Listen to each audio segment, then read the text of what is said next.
Hasan Piker, socialist, communist, radical left influencer. Hasan Piker. Dirtbag left. Hasan Piker. Pro-terrorism, pro-Hamas. Hasan Piker. Hasan Piker. Hasan Piker. Going on this vulgar rant, mocking wounded war vet for losing his eye fighting for our freedom.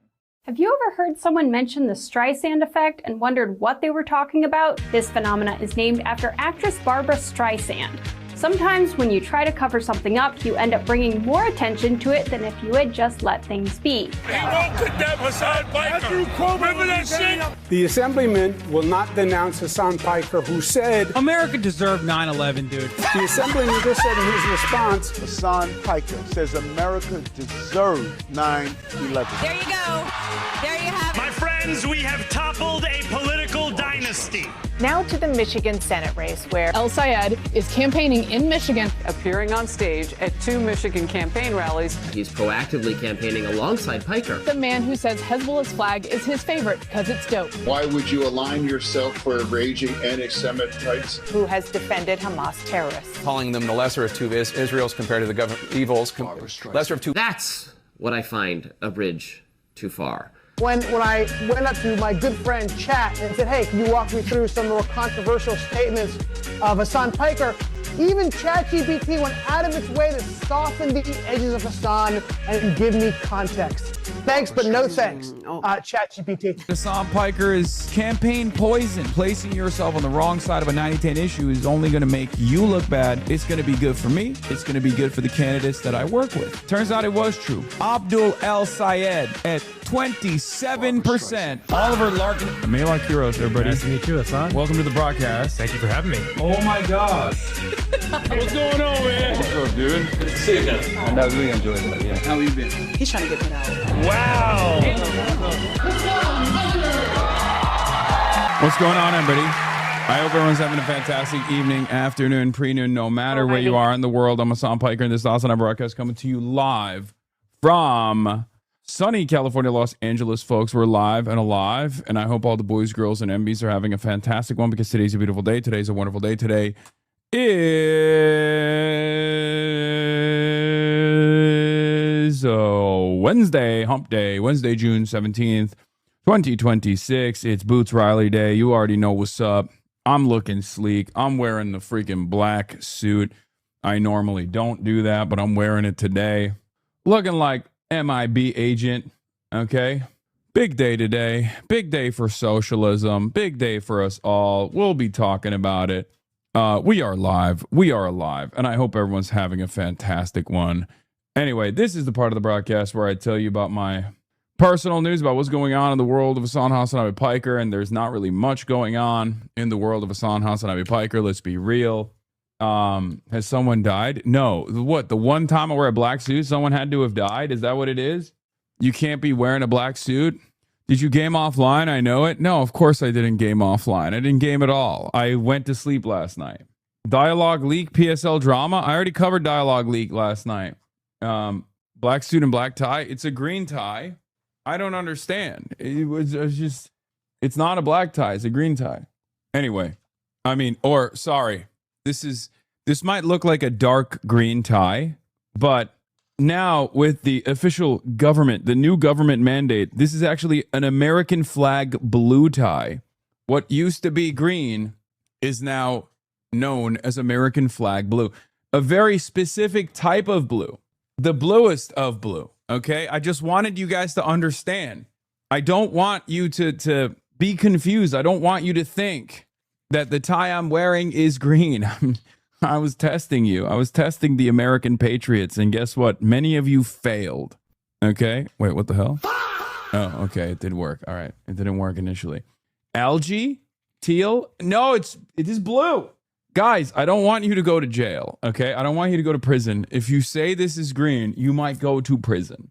And eventually we'll clean up the algae on the tie, and it'll be American flag blue once again, as it was destined to be. I'm of course referencing black suit with black ties. Usually when someone died, it's not a black tie. Fuck. You guys are gonna make me change the tie. I swear to God, you're gonna make me change the tie. It's green. This is a green tie. It's not a black tie. It's a blue tie. It's It's a green tie, but it's supposed to be blue. It's blue. It's a blue tie. Unc, care to comment? Days Middle East. Yeah. Days Mena. Cover. They call me the cover girl. Yeah, it came out and it was a banger. Shot by Dean, who also shot our friend Mahmoud Khalil. Did you not replace your tie pump? No, I didn't. And that's what's fucked up. Wait, tell me. Okay, we'll do all of that and more. Okay, Days Mena. But where was I? Keep the fit, it's fire. Thank you. Okay. Folks. Personal news wise, I'm a chud ass loser. I worked out this morning. I did Free Speech Fridays for Taylor Lorenz. We talked about all of the things that are going on and how terrifying it is. And that'll be out, I assume, on Friday, because, you know, Free Speech Fridays, as the name implies. Other than that, not much going on in my life. Chud ass loser style. You already know what it is. We'll dive right into the news. Sorry for the delay. It's 11:30 a.m. Pacific time. And wait, Zoram Hamdani is on minoxidil? That's so funny. Are you really? I told him to take it. Yeah. Is that a sponsored? I'm on that minoxidil. Are you really? Yeah. Is that a sponsored ad read? No, I'm just telling you the truth. When? Since when? It's like 6 months ago. 6 months ago. I just started to see. I was like, this is not. Oh my God. I told this motherfucker to get on it and he got on it. Oh my God. That's literally that. I mean, I'm on it too. And we literally had this conversation. We had this conversation on camera. That's so funny. I'm glad that we're saving the New York mayor's hair, because if he started fucking balding, he'd look like, I'm sorry, he'd look like an unk. And a big part of his appeal, aside from the wonderful policies, is also the charisma to back it up. And if he starts balding a little bit, it's not gonna be great. Okay, so I'm glad he's doing the damn thing. I'm glad he's doing fish waking up in the reflecting pool today. Oh my God. Dude, the reflecting pool saga has been hilarious. It's so perfect for me. It's like one of my favorite stories. Okay, it's certainly one of the best stories that has come out of the Trump administration. It's like very ballroom. It's very UFC in the front lawn. And it is even funnier than that, because it's been such a spectacular flub. It's been such a spectacular failure, and like the Republicans are having a hard time dealing with it. In any case, ladies and gentlemen, do we have a blast off meme? Because I want to go right into it. Okay, I want to go right into it. I want to get right into it. We have so much going on. Got to talk about the Mena Dazed Mena cover. Yeah, it's gauche trash shit. Adam cooked your ass again. Wait, why? Welcome to the beautiful pod. Before we begin, he asked me to be on this, and I was like, I can't. I don't know enough about soccer. I just straight up was like, I can't be doing this because I don't know shit about soccer. DSA wins in DC. Yeah, we'll talk about that too. Can we carry the flame to start the stream? No, unless we get the level 10 hype train. You know the deal. You know the rules. And we just did a hype train and we did not get to level 10, so it's not happening. Okay. It's football, my man. You could have talked about Fenad Amanakwim. No, I told him the other day. I was like, I am a Fenerbahce fan since birth, because I have to be. But I'm not knowledgeable enough. I'm not like keeping up with what the fuck's going on. You know what I mean? Like, all right, you know what? I'm just gonna, instead of blast off memes, I'm just gonna blast off with the Dazed Mena cover photos. Like, you know, that's what I'm gonna go with. Is it coming home, you think? I mean, look, I will be at the Turkey-USA game. And yes, I will be shamelessly supporting, obviously, Turkey over the United States of America. You know, no disrespect to anybody else, but like, I have to do that. Obviously, Turkey should be considered as the underdog team in this circumstance. And later, get in and now. All right, Dazed Mena cover, DSA DC. Victories, HOGWATCH Israel, Trump at G7, ceasefire details look good for Iran, 300 billion, EF, Epstein's Fury Day 110, victory. I've been watching the World Cup with my family as my dad and brother are very into soccer, and I've noticed an unsurprising trend of missing/ignoring fouls committed by European teams against African and Middle Eastern teams. Yeah, I mean, You're gonna throw up the gray wolf? Yeah, bro. JJJ. Us by us. I'm gonna get real Turkish with it. I'm gonna get more Turkish than I ever have. The mustache is already ready for it. But anyway, we're blasting off. We're live. We're alive. And we got a lot going on. We got the Days Minute cover, obviously. It's giving Blaze, you know? And yes, I have the playlist here already. Themasius, I got the playlist here already, King. Hydration break, everyone. Anyway, I cannot believe it. Yeah, I already have that. Yeah. Are you really? Yeah. Is that a sponsored ad read? No, I'm just telling you the truth. When? Since when? It's like 6 months ago. 6 months ago. I just started to see. I was like, this is not. So that's the job. The job does that. It was like pre-job, but just mortality. I'm just like trying to push off Turkey. It's coming soon. You know, I have all these trolls will hit me and they'll be like, "Are you just mad because you're male pattern baldness?" I'm like, "Damn." What, you got issues with that? I don't think it's there yet. It's not there. But definitely, like when people say like racist stuff or the baldness stuff gets me. The racist stuff, I'm like, okay, you know. No, I feel that. Yeah, that's what I use. What is finasteride? It's the only FDA. It's finasteride? It's for prostate cancer. Finasteride. It's for prostate cancer originally, but it is the only FDA-approved drug, as far as I know, that you can take that stops male pattern baldness. I use it. I use finasteride and minoxidil. Damn, I just worry about this stuff. I don't do anything. Yeah, the more you worry about it, the worse it'll get. You think that's true? I don't know. Why are you always looking at your phone during interviews? Dog, we were setting up the interview, okay? And it's live. I'm on that minoxidil. I'm with Zoran. I'm trying to push off Turkey, but I think Istanbul is in my scalp's future. Yeah. Well, for some, you know. Also, it's so funny when chatters will be like, why are you looking at your phone? I'm looking at you, man. I'm looking at you. You in the chat. Why are you freaking out? I'm looking at you in the goddamn chat. You feel me? What the heliante? I've never seen a group of people who, on the one hand, always feel like I'm not giving them enough attention, but then also like you feel a sense of abandonment when I don't look at chat. But when I do look at chat, you go, why are you looking at chat? Look at the person you're interviewing. Hello? It's like, oh, I want to be perceived at all times, but I also don't want to be perceived at some times. Anyway, but yeah, we got it all. We're going to be covering it so much. You're so valid right now. Thank you. Yeah, let's get started with the day's mena. Shout out to Dean. Dean also shot Mahmoud Khalil, our friend, our brave warrior Mahmoud Khalil. And this was a very cool opportunity, and I'm very stoked on what the final product looked like. Yes, shot him like with a gun, dude. Children.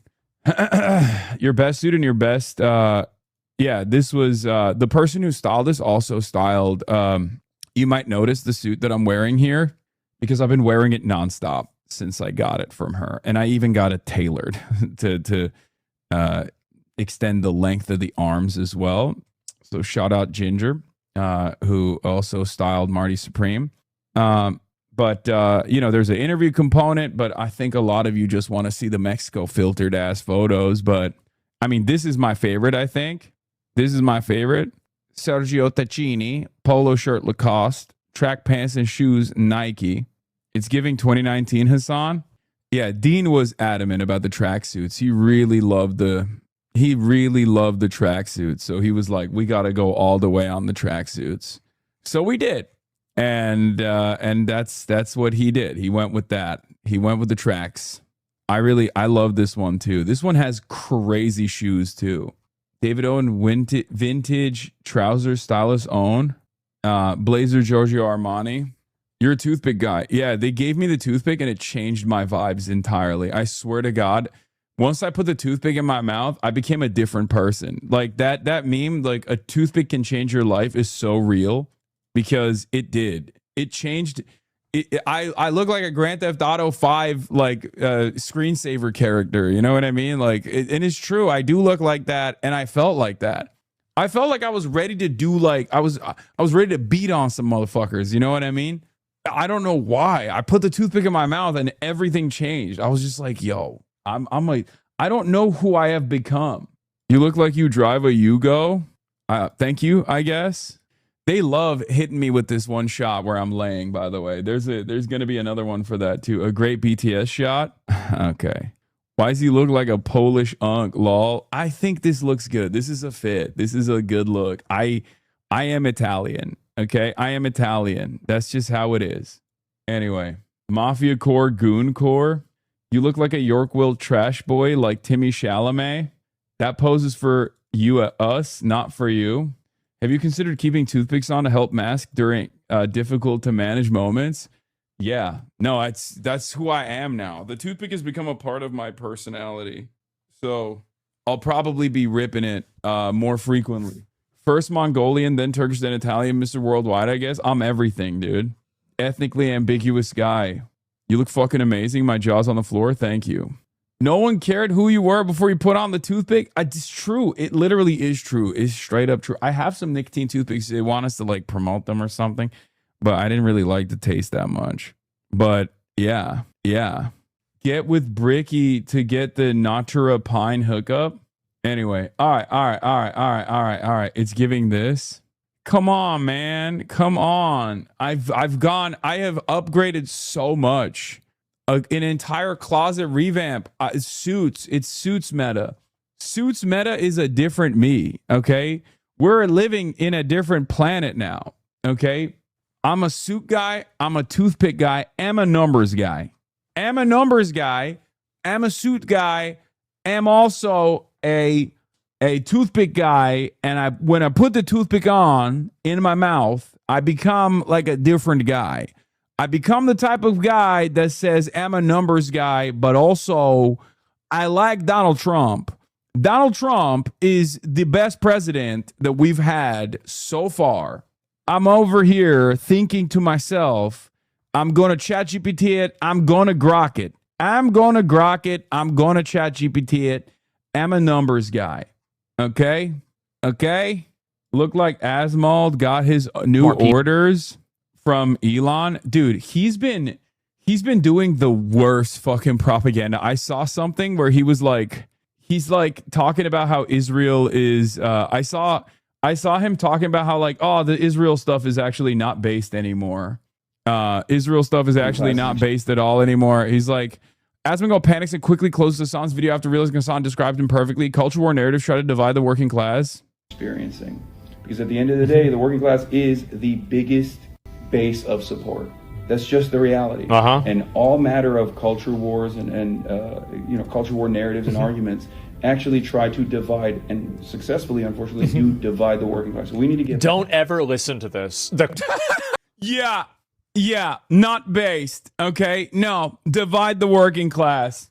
Oh my god. Culture war. He doesn't have. Listen.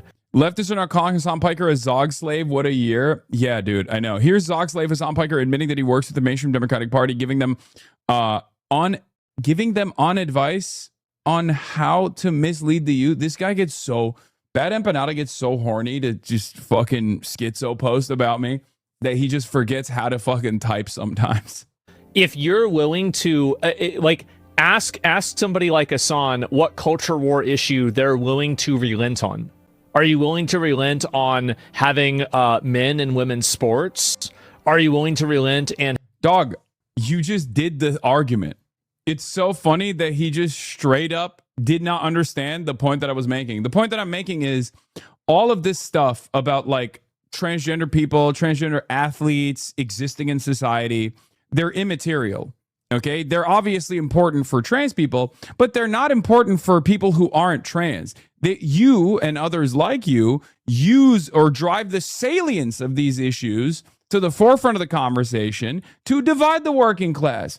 When in fact, if we were arguing on whether or not the working class deserves more autonomy in their workplace, deserves more control over their productive output, whether they deserve health care, for example, the conversation would not favor the right at all.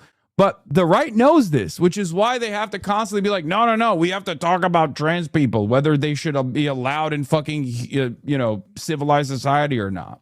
And then he immediately doubles down and goes, yeah, don't listen to this guy. He just wouldn't. Yeah. The argument is, would you be fine with trans people existing but also if that same party was offering you fucking healthcare. And I think many people would say yes to that, right? Because the reality of the matter is, if you're a cis guy, why the fuck do you care if trans people participate in like high school athletics or what, or not? Like, why would you care about that? What has that done to your life that Donald Trump has actively destroyed it, right? Donald Trump has successfully implemented these initiatives where he's banned, transgender athletes from participating in NCAA competitions. Has that made your life a little bit better? Is rent cheaper now? No, of course not. Do you have health care? No, of course you don't. Because that's a deflection. That's a deflection from the real issues. And that's precisely the point I'm making. Of course, Asmongold doesn't want his audience to hear that conversation, because then they'll be like, wait a minute, this makes sense. So he has to constantly make sure that their audience is like going back to the important matters. What is this? The Breakfast Club glazing you? What do you mean? Is that like from, did you just link me Netflix? That's crazy. You just, by the way, everything is quote unquote transactional when you're dealing with a child. But I also disagree with this gentleman just said. And the reason I disagree is also how you raise your kids, right? They what does this have to do with anything? Well, anyway, why is he even doing that for? What's the point? I mean, he just has to hit these divisive narratives. He has to go back to his fucking roots, Telemundo has noticed you. Wait, what is this? Telemundo will launch the mini-series El Turco on Monday as a part of the network's triple premiere night. Oh, hell yeah. Turks on top, Turks on top, Turks on top. We're back, boys. We're back. We were not the table any longer, and that was devastating. Islamabad became the table. It was no longer Istanbul. That was the table. And all of a sudden, we're back. Not only are we the table, we're the chairs, we're the tablecloth, we're the plates on top of the table. El Turco. Okay, Turk varma, Turk varma, Turk varma. That's all I'm saying. Why isn't your hair that long? Because it just didn't look good. Just didn't look good when it was like that. Yeah, Asmongold panics and quickly closes Hasan's video after realizing Hasan described him perfectly. Culture war narratives try to divide the working class. Asmongold, don't listen to this man. Don't ever listen to this. Men and women's sports. Yeah. Turquía es la mesa. Anyway, so good stuff there. Speaking of which, I also had another interesting experience last night on Twitter. There's this guy, Brandon Buckingham, who's like a massive, I don't know if he still is, but he used to be a massive fan of Sam Hyde. He's a pedophile, neo-Nazi, right? And he tried to do like a call-out post on me, and I saw it, and I was like, sure. I mean, I'm fucking down to aid in this endeavor. And then he just didn't respond to me, which I think is very strange, right? So he once famously tried to, months after the fact, he tried to approach me at a Moist Critical event, and he was trying to fucking talk about Sam Hyde, and I was just like, yeah, man, I don't fuck with pedophile Nazis. Like, I'm not trying to be around them. I don't know why you're defending them, right? And he was so purple red when he mustered up the courage to finally come up to me to talk about his, the guy he's wearing on a shirt is a pedophile neo-Nazi, that he never actually got what he wanted out of that back and forth interaction. So months later, he just lied about it. I spoke to this guy who told me he would rather steal hundreds of thousands of dollars from child cancer researchers in exchange for not being in the same room as someone he suspected of being a Nazi. All his friends agreed. Which is funny when Myth actually came in with a kill shot because he's standing right there. This is right after Creator Clash. He goes, it's funny how you were talking about making amends and being chill regardless of our differences in beliefs. Then 2 months later, grew the balls to tweet this. Bro was red in the face and stuttering while talking to us too. Funny, right? And since then, he has, I'll give him credit. Oh, he responded 20 minutes ago? Okay, good. I'm glad. I'm down to do it. Anyway, yesterday, he posted this. He said, my friends in Lebanon and Palestine believe Hasan Piker only talks about their conflict for personal gain. He has made millions speaking on their suffering while sitting in his ivory tower. It's time Hasan flies to Lebanon to help people in need. I helped dozens of families with only $10,000. I imagine the difference he could make if he actually cared about people dying in the Middle East, boarded the flight, and brought them aid himself. Now, I think what's really funny about this is a white boy telling me, a Turkish guy, that I don't travel to the Middle East. I don't know anything about the Middle East. And you know, it's fine. It's very clear. It's very clear that he was trying to like bait me into some kind of thing, and it didn't work because I was like, sure, you know, I did it. Why can't he? For years, he has morally grandstanded and acted like these people matter to him. His audience thinks he cares, but why won't he go to Lebanon and help? I know hundreds of families being bombed who desperately need the money, Hasan. Enough role playing, take action. I can connect you with the families in need in South Lebanon. Less than 1% of your money can save thousands of lives. Will you help them? So I just responded with, we have our disagreements, but I appreciate your coverage on Lebanon, which I did. He made a video. He went to Lebanon. He made a video about Lebanon and what Lebanon was going through. And I thought it was, you know, I thought it was pretty good, especially because he has a very different audience than I do. And that audience seeing the plight of the Lebanese population because of, you know, Israel's relentless bombing campaign is a good thing, right? So I'm always willing to let bygones be bygones. So I said, look, we have our disagreements, but I liked your Lebanon coverage. Send me what orgs you're working with, and I'll gladly send money and even set up a fundraiser. I've worked with and fundraised millions for ANIRA, PCRF, Red Crescent, UNRWA, and Heal Palestine in the past, which is true, right? I'm in Lebanon and very much appreciate Hasan the Hun's coverage of what's happening here. He's been a crucial voice in the last 2 years. I also appreciate your Lebanon documentary, Buckingham Show, and I'm down to offer any help to raise money for my country. So I don't know if he's like still a Sam Hyde fan or not, but it is kind of strange because, you know, this is a very like YouTuber way of approaching the subject, implying that I haven't like fundraised actively, for ANIRA, which also works in Lebanon as well. I recently had a conversation with someone from ANIRA at one of these events I went to where they literally said, to me that this community was the first major fundraiser because we came in hot, like right after October 7 when no one else wanted to touch the fucking subject with a 10-foot pole, and immediately started fundraising for the Palestinians. And I'm very proud of that. You know, we fundraised on numerous initiatives, but like the first one was for ANIRA, Palestinian Red Crescent, and PCRF. So like that was to the tune of $1.2 million, I think. It was like $1.2 million. And it's you know, I think it's one of my best accomplishments, one of this community's most important accomplishments. And it really helped, apparently, according to the people that work at these organizations, because no one else wanted to do it at the time because they were worried, you know? But of course, like when I go to places and deliver humanitarian aid directly, then people say it's performative. So I don't know why he's like, I don't think this is a sincere request, but I'm going to treat it as though it's a sincere request because I think there's no reason to what do you call it? There's no reason to like take this stuff at face value and then not make something positive work out of it, right? But it is what it is. The thing that makes it weird is he chose to do it in a reply to a click of you talking about getting gaped. Yeah, I don't care. Whatever. We boulder through. But yeah, I think it's kind of gross to be like, my friends in Lebanon and Gaza hate you. Like to use Israel's violence as a talking point to like advance some kind of fucking YouTube meta is somewhat childish. And of course, you know, people will lean into this and then be like, oh, Hasan, he's right. Hasan is hated by the Palestinian people and the Lebanese people. They think he's fake. They think he's phony. And this is the type of thing that I have seen from not just this guy, but like even people who consider themselves to be fucking leftists. And I don't really understand where this attitude is coming from. Why do we feel so comfortable in the Western world to talk about these issues as though they are, you know, as though they're done already? Like people are still being murdered, right? Every single fucking day. There's Palestinians being murdered in Gaza every single fucking day. There's Lebanese people being murdered in Lebanon every single fucking day by Israel. And the idea that this is like advancing some sort of like YouTube beef is really, really stupid.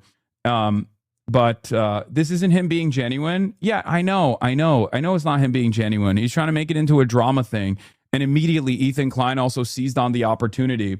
Ethan Klein constantly wants me to be physically in the proximity of Israel's drone strikes. I don't know why. I don't know what's going on with that. Remember when he was like, why don't you go to Gaza? Oh, that's right. You can't go to Gaza. You're a fucking bitch.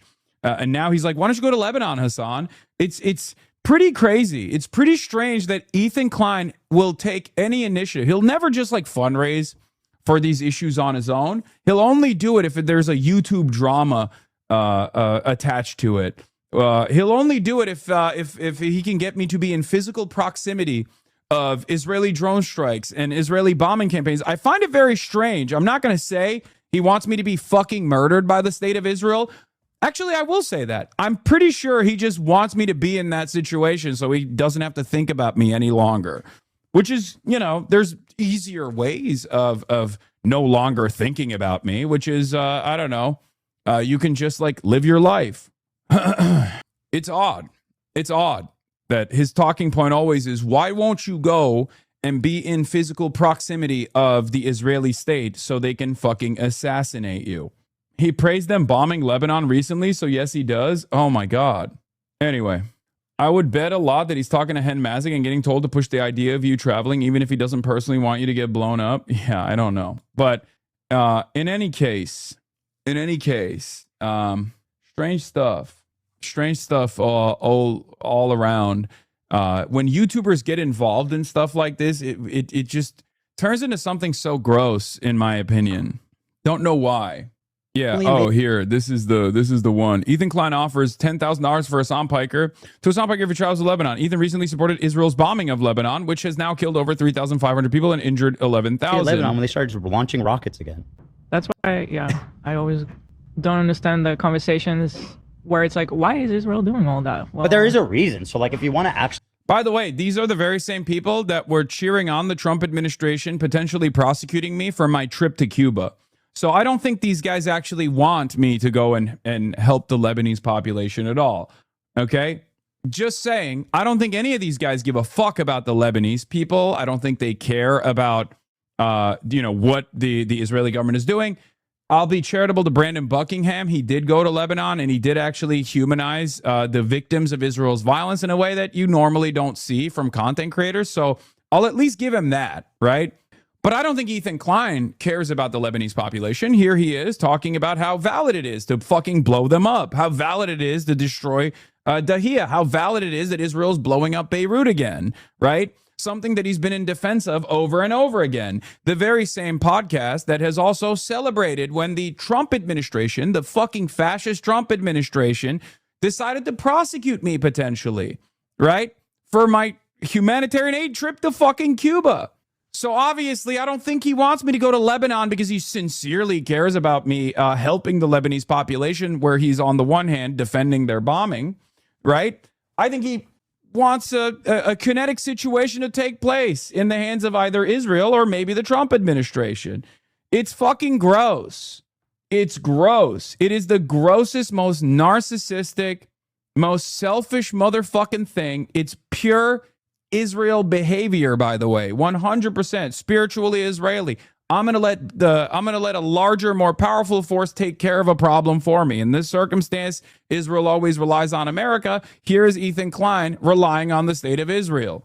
Like, have a real conversation about. It's being shot at from all directions: Houthis, Lebanon, and Iran. So. Well, for a long time, it was just Iran.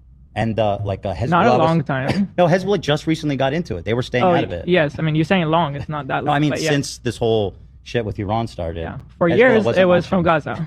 Yeah. Yeah. So I'm just saying, like, I'm pretty sure if Theo Von, if there was rockets coming from Mexico, he wouldn't be like, yo, what's with America, bro? Mm-hmm. Why can't they just leave Mexico alone? Israel only invaded Lebanon when they started launching rockets again. That's why, I always don't understand the conversations. Wrong. Israel never stopped murdering Lebanese people with drone strikes, even before Hezbollah started retaliating. It's wrong. It's bullshit. Hezbollah just retaliated when the Iranian campaign started after Israel blew up Iran. Ethan did this last year too. I can't get any security assurances. It's Israel that he's worried about. Laugh, see, Klein. Israel killed over 50,000 people, including 15,000 plus children. Israel killed over 200 journalists. Israel broke the ceasefire and murdered 200 children. Genocide is a joke to them. Yeah, they literally think that like Israel wouldn't fucking assassinate Westerners that are able to get into Gaza. Like, they're so fucking insane.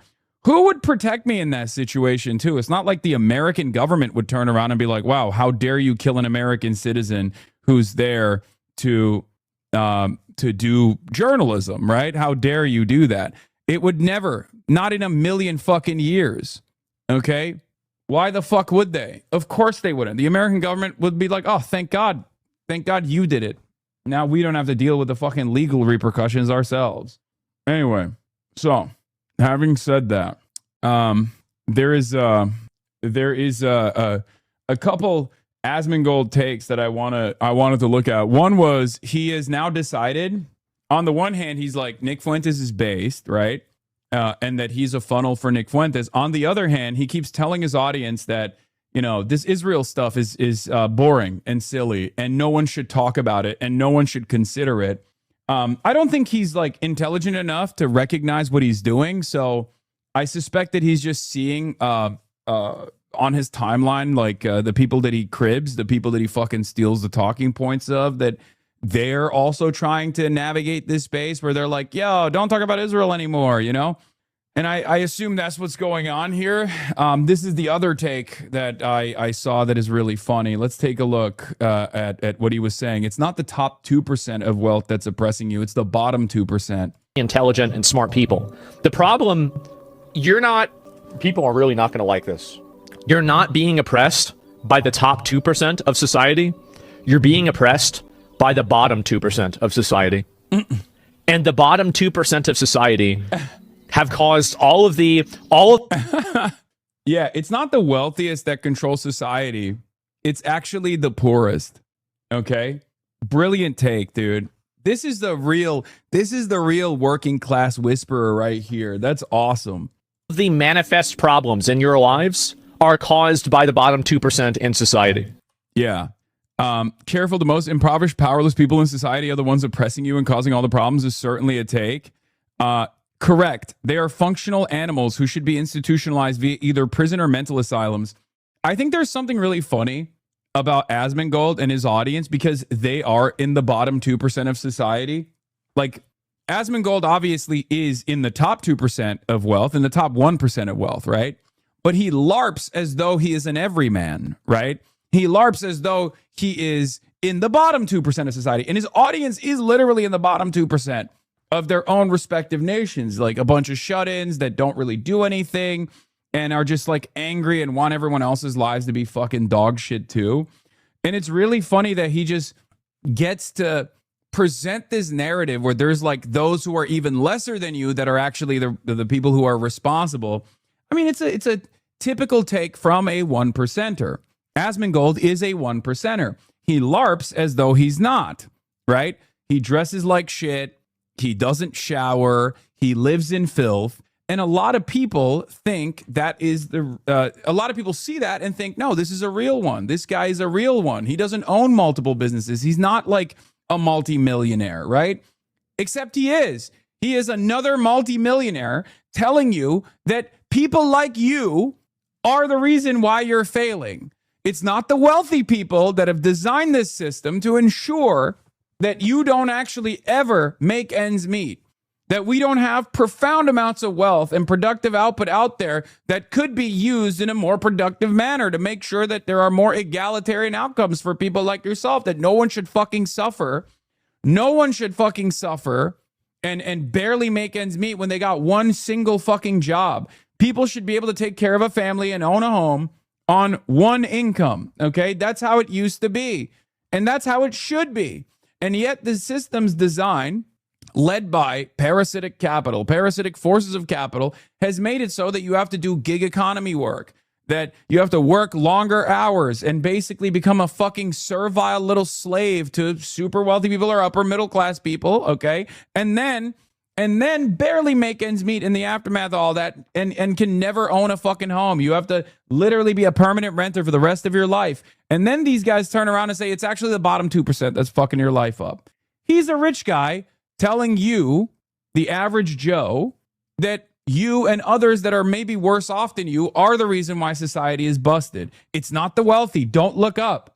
You know how people say, like, it's not a left-right thing. It's an up versus down thing. It's a top versus bottom thing, right? That's true. Asmongold is doing this brilliant thing where he goes, it's not left-right. It's top versus bottom, and the bottom is at fault. Incredible. They can't be rehabilitated. They can only be removed from society. The biggest weakness of Western society is the lie that all men are created equal. Yeah, this is how you stay oppressed, by the way. This is how you stay oppressed. If you are in his audience and you listen to him say this stuff and you go, yeah, that's actually based. It's actually the homeless people that are at fucking fault. That's how you stay oppressed. It's crazy. I mean, yeah, it's Nazi shit, but it's also wrong, right? I'm not just going to sit here and say, oh, that's Nazi commentary and then let it sit like that. Because at this point, unfortunately, people do actually, love the Nazi shit. It doesn't have that same stink associated with it nowadays. So you have to also explain why it's wrong. Okay? Anyway, it's not the Chad's fault women won't date us. It's the betas. It doesn't even make sense from an incel perspective. Of course it doesn't make sense. It's just fundamentally flawed thinking. Who do you think has more say in what happens in society? Fucking Peter Thiel or the random homeless person that's like lost their damn minds after being devoid of housing, devoid of shelter for like a decade? The homeless person needs help. And the system that doesn't help that homeless person is designed by the likes of fucking Peter Thiel and Elon Musk. And I guess they're brave propaganda warriors like Asmongold. Anytime Asmongold tells you it's actually the working poor that are in these horrible circumstances that could be that could become homeless at a moment's notice, is the most powerful entity and is the reason why people are fucking suffering and why people are failing. Every time Asmongold says that and people believe it, they lose track of who's actually controlling this structure, this organization of the economy, and it's certainly the capital owners. He's basically doing in both that content and in that commentary right there, what Asmongold is doing is exactly the same thing people do all the time. Don't talk about class war, only talk about culture war. It's no different than what he's doing here, where he goes, I bring up the fact that culture war narratives try to divide the working class, right? And there are a lot of culture warriors that desperately try to tell you, like, oh, it's the trans people, it's the transgenders that are ruining your lives. And it's not. Transgender people have no fucking say in your transgender people have no say in you not being able to take time off from your work, you not getting the wages or the necessary benefits that you actually earn, that you deserve, right? It's not undocumented migrants that are doing that to you. It's actually bosses. It's the forces of capital that's doing that to you. And these guys literally go, no. Remember trans people. Remember transgender people. Isn't that scary? That the working class is experiencing. Because at the end of the day, the working class is the biggest base of support. That's just the reality. And all matter of culture wars and culture war narratives and arguments actually try to divide, and successfully, unfortunately, do divide the working class. So we need to get. Don't ever listen to this. The culture war. He doesn't have. Listen. See, don't ever listen to this culture war. Transgender. If you're willing to, ask somebody like Hasan what culture war issue they're willing to relent on. Are you willing to relent on having men and women's sports? Are you willing to relent? Remember, trans people exist, guys. Remember, dude. I love you, my one Albanian chatter, okay? My one Albanian chatter, you need to stop spamming, brother, okay? I'm not going to get into the Flamingo Revolution right now. Maybe later, okay? I love you. I love Albania. I love Dua Lipa, okay? Albania mentioned Ra, okay? I know the fucking Kushners are trying to seize an island to turn it into like Little St. James off the coast. I know. Okay, I know, I'm aware, and the Albanians are rising up. I know. God damn, dude. Look at this. Holy shit. I'm gonna get to it, man. I'm aware. Albania, rise up. Albania #1. None of this would happen if the Ottomans were still in control. I'm just saying. The Ottomans would have never allowed Jared Kushner and Ivanka to go and purchase a piece of Albanian territory, an Albanian land, to turn it into an Epstein Island style situation, okay? Decultists love Asmongold now. Asmongold calls Hasan an invasive species infecting the Democrat Party. You are not a Democrat. You are not helpful to the Democrats. You want to infect the Democrat policy with Middle Eastern identity politics. You are not a Democrat. You are not helpful to the Democrats. You want to infect Democrat policy. Yeah, with with divisive issues like that the overwhelming majority of people agree on, which is Let's not give money to Israel any longer. Let's fix our fucking potholes at home. When Donald Trump says this shit, everybody loves it. This guy loved talking about it when Donald Trump was saying it, but when I say it, I'm saying it Islamic style, I guess. You are the enemy from within, he says. Yeah, dude, listen to the words that are coming out of my mouth. What am I saying? I'm saying, hey, wouldn't it be nice if we had nicer things? We have the money for it. Why is it going to fucking Israel? Why is it going to endless wars overseas? It's not just in the fucking Middle East, and Latin America too. Why are we doing all this shit? It's for a small group of people that are profiting off of this death and destruction, but it's not good for the average American. Can we please get fucking healthcare? Free healthcare, please. That's my argument. With Middle Eastern identity politics. Yeah, he can't fucking turn this into a brownoid argument, right? He can't. Because a lot of white people agree with me on this, okay? Myself, I am white as well, but a lot of real whites also agree with this. It's fucking stupid. He is trying to do the same thing that like all of those weird edgy accounts that are weirdly pro-Israel but will say anti-Semitic shit are doing, right? They're trying to turn this into like, oh, it's brown coded to care about what? Israel's profound level of control over American foreign policy. That's a brownoid thing. We should be servile to the needs of Israel. That's what the real whites care about. Is that the argument that you're making? Twitch streamer Asmongold, also known as Roach King, commented on his live stream that he wants Israel to continue bombing Lebanon. Yeah, it's brownoid, dude. It's brownoid. It's brown coded to say, hey, maybe America should get to dictate what Israel does and doesn't do because America is the fucking superpower in this equation. That's the reason why they don't want to have anything to do with you. You are an invasive species into the liberal and Democrat movement and party. You seek to It's so funny that Asmongold is saying this when he is literally eating Donald Trump's dick and balls on a daily fucking basis. And there are liberals out there who will hear him say this and go, hey, this fucking neo-Nazi that we supposedly despise is actually really cooking up a solid take here. Yeah, guy who fucking despises your movement turns around and tells you what's best for your movement that he despises. Ultra right-wing content creator with 95% extremist right-wing audience is for sure worried about the Democratic Party. Who buys this? Fucking sex pest in his audience, dude. That's who. They're like, hey, this fucking rabid transphobe who literally says the most unhinged anti-immigrant shit, who is the biggest dick rider of Donald Trump, actually really cooked with this. Okay? He really cooked with this take. He's right. But once again, he'll never have this conversation with me personally. He can't do it because he's fucking terrified.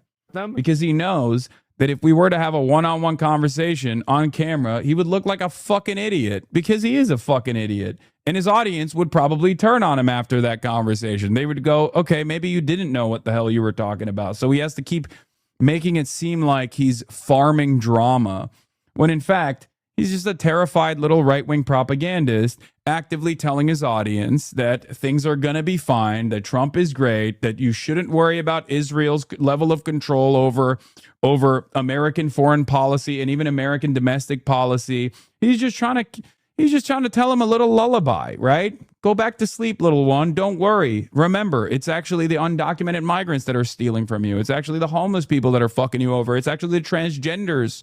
Transgender. That's it. Okay, Donald Trump eradicated trans athletes. Donald Trump literally made it illegal to be trans and an athlete in the NCAA. Did your life get better? That was literally a year ago. That was 2 years ago.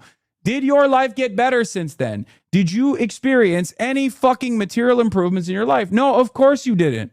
Is that fixing the fucking gas prices? Giving Israel more money, is that going to fix your gas prices? Giving Israel more money, is that going to actually improve inflation? Is the cost of living more manageable? We've been giving Israel $10 billion a fucking year on top of everything else that we've been doing, $300 billion since the inception of the nation state over the course of the last 80 fucking years, right? Have things gotten better in that process, on that timeline, especially in the last 2 to 3 years? Have things gotten better?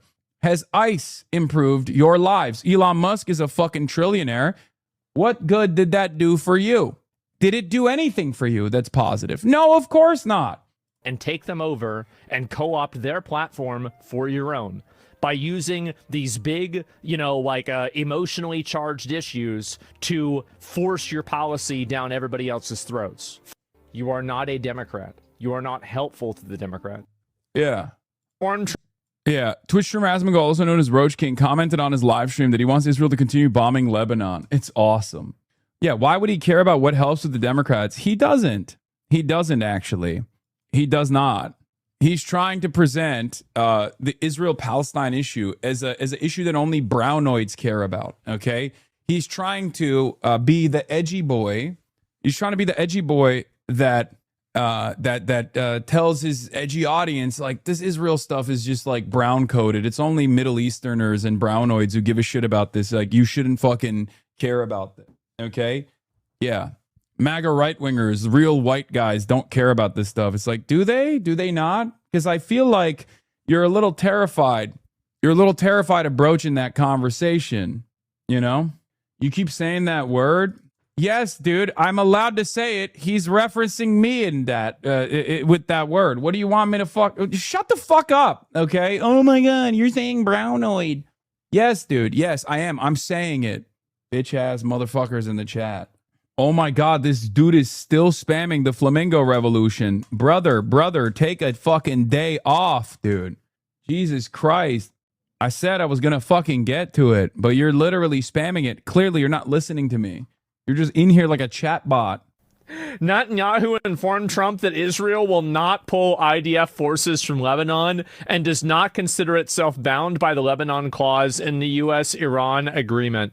Okay, you know what? Like, the thing is, this has always been my stance on this. You can never negotiate with these fucks. You just go in there, you bomb the shit out of them, and you leave them. If they want to kill each other afterwards, go ahead, be my guest. But the amount of, like, why are we trying to micromanage Israel? Yeah, why are we doing this, base, baby? After he told him that, he said, did the Albanian government buy you? Oh, so he did actually fucking, he did actually hear what I was saying. And he just didn't give a shit. No, man, the Albanian government didn't buy me. Why the fuck would the Albanian government buy me? Why the fuck? Oh my God. So stupid. All right, whatever. Yeah, I think he should keep bombing them. By the way, I think Israel should keep bombing Lebanon because Lebanon has terrorists in it. They have Hezbollah in it. And again, they're firing rockets into Israel. They are. They're firing rockets in. I hope he kills every single fucking one of the Hezbollah members in Lebanon. Every single fucking one. And only then will the people there have peace. That's good.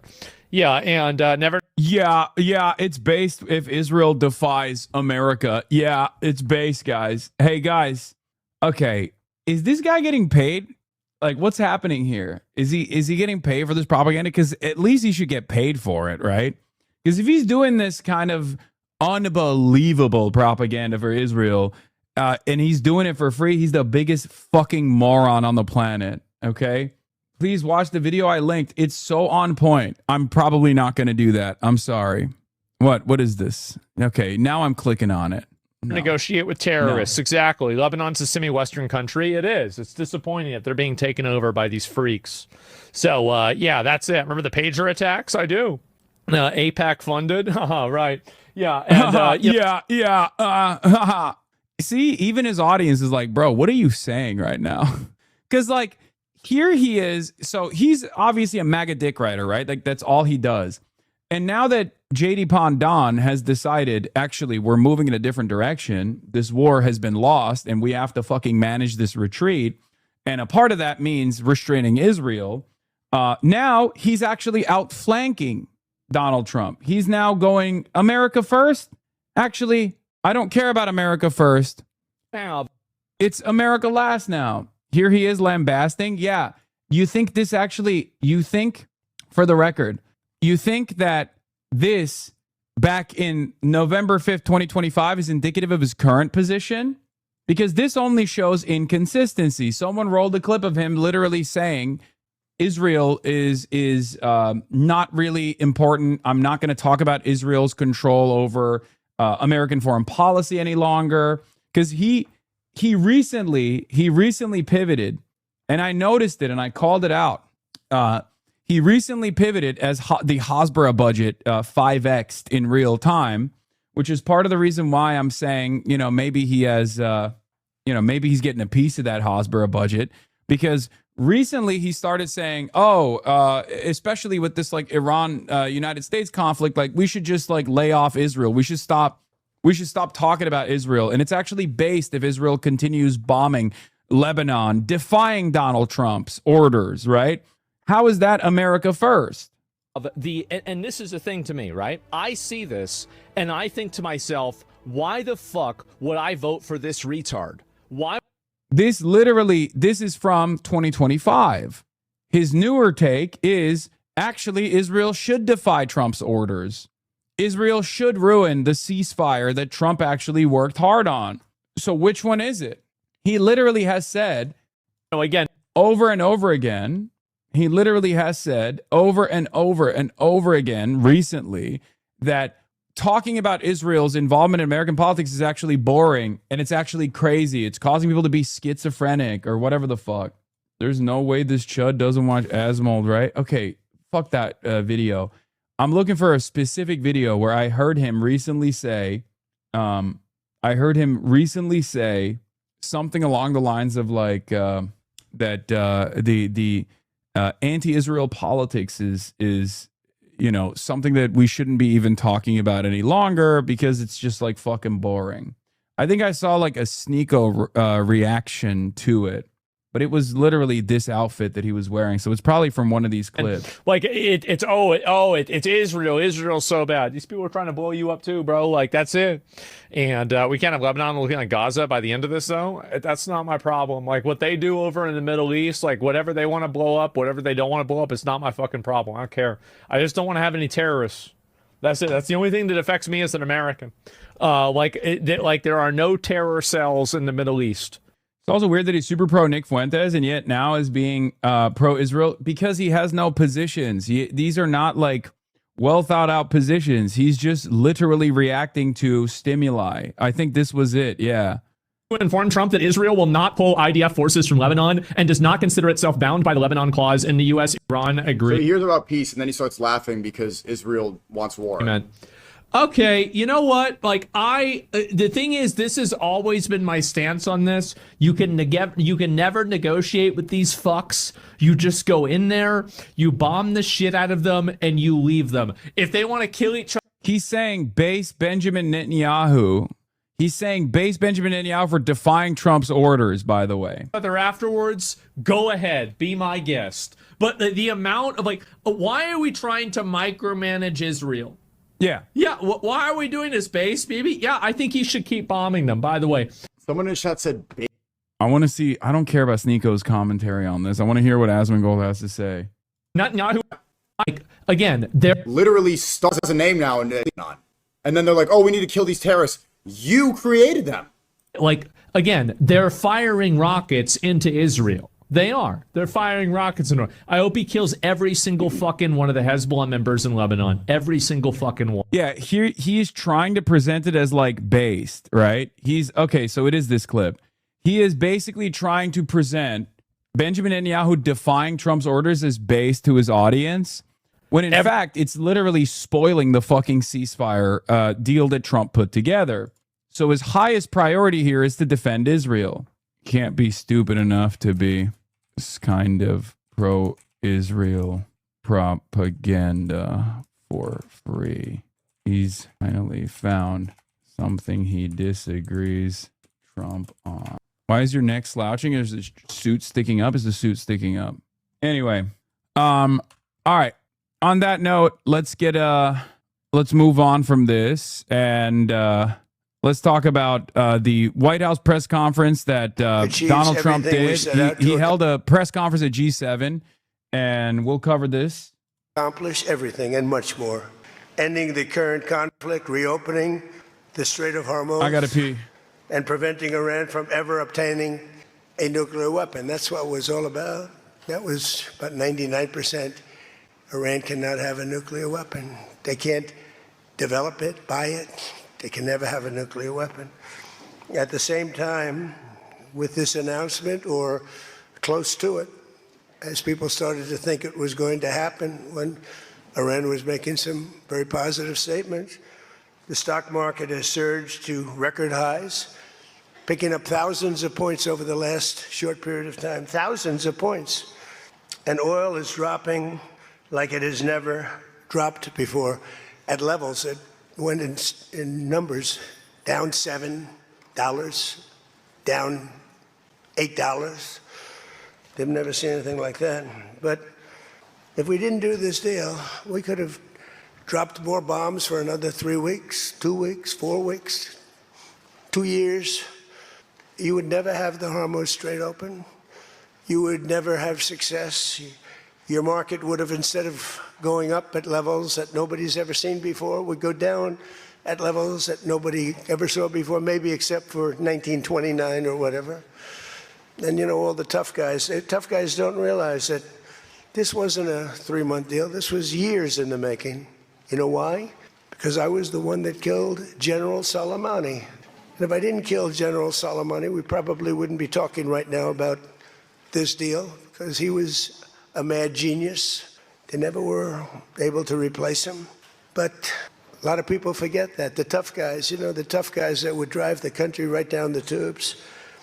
The past 2 days have provided a chance to discuss the details of this historic agreement with many of our closest friends and allies, including the G7 nations and many presidents and prime ministers. As you saw, Prime Minister Modi was here. We had a long talk. He's a great guy. They are thrilled that we made a deal, every one of them. There's not one nation that came to us and said, please, sir, keep dropping bombs on them. Please keep dropping bombs. The stupid people say that. But I'm thrilled to report, and by the way, those last 2 days were brutal. $200 million worth of bombs. And, you know, it is expensive too, by the way, aside from everything else. And they knew I was coming for a third night. We informed them we're coming for a third night. They didn't have their Navy, it's sunk. They didn't have their Air Force, it's gone, not one plane.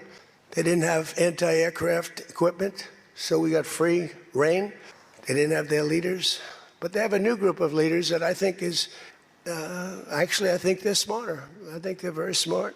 I think they're far less radicalized. And I think they're really good. They love their country. You know, you talk about regime change, nobody will say that, but I guess that's, look, their one set of leaders is all gone. Their second set of leaders is all gone. Their third set of leaders a little bit gone, but for the most part, and frankly, I think that's regime change. I think they're going to behave much differently. I think they see a different way of life that they were never exposed to.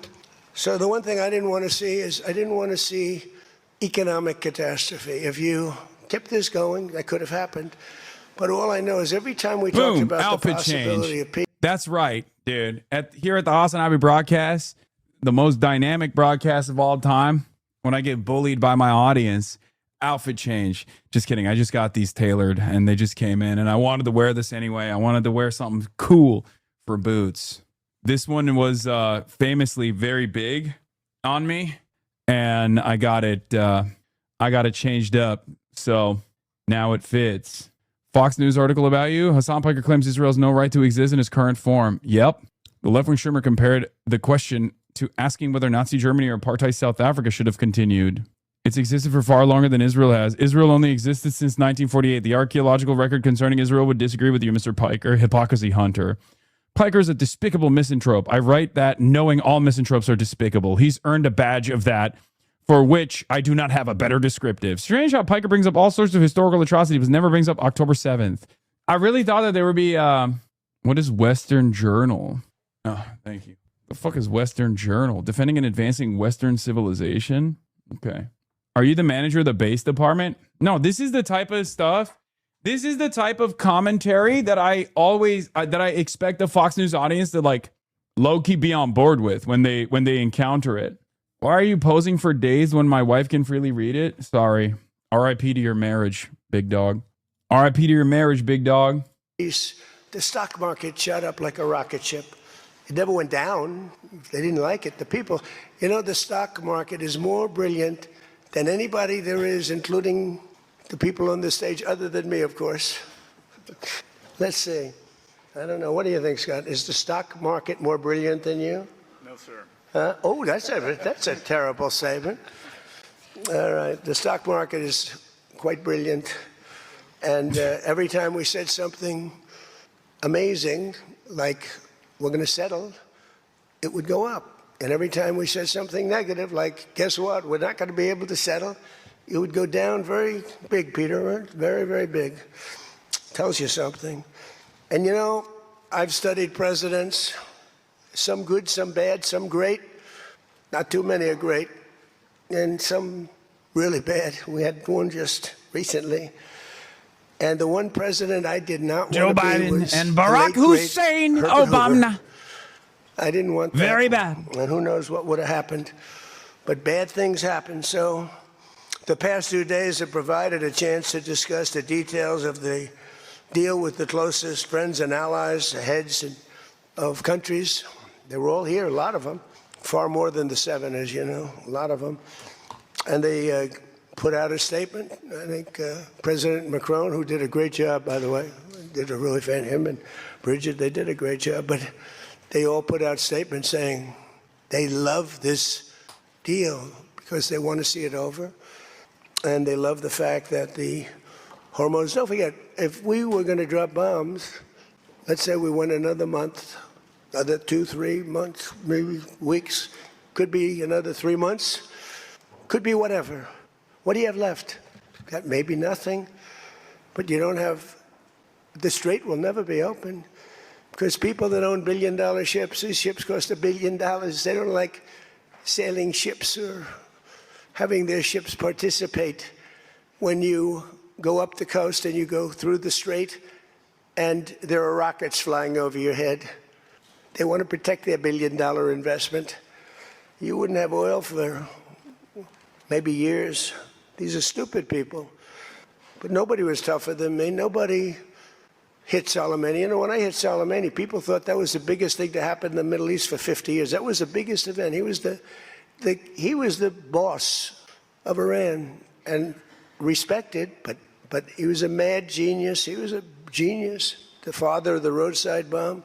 When you see young men, and in some cases women, mostly men, walking around without legs, without arms, with a face that's been blown to smithereens, it's Soleimani, 95%, 96.2 they say or something, 95%.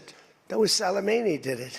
Happened to come from Iran, and I blew him up. You remember that? I blew him up in the Valley of Death. He got off his plane, and we followed him, and in all fairness. Oh my God, he's Mr. Ramble, dude. Holy fuck. Oh my God, it's always, what is bro yapping about, dude? It is Yap City. Oh my God, he is a grade A yapper, brother. A, okay? Grade A yapper. Gay. Gay as hell. Enough. Give us the fucking take on the MOU, man. Come on now. We just want to hear what you have to say about the Memorandum of Understanding. We do not care about how awesome you are at murdering people overseas. There's real drama here, folks.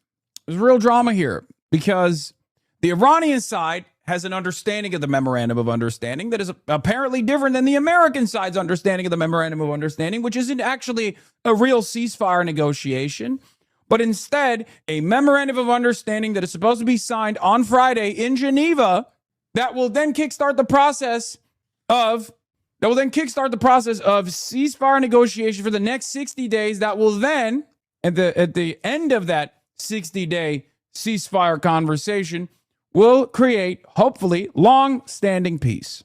But this Memorandum of Understanding has turned into a Memorandum of Misunderstanding. And I think part of that is because there are a lot of L's that the American side is supposed to take here. And of course, they don't want to take the L visibly, publicly. It's uncomfortable. They lost. We lost. The American side lost this battle. It is an unambiguous defeat. There has never been a moment where you attack a smaller country, a middle power, a regional power, and then they gain more leverage, and then you don't abide by their fucking demands. They have more leverage now. They closed the Strait of Hormuz. They made the markets scream. It's over. Of course, CNN has read the official MOU. U.S. releases official agreement with Iran. Read the 14-point text, but we shall go through it and see what the language looks like, what the concessions are on the Iranian side, what the concessions are on the American side. But I don't care about this other shit that Donald Trump is talking about. I mean, of course, he'll say, like, Obama did the JCPOA. He sent pallets of cash to Iran. We're not doing that. It's a far larger it's a far greater amount of money that we are giving to Iran now, which they do deserve, for the record. They do deserve reparations. That's how it goes. If you start a war and you lose that war, then yes, the other side that won the war gets to make demands that you have to listen to. The problem here, of course, is that Donald Trump has real red lines. One of them is clearly a full-blown invasion, right? He doesn't want to have that be his legacy. He has always been very restrained when it comes to additional troop commitments, amassing enough troops, and actually fucking full-blown invading another country. We know that he doesn't like that. We know he does not like that, okay? What he likes is fast and swift aerial bombardment campaigns, in-and-out assassinations, decapitations, or kidnappings of sovereign sovereign nations leaders, and then doing regime change, and then getting favorable contracts, extracting natural resources, and advancing the imperialist cause, but in a much swifter way, okay? He is not going to commit, as far as I can see, to going up the escalation ladder. Israel certainly wants him to go up the escalation ladder. Israel certainly wants Donald Trump to invade Iran. Boots on the ground, military warfare. Trump doesn't want to do it. So if he's not going to do it, he has to concede. There's no guarantee that America would win this war if they actually invaded Iran militarily either. As a matter of fact, I would go so far as to say this would be death and destruction galore. And I don't think it would actually piece up Iran in the way that Israel wants to. It would just destroy the refining capabilities in the region that is 20% of the entire world's oil and gas supply. It would ruin the markets. It would ruin the only thing Trump cares about. You would be molesting the money a little too much at that point, and he'd start getting boss calls from Jamie Dimon and numerous others to be like, cut this shit out, you fucking idiot. He knows that. He knows that it's beneficial for him and his buddies as long as he can maintain this back and forth. Is there a ceasefire? Is there not a ceasefire? Maybe we can make some money here and there in the process. But there is a level of money molestation that he cannot abide by, that he's not willing to commit. It's clear that he wanted this to be fast. He wanted this to be swift. And when it turned into a military quagmire, he wanted to pull out. And he has pulled out in the past with the Ansar Allah movement, where they started Operation Prosperity Guardian, as Felix Biederman likes to call Operation Amazon Guardian, Amazon Shipment Guardian. They blew up Sanaa. They blew up Yemen. It didn't work. It didn't actually deter the Houthis from piecing up American naval assets in the region. And he had to literally cut a side deal with them where he said, you can keep shooting Israeli ships if you want, but just stop shooting our ships and we'll stop blowing up territory in Yemen, right? Can you explain the Jamie Dimon connection? Could use a refresher. Jamie Dimon is just a holdover here. I'm just using him as like one, I'm using him as a stand-in for the forces of capital. Very wealthy people, very powerful people who have famously given him boss calls in the past to tell him to cut the shit out because they're actually hurting the markets, right? A little bit of instability can be beneficial for these power players who can move around, move their assets around with ease. That volatility is obviously not good for you if you're a regular working stiff, right? But they can make money when the market is maybe a little unstable, especially if they have, knowledge of what Trump is going to say and do ahead of time, trading on non-public information. But too much instability, too much volatility, too much warfare, and no one's making money, okay? And it's clear from what we've seen thus far from Trump's past performance that invading Iran with boots on the ground military warfare is going to yield too much instability. Iran is not Iran is a stable actor in this situation, but Iran is not an actor that you can control. So its retaliation, its continuation of blocking the Strait of Hormuz would not be beneficial for a lot of the regional partners, a lot of the partners in Asia. Clearly, the Gulf doesn't want this. The GCC doesn't want this. And they're willing to bribe Iran to stop the pain. That's where we're at now. That's what's going on. Now, of course, there's one party that hates this, and that is the Israel Firsters, okay? Those who don't care about international markets, those who very clearly don't care about Iranian lives, those who don't care about the lives of the people living in the Gulf, the people that don't care about the global markets at all, people like Ben Shapiro. Let's take a look at his reaction. That said, this MOU appears to be, just from the text, a disaster that does not achieve any of the actual signal goals that were set by the administration at the beginning. There were effectively 5 goals that were set by the administration at the beginning. One was ending the nuclear program, not just nuclear weapons, no nuclear enrichment, zero enrichment. That is not in the deal. Ballistic missiles ended. That is not in the deal. And the president today suggested that ballistic missiles should actually continue to be held by the Iranians because the Saudis, our allies, also hold ballistic missiles. Then you have the support of terrorism. That is not part of the deal. Anything that looks like an attempt to end terrorism. A permanent opening of the Strait of Hormuz toll-free. Not only is that not in the deal appears to have a provision allowing Iran and Oman to attempt to toll the strait after 60 days. And then finally, the idea that Iran would receive some sort of sanctions relief after all of those things happen. We are already seeing from day one relief in their ability to ship oil out of Iran. In my opinion, the Vice President of the United States, the chief negotiator on this particular project, has not well served the president. So that said, this MOU appears to be, just from the text, a disaster that does not achieve any of the actual... Yeah. Notice that the MOU didn't say crime should be illegal. Yeah, that's funny. Yeah, he's very, very upset. And he's not the only person, right? There are obviously other people who are on the opposing side, supposedly, of the ideological spectrum that are going on MS Now, formerly known as MSNBC, and also railing against this deal. Here is MSNBC in full-blown meltdown over the Iran deal, okay? Freaking the fuck out. Like I said, a lot of people are going to show where their allegiances are. The word repentance is misused and misinterpreted by Christian nationalists. Okay, I don't care. Kind of settlement other than... Here is a never Trump Republican who's freaking out over Trump restraining Israel or even potentially demanding restraint from Israel.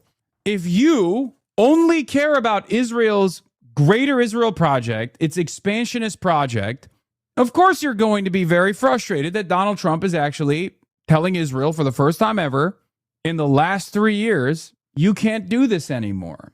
The Iranians got what they wanted, the Americans didn't, and that's where we're going from here. And then, Hagar, what does that mean for the Lebanese? Yeah, it's a disaster, actually, in so many ways. So Tom mentioned here. It's a disaster. It's a disaster for the Lebanese that Israel can't kill them, okay? This is a disaster for the Lebanese. If Israel can't kill more Lebanese children, then how can Lebanon be free? If Israel doesn't take over more Lebanese territory, violate Lebanese sovereignty, how can the Lebanese feel free? Yes, this is correct, by the way. Ryan Grimm has a very good take on this. By humiliating Netanyahu, Trump is very clearly redirecting humiliation that otherwise would be Trump's onto him. Never underestimate Trump's ability to dodge responsibility, a true master at work. It's extra smart because the teeth gnashing from the pro-Israel camp will be so deafening and relentless and absurd, it'll drown everything else out. And the majority of the planet, livid at Netanyahu for talking Trump into this, is happy to pile on. That's literally the point here. Donald Trump is abdicating his own personal responsibility after being goaded into waging this war against Iran and losing this war. He's abdicating his own personal responsibility in the matter and offloading it to Israel. And Israel is obviously willing to be the piñata in this circumstance. Its loudest advocates are also willing to be the people who cry the hardest because it's sincere. They are actually mad because they're used to getting everything that they fucking want. Do you understand? They're used to getting everything they want. And their envoys in the Western world, People who obviously place the interests of Israel over the interests of America, over the interests of Americans, will also chirp just the same. This is a unique opportunity to openly point to people who are Israel first. Obviously, there's been plenty of other opportunities, but this is so clear. This is where you can even get MAGA on board because they love Donald Trump. They only like Israel because Donald Trump loves Israel. Okay, maybe some of them also have some kind of theological justification for demanding Israel's endless expansions. Sure, you know, the white evangelical Protestants who believe this will trigger the rapture. But ultimately, plenty of MAGA only care about Israel because their beautiful president, their cult leader, cares about Israel. So now the cult leader doesn't care about Israel as much, at least in the way that he's communicating. Now you can actually see the cracks. Now you can actually drive a wedge between those who've been pro-Israel thus far. Anyone from this moment on that turns around, and talks about how Donald Trump is failing Israel will reveal themselves to care only about the interests of Israel and does not care about the interests of America or Americans. You cannot justify further incursions, further expansion in this moment when Trump is very clearly trying to manage this retreat. This person is going to try and say it's actually beneficial for the Lebanese population if Israel keeps murdering the Lebanese children. That the Israelis are now being held back. And it sounds, a lot of people, it sounds like a ceasefire would be a good thing, right? Normally that sounds like something you'd want in Lebanon or anywhere. But the fact is that if we focus on Lebanon specifically, it's not there's no deal. Everybody was told to stop shooting, to put their arms down. We've now told one of our most important allies in the world that we don't want them defending themselves. The strike that Trump condemned over the weekend was a strike that was after a terrorist, a Hezbollah terrorist, wanted by the United States for having killed 5 Americans, kidnapped and killed 5 Americans, Mohammed Daktouk. And here we are telling our ally that strike should have never happened because the Iranian regime gets shaky about it, because they're the ones suddenly that have the strength to negotiate from a position of strength. In Lebanon specifically, when you have a ceasefire that doesn't detail how Hezbollah is going to get disarmed, who's doing the disarmament, what happens with Israel, what are the terms of their withdrawal, what's the relationship between the Lebanese and Israeli militaries, what is the role of the U.S. military, it's a disaster because it emboldens Hezbollah to go out there. And by the way, they already are going out there saying, you see, it's the Iranians that... Guys, you have to understand, this is not Fox News. This is MSNBC. Now known as MS Now. This is what I mean when I say there is a bipartisan propaganda effort to greatly overemphasize Israel's importance in the region and place Israel's interests above the interests of Americans. Like, this is happening on the liberal side. This is supposed to be the furthest left mainstream media outlet. There are some wonderful voices on MS Now as well, some that I like quite a bit, you know. Chris Hayes comes to mind. But then there's also this. This is what I mean when I say it's fucking uniparty. This is not the Ellisons purchasing MS Now. MS Now is not purchased by the Ellisons. Brought us peace. It's us who are bringing you peace. No one in Lebanon believes it, but now they're going to the extent of threatening coups against the government, saying that the Lebanese government that did everything it could to separate itself from the Iranian regime, to pursue... Yeah, this is the problem with MS Now hiring a lot of never Trump Republicans, former anti-Trump Republicans. A lot of former anti-Trump Republicans were NATO Atlanticists themselves and thought that Trump would be too volatile and too dangerous to American imperial hegemony, which I guess they weren't technically wrong on. But in moments like this, they find themselves directly at odds with the base that they're trying to propagandize to. This causes more enmity. This causes MS Now to lose even more relevance and more credibility. Peace talks because they know it's in their national security interest to say, you know what, this government doesn't represent us and we don't want any kind of peace talks with Israel. Yeah, the MSNBC female guest is saying the MOU is horrible for the Lebanese is named Hagar Shamali, her specialty being a think tank fellow at the Atlantic Council and a former Obama comms and NatSec staffer. Also runs a terrible political satire channel on YouTube.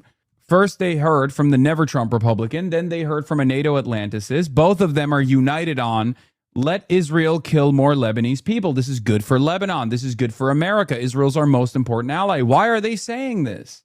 Why are they saying this? Well, because they want to fucking punish Trump. They want this deal to not go through because their primary interest is the continuation of the greater Israeli project. The mainstream freak out over the bad deal misses the crucial point. It was a bad war, which the U.S. and Israel decisively lost. The so-called bad deal is a byproduct of that loss. You have to reckon with the fact that it was a bad war and a lost war, and your analysis is garbage. Yes, of course it was a bad war, this guy says. Or rather, it was a war that Israel was decisively winning until General Bone Spurs insisted on joining and then got bored and screwed it up like he screws everything. He should have let Israel fight on their own without holding them back. There is no world. This is utter fantasy, okay? There is no fucking world where Israel gets to fight these wars on its own. Israel's never fought a war without unlimited Western support. It's fucking bullshit, as I've stressed this over and over again.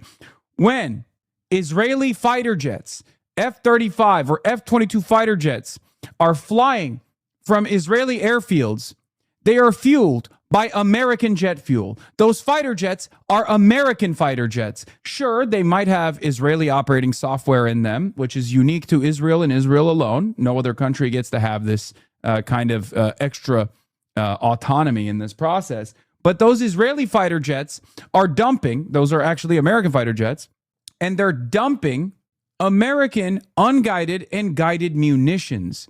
And in the process of flying from, sorry, they don't have F-22s. Only America has F-22s until they merge their military. And then they'll have F-22s as well. Apologies. When they're dumping munitions on Tehran, those are American munitions, okay? Those are American unguided bombs. Those are American guided munitions that we panic shipped over to Israel. In the process of flying from Tel Aviv to Tehran, because that journey is too long for fighter jets to commit to on one tank, they get refueled by American Stratotankers. Their targets that they identify are targets that they've identified with American intelligence.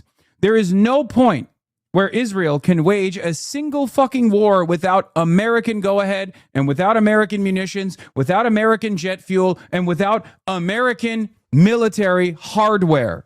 So when people say, oh, let Israel commit these war crimes unrestrained, why are you actually impeding on Israel's ability to defend itself?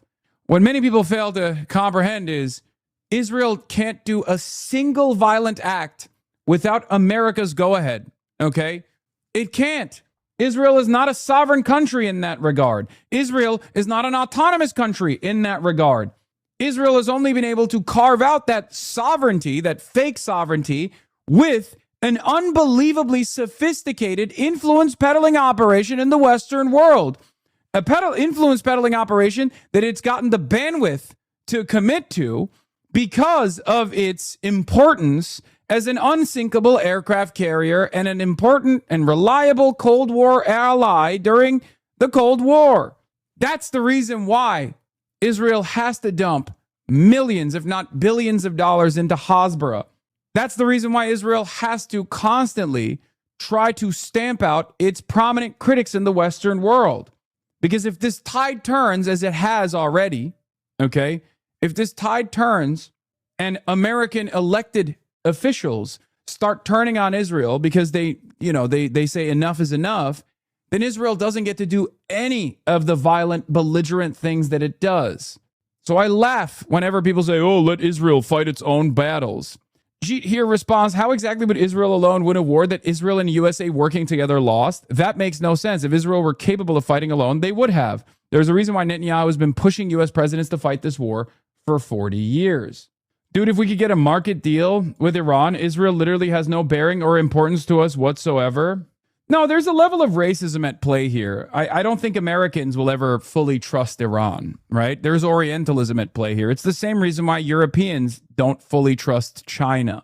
They'll try to secure better economic relationships with China, but they'll never fully commit to being in the sphere of influence of China. They don't even commit to leveraging a better relationship with China against the United States of America. So there is a level of Orientalism at play. And that's the same reason why America will never trust Turkey or Saudi Arabia or the United Arab Emirates or Qatar, even though these countries are much more valuable militarily, Turkey is, or much more valuable because they are resource-rich nations, Saudi Arabia and the rest of the GCC, and also have billions of dollars that they dump in the direction of American initiatives, sometimes directly giving those billions of dollars to Jared Kushner or Donald Trump. And yet, America still obviously places a higher emphasis on protecting Israel and abiding by Israel's wishes, right? There's a reason for that. Israel. In any case, again, after all the talking point of Israel being the Middle East's greatest beacon of democracy was always rhetoric, Israel knows that if Middle Eastern countries were more democratic, they would be more antagonistic to Israel. Israeli foreign policy requires neighborly authoritarianism, which is true, yes. It's extremely disturbing that hardcore pro-Israel commentators seem to overwhelmingly lament that there isn't a brutal Sunni minority regime suppressing the Shia majority in Iraq and a brutal Alawite minority regime suppressing the Sunni majority in Syria. Israel does not care about democracy. Israel's an apartheid state. It's not a fucking democratic process. You can't have a democratic apartheid state. You can't democratically organize around doing a genocide to the indigenous population. Democracy doesn't mean anything at that point, right? This is a crucial point, and the reason why all Western rhetoric about democracy promotion rings so false. And in spite of the $100 billion that we burned here in the last 100 days, probably even more than $100 billion, maybe 200 billion, right? The 100 billion is the conservative estimate. Billions of dollars of radar installations that are gone and probably will never be replaced. A destruction of American force projection capabilities, complete collapse of America's force projection capabilities. Other allies far away from this region in the Asian theater, for example, are recalculating their allegiance to the United States of America. We blew all of that at the behest of Israel. Now, I don't personally think this is a bad thing. I know that this was an inevitability. I've been saying this for years, that America is declining as an empire. It's an empire in decline, and we must manage that decline, right? This was the heart of the speech that I delivered at Yale Union. Donald Trump is the accelerant, because Donald Trump leaned into Israeli nonsense. He listened to Benjamin Netanyahu. He didn't listen to his generals. He didn't listen to his own intelligence community. He listened to Benjamin Netanyahu. He was so high off of what he thought was a major victory in Venezuela, and he thought he could recreate it. But to give him credit, even though this is a classic Trump moment, he fucks something up, he ruins it, he molests the money, and then he turns around and stops the money molestation, and we're supposed to sit there and celebrate this decision. But to give him credit, he at least was not committed to full-blown invasion, a complete destruction, a complete cratering of American force projection capabilities, and maybe the American domestic economy as well. But let's hear from another Israel firster and what he had to say. Israel's enemies are our enemies. I often say the reason they hate Israel is because Israel is small and Israel is close to where they are. And so I believe standing with Israel stands with a country that largely shares the same values that we do. Does that mean I think we should put the interests of America over Israel? No, but I haven't seen an instance where Did you say, does that is the case. mean we should put the interest of America over Israel? No? No, does that mean we should put the interest of Israel over America? Okay, I want to make sure. All right, if I misspoke. Yeah. Fucking got him. We got him, boys. A gut punch to peace through strength, Pablum. You know. Yeah, Trump leaves the door open to Iran enriching. Maybe the only good thing to come from this disastrous war with Iran is Trump nuking the hawkish FDD worldview and suggestion that you can bomb your way to peace. Yeah, I don't think we're going to stop doing that. I think America is belligerent, and it's going to get even more belligerent until we forcibly excise the influence of Israel from our foreign policy vehicle, from our domestic policy. This is not going to change. It's going to come back. Look at what AIPAC is doing, subverting democracy actively. Okay? That's it. There are far too many loyalists that actually care more about Israel's interests here, that try to present an argument that abiding by Israel's needs is actually good for America in the long run, that will continue to escalate, that will continue to agitate, that will continue to try and get America to commit troops to fighting Israel's wars. They got a little taste of it There was no restraint for the last 3 years. So, of course, without any punishments, without any accountability, without any reconsideration of what this allegiance looks like, they're going to keep pushing. This is it. I mean, this is the major problem. Yes, we would still be belligerent without Israel, 100%. I'm not saying that we won't be. It's just that when it comes to driving our MENA foreign policy, Israel is in the driver's seat. Okay? I'm not going to say America wouldn't be belligerent without Israel. Of course, America's belligerent without Israel. I mean, Venezuela has very little to do with Israel. Let's be real, right? Even though, they got a piece of that ordeal as well. They rerouted Venezuelan oil to Israel because they always got to get a piece, obviously. But that wasn't done. The Donroe Doctrine is actually supposed to be a new version of the belligerent foreign policy and American imperialism that maybe draws its forces down from the rest of the world and hardens its own backyard, right? That is not completely about Israel. Israel only plays a role in the MENA aspect of this. Middle East and North Africa.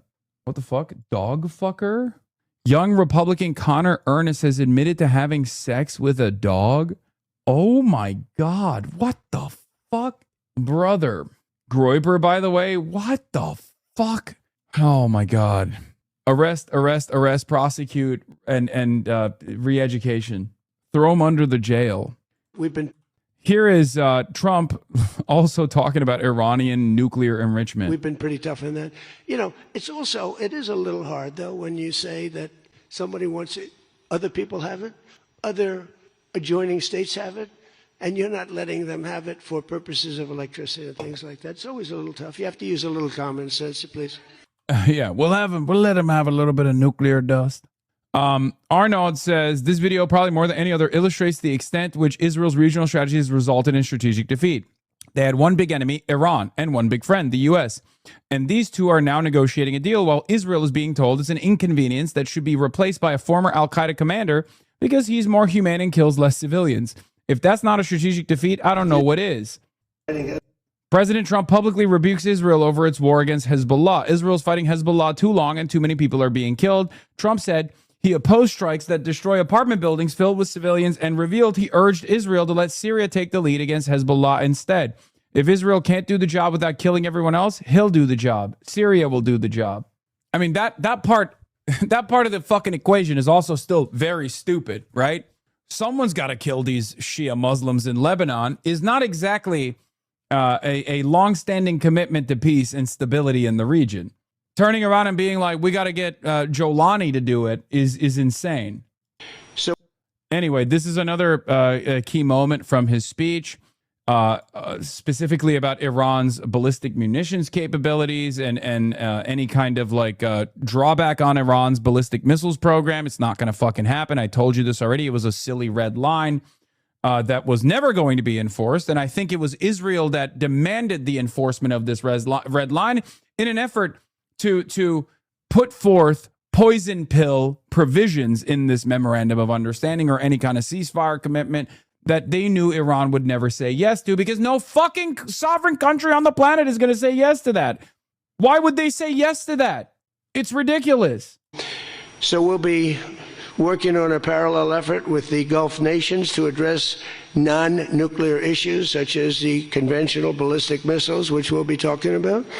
And support. I mean, they have to have some because other people have some. You got to have some. Yes. Oh my God. He's like, listen, I'm Shia Muslim. I am Shia Musliman. I've seen the light of Allah and have realized that I have always been Shia. MashaAllah, I have reverted. Incredible. I mean, he was always stupid to begin with. Look at Marco Rubio in the backdrop going, oh man, he's just fucking saying they can have ballistic missiles. Not great. You shouldn't give them. Even he's not smirking no more. Howard Budlick usually smirks in the background like, hey, yeah. And I have guys, I like some of these guys, but I don't think they're smart. Sir, you shouldn't let them have any missile. I said, well, what am I going to do? Am I going to let Saudi Arabia have missiles, but they can't have them? Yes, sir. doesn't work that way, you know? It doesn't work. I hate this pedophile, but let me tell you something, okay? Only this pedophile gets to say this, okay? When I say it, everybody fucking yells at me, but it's true. So I hope now some of these dumb fucks in the cult can be like, yeah, that makes sense. Yeah, only Nixon gets to go to China. Straight up. Only Trump gets to go, yeah, of course they're going to have fucking ballistic missiles. What are we talking about? It's a sovereign country. What are you going to, would you be down to fucking restrict our own defensive capabilities? No. Yeah, no shit. Marco Rubio with the 1,000-yard stare, wondering how long is it going to take? In this news conference, Trump said that he has a hard time telling Iran that they can't have ballistic missiles because Saudi Arabia has them. And it's hard to tell Iran that they can't have a civilian nuclear program because others have it. He's right. He's fucking right. It's so stupid. It's such a stupid fucking goal to try and advance. And we've only seemingly advanced this goal because we're the United States of America, and we've told ourselves that we get to tell other countries what they can and can't do. Straight up. For far too long, we have gotten to dictate, we have decided what other countries can and can't do. Okay? And now that time is changing because Iran fought for its own sovereignty and won. Check logs after spiel. JD Pondon supports HasanAbi doctrine. I mean, this is the type of truth that Donald Trump would never reveal if Iran hadn't fucking won this war, okay? If Iran had not won this battle, Donald Trump is not going to be like, yeah, they can't have, they get to have defensive munition capabilities, ballistic missile capabilities because they're a fucking sovereign nation. They fought, they won, okay? They fought for their sovereignty. They won their sovereignty. I can't even talk. They fought for their sovereignty and they won their sovereignty. So now, of course, they get to fucking keep their missile program, you know? Work that way. And missiles aren't the problem. Missiles are, they hurt a little location, but they don't blow up the planet. So we'll be working on a parallel effort with the Gulf nations to address non-nuclear issues, such as the conventional ballistic missiles, which we'll be talking about. And support. I mean, they don't want that smoke. Launches of production are in the mountains. Matthew says the Trump supporters are melting down over this deal. They're attacking him now. President Trump opened the nuclear enrichment for Iran. Wait, this is not the link. This is not the right link that you're sending me. I don't think. I mean, this will be an important test. This will be an important test in the resilience of Trump's cult. Will this actually break the Trump cult apart? Or will they, for the first time ever, actually accidentally find themselves on the right side of an issue? Because Trump is now on the right side of an issue. Because this is categorically very Trump. He did this with the Ansar Allah movement. And I remember, if you remember, I talked about this, right? Like, Trump, to give him credit in all of this madness, is the type of guy who's not ideologically bound by anything. He's just invested in his own personal goals, right? He is unbelievably self-interested. And as someone who's unbelievably self-interested, an ideological man in this circumstance would probably commit to going up the escalation ladder. Trump is a selfish man. Trump is a selfish man who has thrown his closest allies under the bus when push comes to shove. Right now, that ally being shoved under the fucking Iranian bus is the pro-Israel lobby. So we shall see. But it's incredible to watch so many Israel firsters crash the fuck out. I mean, I already covered this, but yeah, Ben Shapiro saying the MOU is a disaster, right? At least some of his most servile little piggies, little piggies are smart enough, like Lindsey Graham, to stand on this delicate tightrope that they've found themselves on in the past. Obviously, Lindsey Graham loves war. He nuts off to it. That's the only thing he cares about. But he also knows that he has to be Trump's inside man. That's the reason why he is committed to this weird statement where he's like, well, you know, I haven't seen the full details of the MOU, but it seems to be fine. It seems to be all right. I trust Trump. You know, he's realized that he has to stand on one side, and that's the Trump side. Whereas there are others who are not bound by that same interest, who are bound by a much higher priority. Ben Shapiro's highest priority is Israel. We've known this already. We've talked about this already over and over again. As a matter of fact, Ben Shapiro is the one guy that most people don't even try to cry and say, I'm being anti-Semitic when I say he's Israel first. It's actually interesting. He is so transparently Israel first that even other people that normally would say, dude, you're just saying a Jewish man has dual loyalty. What the fuck? They don't even do that for Ben. They'll do that for Jake Auchincloss. They'll do that for others, but they won't do that for Randy Fine, and they won't do that for Ben Shapiro. Interesting. There's a couple guys out there in the Israel First crowd that even the other pro-Israel mouthpieces and advocacy organizations won't claim you're being anti-Semitic if you just openly call out their highest priority and their highest loyalty being to Israel. Mark Levin's another one, Randy Fine's another one, Ben Shapiro's another one, right? It's very funny. And it's because it's just so transparent. Like, he just does not give a shit. He does not give a single shred of a shit about what's going on in America. He's just like, this is my highest priority. Let's take a look. Let's take a look at what he's saying. That Mohammed Khalibaf, who will apparently on Friday be literally in a photo op with the Vice President of the United States. I cannot express to you how stomach-turning that is. I don't care who the Vice President is. I don't care who the President is.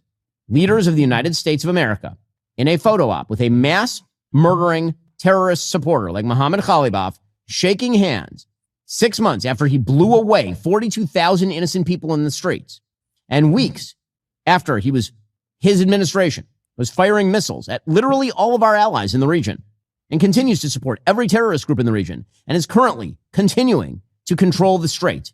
Like right now, it is not fully open for business unless the Iranians have, quote unquote, decided it is. The idea here is that somehow this administration and the deal that has been cut weakens Hezbollah. I'm not seeing it so much. I'm not seeing it. Maybe it's there. Again, we haven't seen the MOU for the 1,000th time. We haven't seen the MOU. That's not because of me. I would like to see the MOU. I think you would like to see the MOU. Hell, 42,000? Dude, it's so funny. Laura Loomer yesterday or 2 days ago said 100,000. Yeah. The IRGC has killed 1 billion Iranians. That's right. They have a new type of weapon that only kills its own civilians. It doesn't harm any of the buildings. It doesn't disrupt regular business. It just kills Iranian civilians, and they've killed them by the billions. We are on track to becoming an Islamic country. Sad to see. Savor these hilarious meltdowns while they last. It's been a rotten year, and there will surely be more misery to come, says Mark Ames. He's right. I am savoring it, though. I mean, it turns out, you know how these guys love talking about, like, liberal tears? It turns out Zionist tears are so delicious because pro-Israel people get everything they want all the fucking time, and they're so goddamn spoiled. They're so arrogant. They're so entitled. So when things don't go the way they want it to, for once, their meltdown is fucking hilarious. Of course, my Senator Adam Schiff is obviously outflanking the Trump administration from the right here. Let's finish the Ben Shapiro tiers, and then we'll get to Adam Schiff, also known as Adam Schiff. I think we'd all like to see the MOU. If Israel is not a party to the actual talks, which they are not, they have not been included in the talks. If Israel is not a signatory to the agreement, which they are not, how in the world could you tie Israel's hands when it comes to self-defense in Lebanon while Hezbollah is firing rockets and drones over the border at Israeli citizens? Shall we say that this is not a popular MOU, from what I understand, in Israel? And again, Israel, they were flying jets alongside American jets during this whole operation. Iran was firing at American soldiers during this whole operation. So playing halvesies is a bit strange. If we release funds, or if we tell our Arab Gulf state allies to release funds to Iran, it doesn't have to be American taxpayer dollars. That is us releasing money to Iran. If you unfreeze money to a terrorist group, that is in fact money going to a terrorist group. It does not have to come from American. That's sleight of hand. It's rhetorical sleight of hand.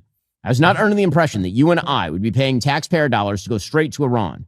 But if we press people to release money to a terror state in order for them to continue to toll the strait, and to exert control whenever they feel threatened, or for them to rebuild their ballistic missile and nuclear capacities. That is a gigantic mistake. To go back to the 5 standards of a good deal versus a bad deal would look like continued nuclear development. A bad deal would look like continued ballistic missile development.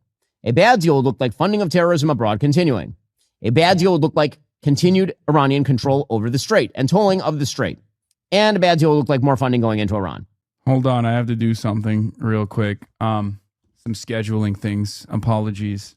I have to make some decisions on when to travel potentially to New York. New York again. Yes, I'm sexting. I'm about to interview Adam Smith. Oh, I know him. Who's the highest ranking Democrat and serves as the ranking member of the House Armed Services Committee. Is there anything you think I should ask him or push him on? Yes. Merger of the Israeli military for sure. Definitely hit that subject. And then also ask like what his take is on the Trump MOU. And if he hits like a right wing, if he outflanks the Trump administration from the right, ask him why he's doing that. This is a bad war that Trump obviously started. And there's an alternative out there with, the JCPOA that the Obama administration had accomplished. Isn't it better to like end the hemorrhaging here? I mean, America's force projection capabilities have been diminished, have been destroyed. Shouldn't we reconsider our foreign policy as it pertains to our foreign policy and the guidance that we get from Israel? Brother, we all know Adam Smith. He's the father of neoliberalism and its history of globalization. First of all, Adam Smith would be fucking woke in comparison to what neoliberalism looks like. He's not, I wouldn't say he's the father of neoliberalism. Okay, you're wrong. That is not an appropriate interpretation of his work at all. I mean, his work was also profoundly important for Marx as well. The one time I don't write joke. Okay. Yeah. Adam Smith looks like a fucking Maoist when he talks about rent-seeking behavior from landlords. Okay. Adam Smith is basically a Maoist. Anyway. Yeah. Neoliberalism is a bastardization of Adam Smith. Marxism is a continuation, the appropriate evolution of Adam Smith's work, ironically enough. All right. But yeah, no, that's a good one. Milton Friedman makes Adam Smith look woke. Adam Smith is woke. He's literally woke in comparison to fucking neoliberals. 100%. I still find something shocking almost every time I read Adam Smith, like the part where he says, oh, by the way, capitalism is obviously coercive against workers. It is not, however, difficult to foresee which of the two parties must, upon all ordinary... Yeah, ask a liberal about Adam Smith's opinion on rent-seeking behavior and landlords, okay? They will literally stare at you like, what are you talking about? Straight up. That motherfucker hated landlords, bro. It's not, however, difficult to foresee which of the two parties must, upon all ordinary occasions, have the advantage in this dispute and force the other into a compliance with their terms. The masters, being fewer in number, can combine much more easily, and the law, besides, authorizes or at least does not prohibit their combinations, while it prohibits those of the workmen. The law favors the side of capital owners over the side of the workers. Woke! Yes, capitalism was a historically progressive force during the time of Adam Smith, at least according to the Marxist view of history. It is, and it was, and it's true. That's why Marxism is seen as an evolution off of Adam Smith's work as well. Yeah, what are the common wages of labor? Depends everywhere upon the contract usually made between those two parties whose interests are by no means the same. The workmen desire to get as much, the masters to give as little as possible. The former are disposed to combine in order to raise, the latter in order to lower the wages of labor.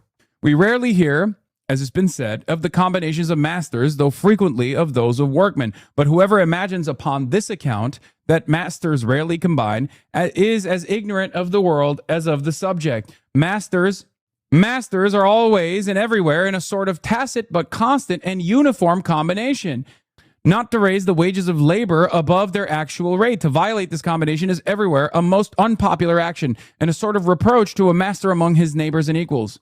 If Kamala spoke like this, people would have said she's Marx reincarnate. Guys, I don't know how to explain this to you. That is literally also Marxist. The master-slave dynamic, okay, is literally dialectics. It is Marxist. He said the exact same thing. Marx was a continuation of Adam Smith's work. This is basic this is Marxism 101. That literal text is identical to Marx's interpretation, because Karl Marx's interpretation, yes, master slave is Hegel. Yes, I know. Oh my God. I know, chatter. Master slave dynamic, the master slave dynamic is Hegelian, which is also, again, profoundly important for Marxist interpretation. What do you think the class contradiction, what do you think the friction between the classes is? I said it is a dialectic. It's dialectical thinking. In any case, a lot of people don't realize that, like, there is not a lot of moralizing in Das Kapital. It's just a straightforward description of how capitalism works. The moral values that we that we add on to this description of how capitalism works comes from the fact that we as human beings kind of look at that dynamic and think, well, this is a little fucked up, right? Yes, the moralization comes from our natural response to a system that is very clearly designed. Yeah, it's not even prescriptive in general. No, it's not. It's just descriptive. It's pure descriptive text. Most people have never read Das Kapital. And that's the reason why they endlessly pontificate on a text that they never read. And it's understandable. It's, not the easiest read.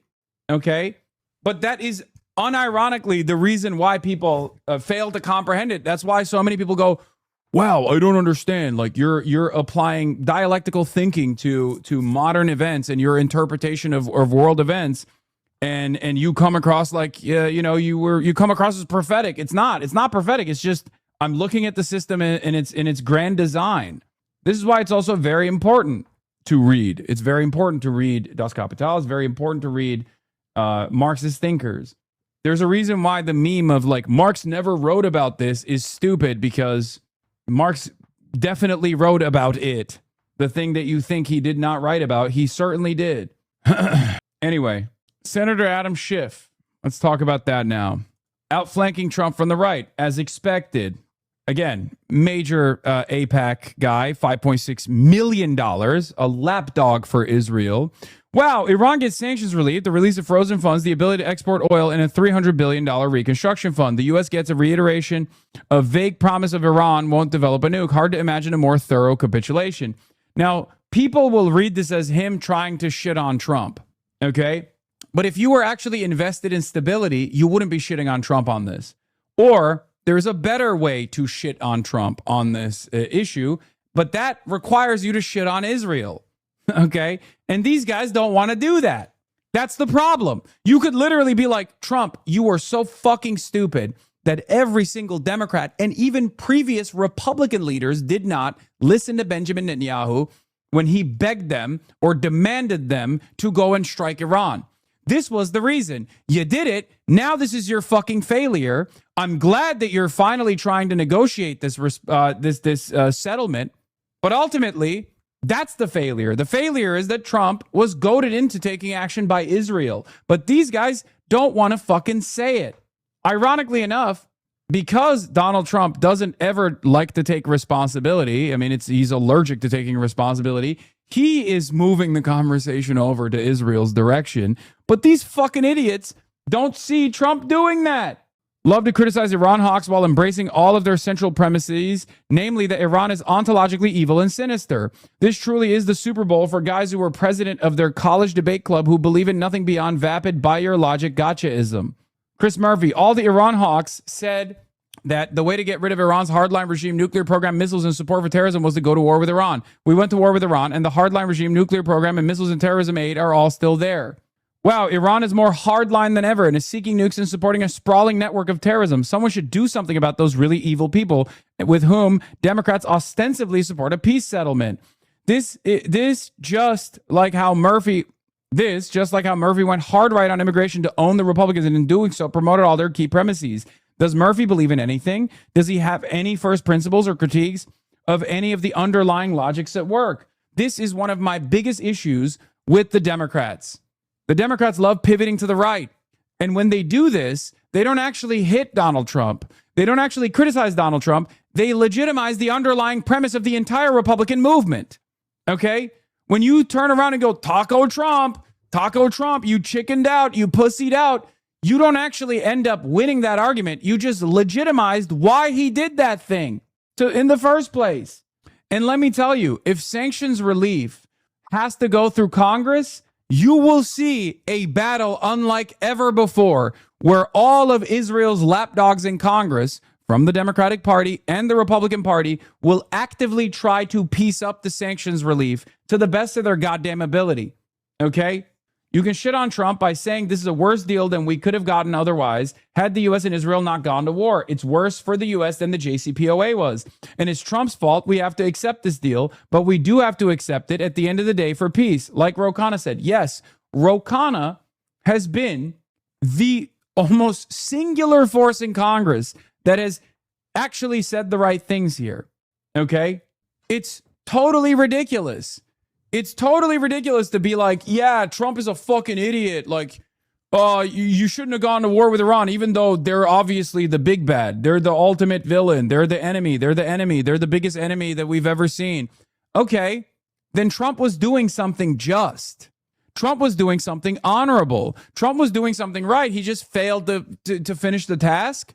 So what should Trump do next? Go back to war? Is that the argument? Because whether you recognize it or not, that is the argument that you are laying down.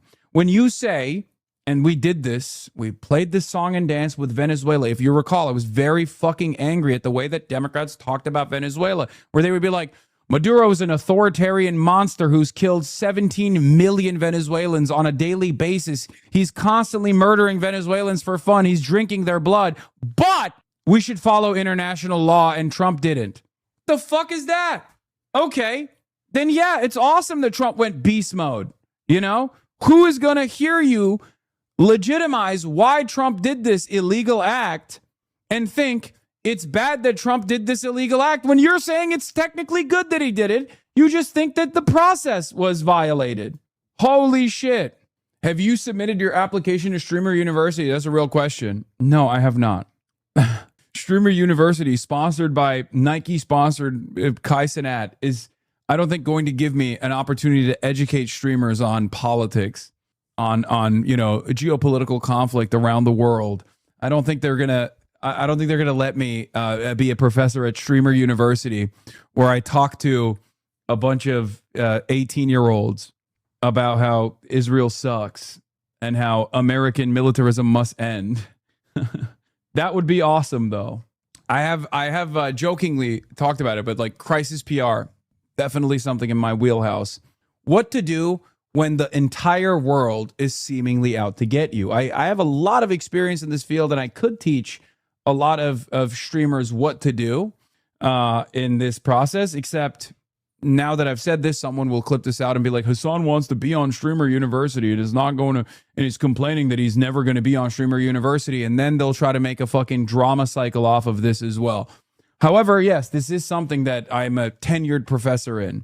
Poli-Sci 101 with Dr. Jihad. Anyway, you'd be great at teaching crisis control? Yes.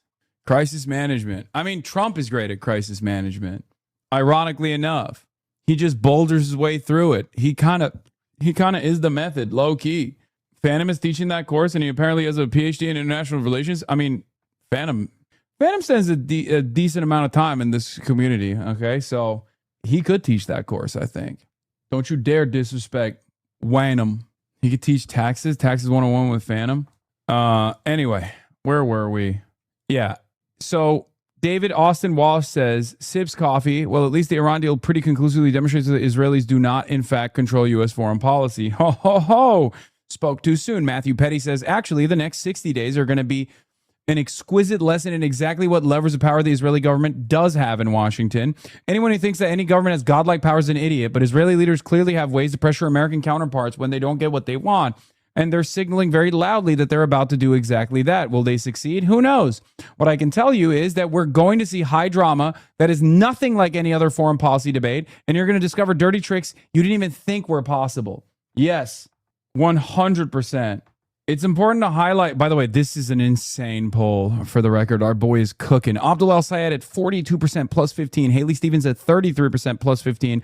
Mallory McMorrow at womp womp 7% minus 10.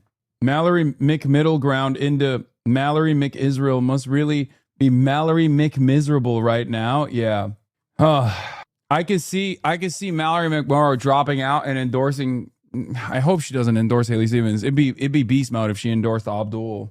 It's important to highlight that the reason why the United States is surrendering is because Iran controls a vital waterway for the global economy. They might not have a nuke, but their control over the strait is effectively the same thing. Trump ran the global strategic reserve dry, trying to destabilize them. Now he needs to bribe them to get things back to the status quo ante. The material strength is why Iran is getting the concessions they have. Oh, absolutely. As I said, there are Straits of Hormuz all around the world for those with eyes to see. Okay? Every country has its own Strait of Hormuz. This is why labor power is so important, because Iran didn't defeat the United States of America's forces militarily. Iran has no capacity to defeat the American forces militarily. What Iran did was show, or rather take advantage of, how fragile the international market system is. Because when capitalism is everywhere, when capitalism is all around, and it's a fragile system, because it needs permanent stability with one hegemon making sure that no one acts out, right? That necessity of stability can yield tremendous opportunity for those who are under attack. That's precisely what happened. Iran didn't destroy the American military machine. Iran hit centers of profit. Iran struck global capitalism. That's it. That's it. It's a very important lesson to learn here. One that they do not want you to know, that united, labor has all the power. Okay? All of it. And it doesn't actually take a general strike to stop this system in its entirety. It does not. That's why I've always said, like, the Longshoremen's Union is probably one of the most powerful unions in the country. Teamsters, another unbelievably powerful union. Railroad workers. All they would need to do is take advantage of the leverage they have and strike in a moment that is inopportune for capital owners and maybe even the rest of society, let's be real, but an opportune moment for them. We just haven't had the confidence in decades to recognize that we have this power. That's it. Capitalism is a delicate system. It's unbelievably fragile. We have so much more power in our hands within the labor unions, within just the power that labor has altogether, that if this is the thing that capital owners fear the most, if Americans were more class conscious, they could seize so much more power in the workplace. Not just like better benefits. I'm talking about political moves. If they were like, hey, we don't like, for example, that JFK is transiting Israeli weapons through a civilian airport. We don't like that at all. We want to put an end to it. As here it is. Friends of the show that you have seen are introducing Break the Chain, a New York City DSA arms embargo campaign. Our target, JFK. We're proud to stand with the DSA candidates running to put an end to the U.S. war machine, endangering workers at home and fueling mass death abroad. Every day, civilian aircrafts take off and land here, carrying more than just passengers and luggage. JFK is a linchpin in the supply chain directly fueling the killing of children in Gaza, Lebanon, Yemen, and Iran. It endangers the lives of unknowing residents, workers, and tourists who pass through this airport every single day. FOIA documents confirm what we've long suspected. Weapons bound for Israel don't travel through some separate, secure military transport. They move through the same civilian airports, the same runways as every other flight. Explosives, detonators, fuses, packed into unmarked containers. In October 2025, a nitrocellulose explosion at a munitions factory in Tennessee killed 16 people, and it leveled the entire facility. One of the same materials being shipped through JFK. Every New Yorker who works in or flies out of this airport deserves the peace of mind knowing that their safety comes first. That's why we're demanding an immediate arms embargo on Israel to begin the just transition from a war economy to a peace economy. Our city's resources, our labor, and our infrastructure are captured to feed a global machinery of war that benefits a tiny elite of billionaires, while our communities are told to accept crumbling hospitals, underfunded schools, and neglected public transit as just the way things are. What does that actually look like? It looks like this. We see the cost of the war economy right here in our crumbling public transit. Since 2023, the federal government has spent almost $34 billion fighting on Israel's behalf in the Middle East. That same money could have been used to replace thousands of outdated subway cars, made over 60 stations accessible, and repaired over 150 subway stations. It looks like this. With the $34 billion spent on Israel's behalf, we could fund the Green Healthy Schools initiative 3 times over. $11 billion to install solar, replace fossil fuel boilers, and upgrade HVAC systems. So how do you break the chain? You show up. Sign the petition for an arms embargo on Israel. Fill out the onboarding form.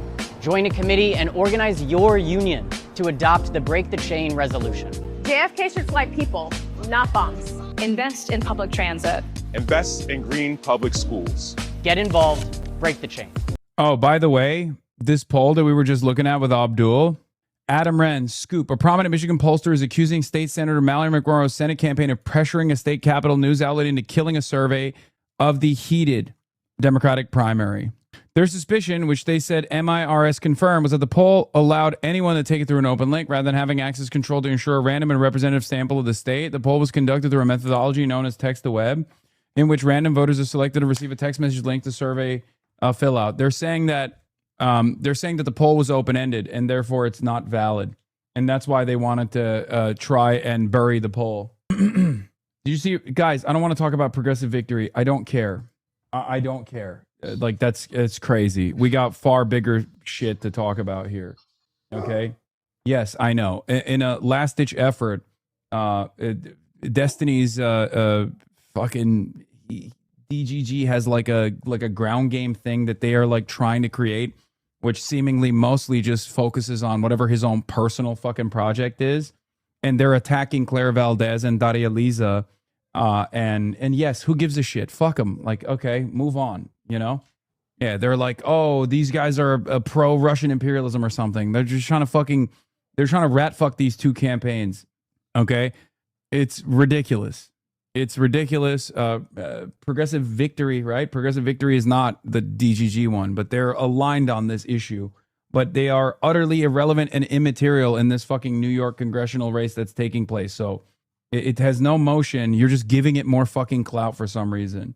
Yes, Progressive Victory broke off from Destiny, but they're using this like they got bullied or pressured into it feels like it's they got bullied or pressured into like taking this weird fucking stance where they're like, we need to know about this. I don't know. It's a waste of time.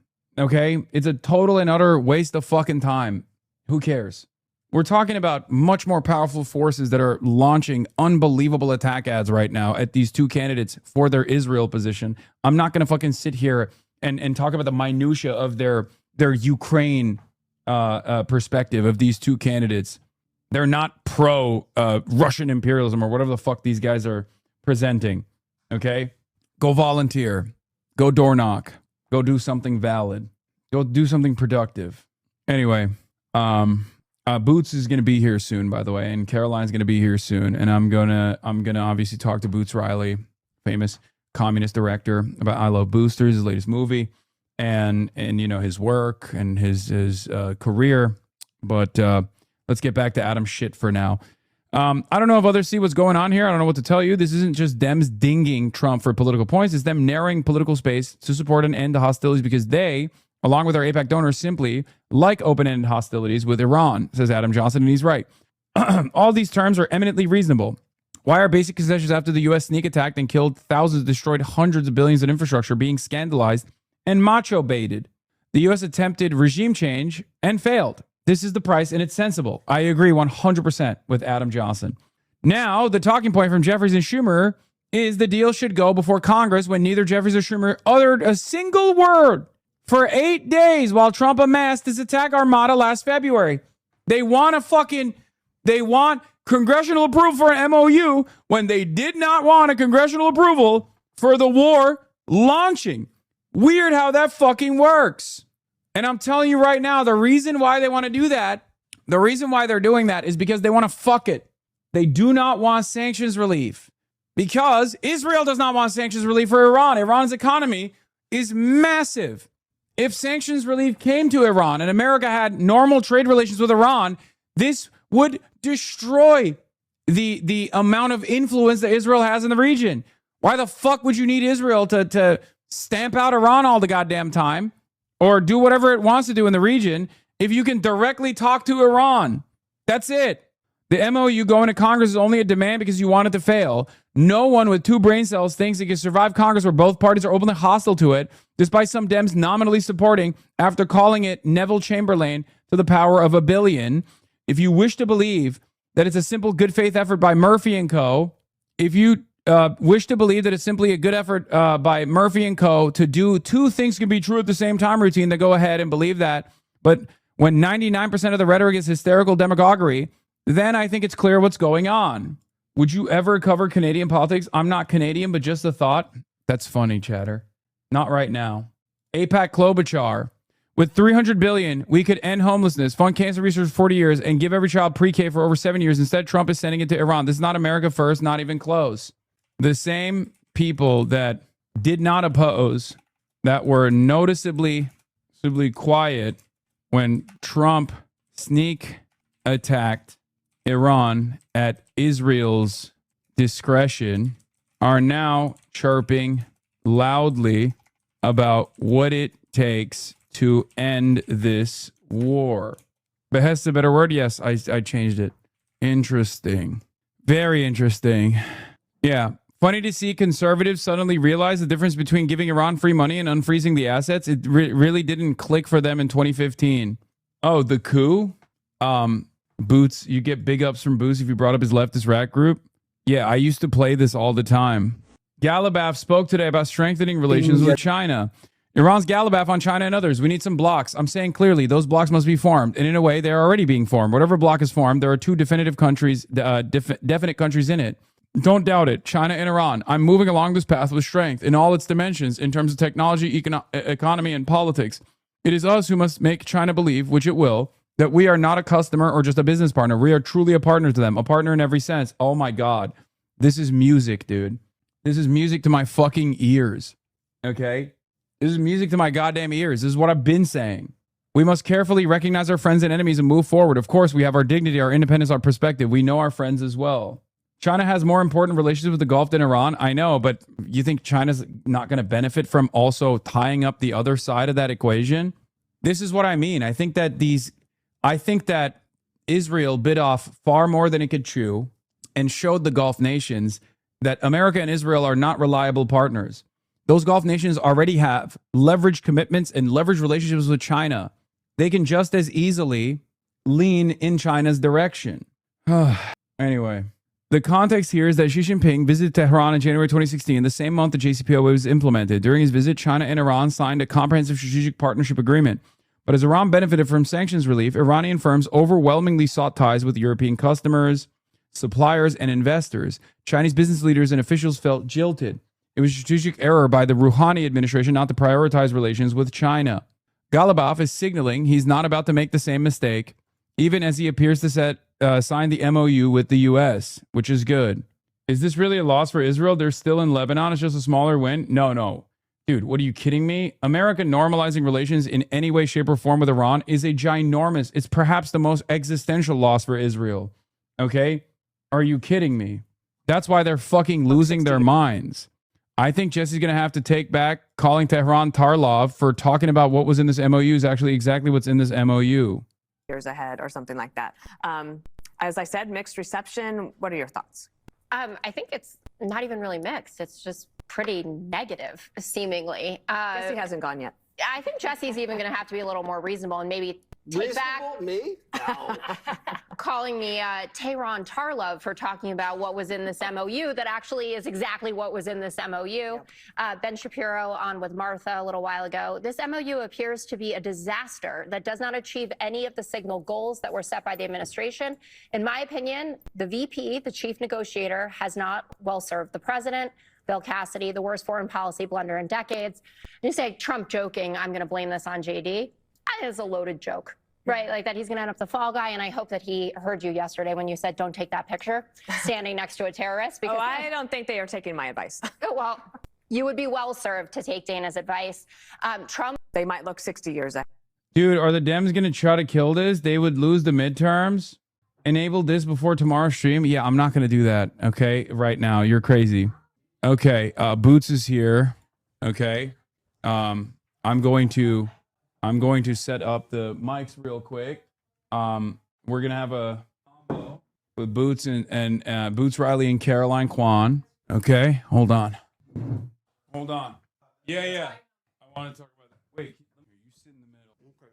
Middle seat. Are we live already? Oh yeah, we've been live. Yeah. All right, Boots Riley in the building, Caroline KWAN in the building, ladies and gentlemen. What an honor to have you here, director, communist extraordinaire, someone that you have probably seen the works of. Hopefully, I Love Boosters just came out. We're going to be talking about that. We're going to be talking about your experiences, your politics, your worldview, your music, and your music as well. We got it right here. I already had it ready to go, ready to rip. Okay.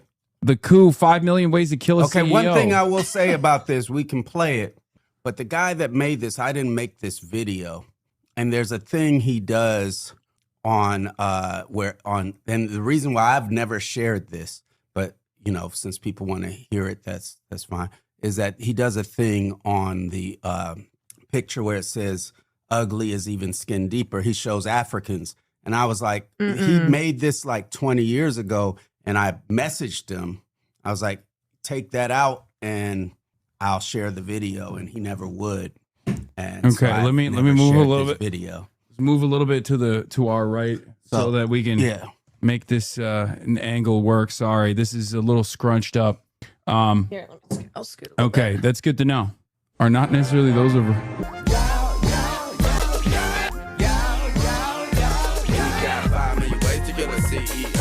Slap them up and shake them up and then you know. Let them off the float and bait them with the dough. You can do it funk or do it disco. Yeah, this go. 5 million ways to kill a CEO. Slap them up and shake them up and then you know.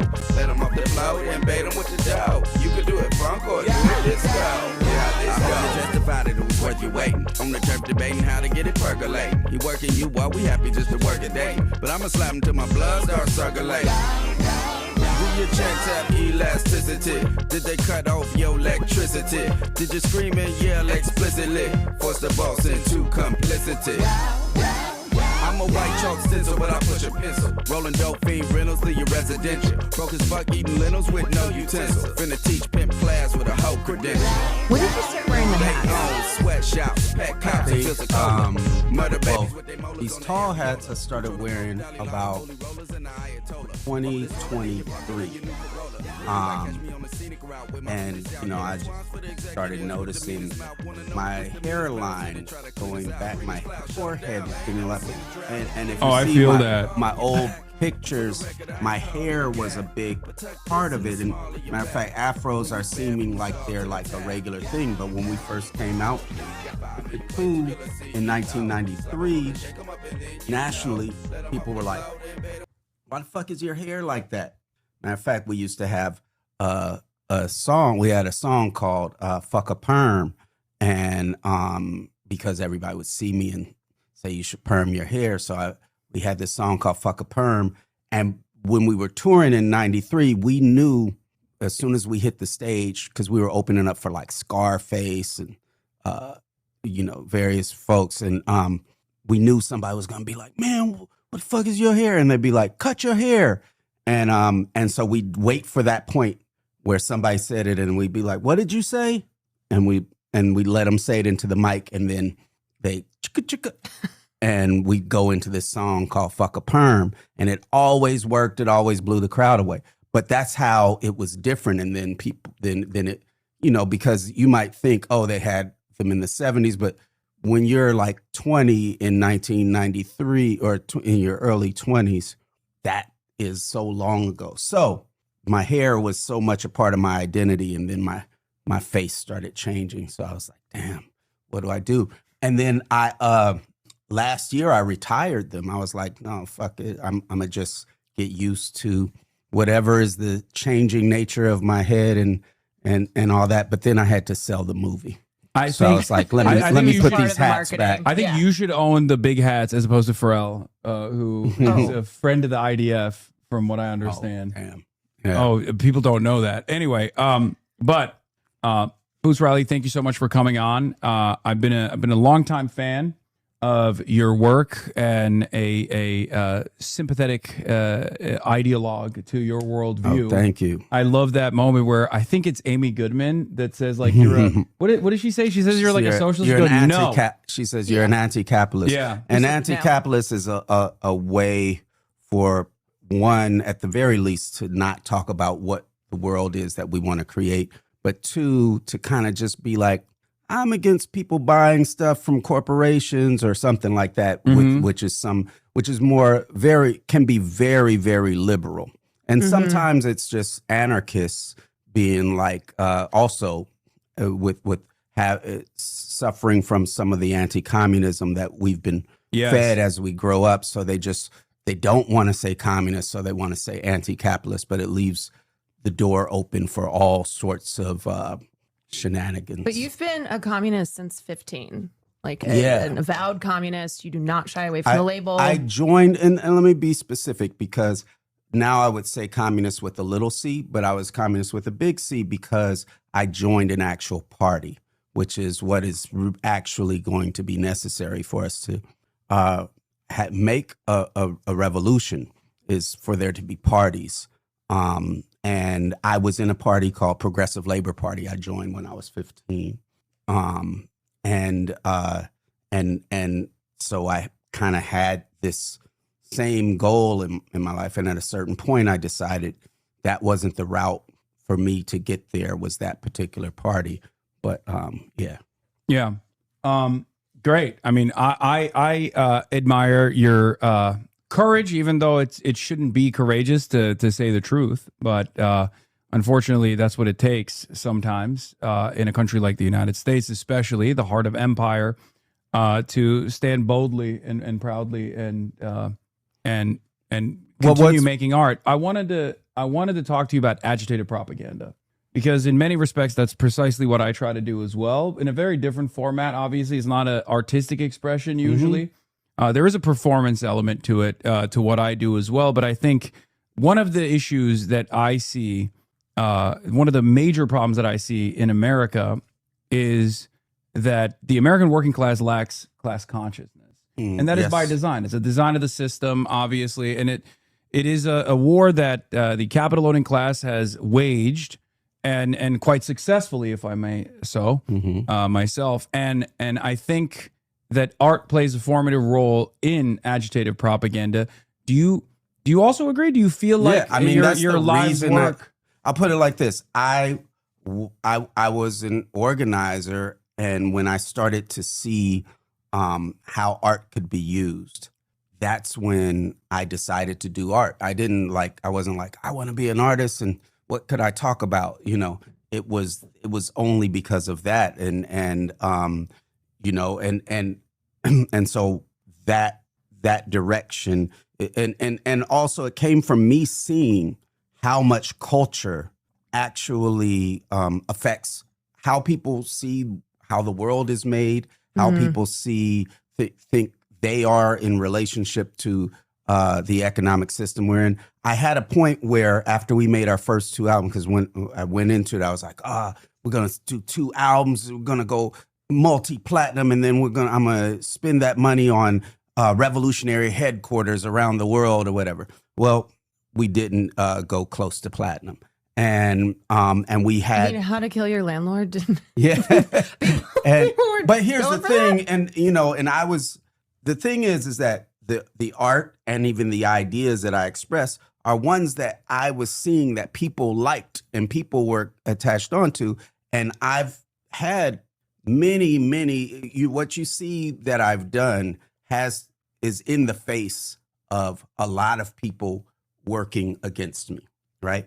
But there's contradictions where, there'll be somebody at a radio station that loves the music, but then they're told by someone else, oh, we're not playing that, right? And there's been all of those things where people come to me years later and say, hey, your song was the most requested song on our station, and they just wouldn't play it. So I think I naively was like, well, people are going to like it. It's going to grow. And so our first album was Kill My Landlord. Our second album was Genocide and Juice. And we had this song off Genocide and Juice called Fat Cats and Bigger Fish. And Fat Cats and Bigger Fish was as much of a hit as we could have had. It was somebody snuck it onto the radio late night. This girl, Mona Lisa Murray, she knew some folks. Big Boy at Power 106 put it on, and then it was just getting requested and playing all day in LA and in Chicago. And in LA and Chicago, it was selling 5,000 copies a week because of the radio play. Now, often when they do radio play, it doesn't have that sort of traction. And so record labels, other people were telling me, oh, that's the platinum formula. If you can do that, you just duplicate that. Otherwise, that's what EMI is going to do. We were on EMI Records. Anyway, EMI bought the record whole hog from the indie they were working with, Wild Pitch. And we got excited. We were like, they bought it.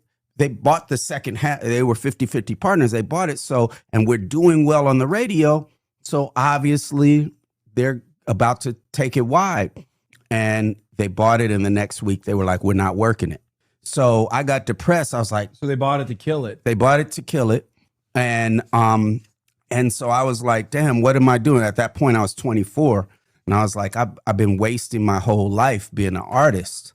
Like, what am I doing? And I stopped, and we made an organization called the Young Comrades, which was a Black organization organizing in the Black community, but with a class analysis, right? And with the idea of getting that out there. And that imploded for various reasons after a few years. But during that time, that's when I worked telemarketing, because I knew I was good at that, and I could do that one day every 2 weeks.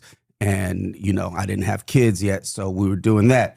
And then but my point is, I'm sorry, long way around to saying, while we were doing that organization is when I especially saw what I had left behind, that people were joining or not joining campaigns, sometimes based on a song lyric or something they saw in a movie or something like that, because people are taking in information all the time. That's for most people, that's their literature. Right? Wasn't there that group in Baltimore that saw Sorry to Bother You and then Oh yeah, so many years later. So with Sorry to Bother You, I during this big strike wave there was a strike wave from 2020 to 2024, depending on when you want to count it.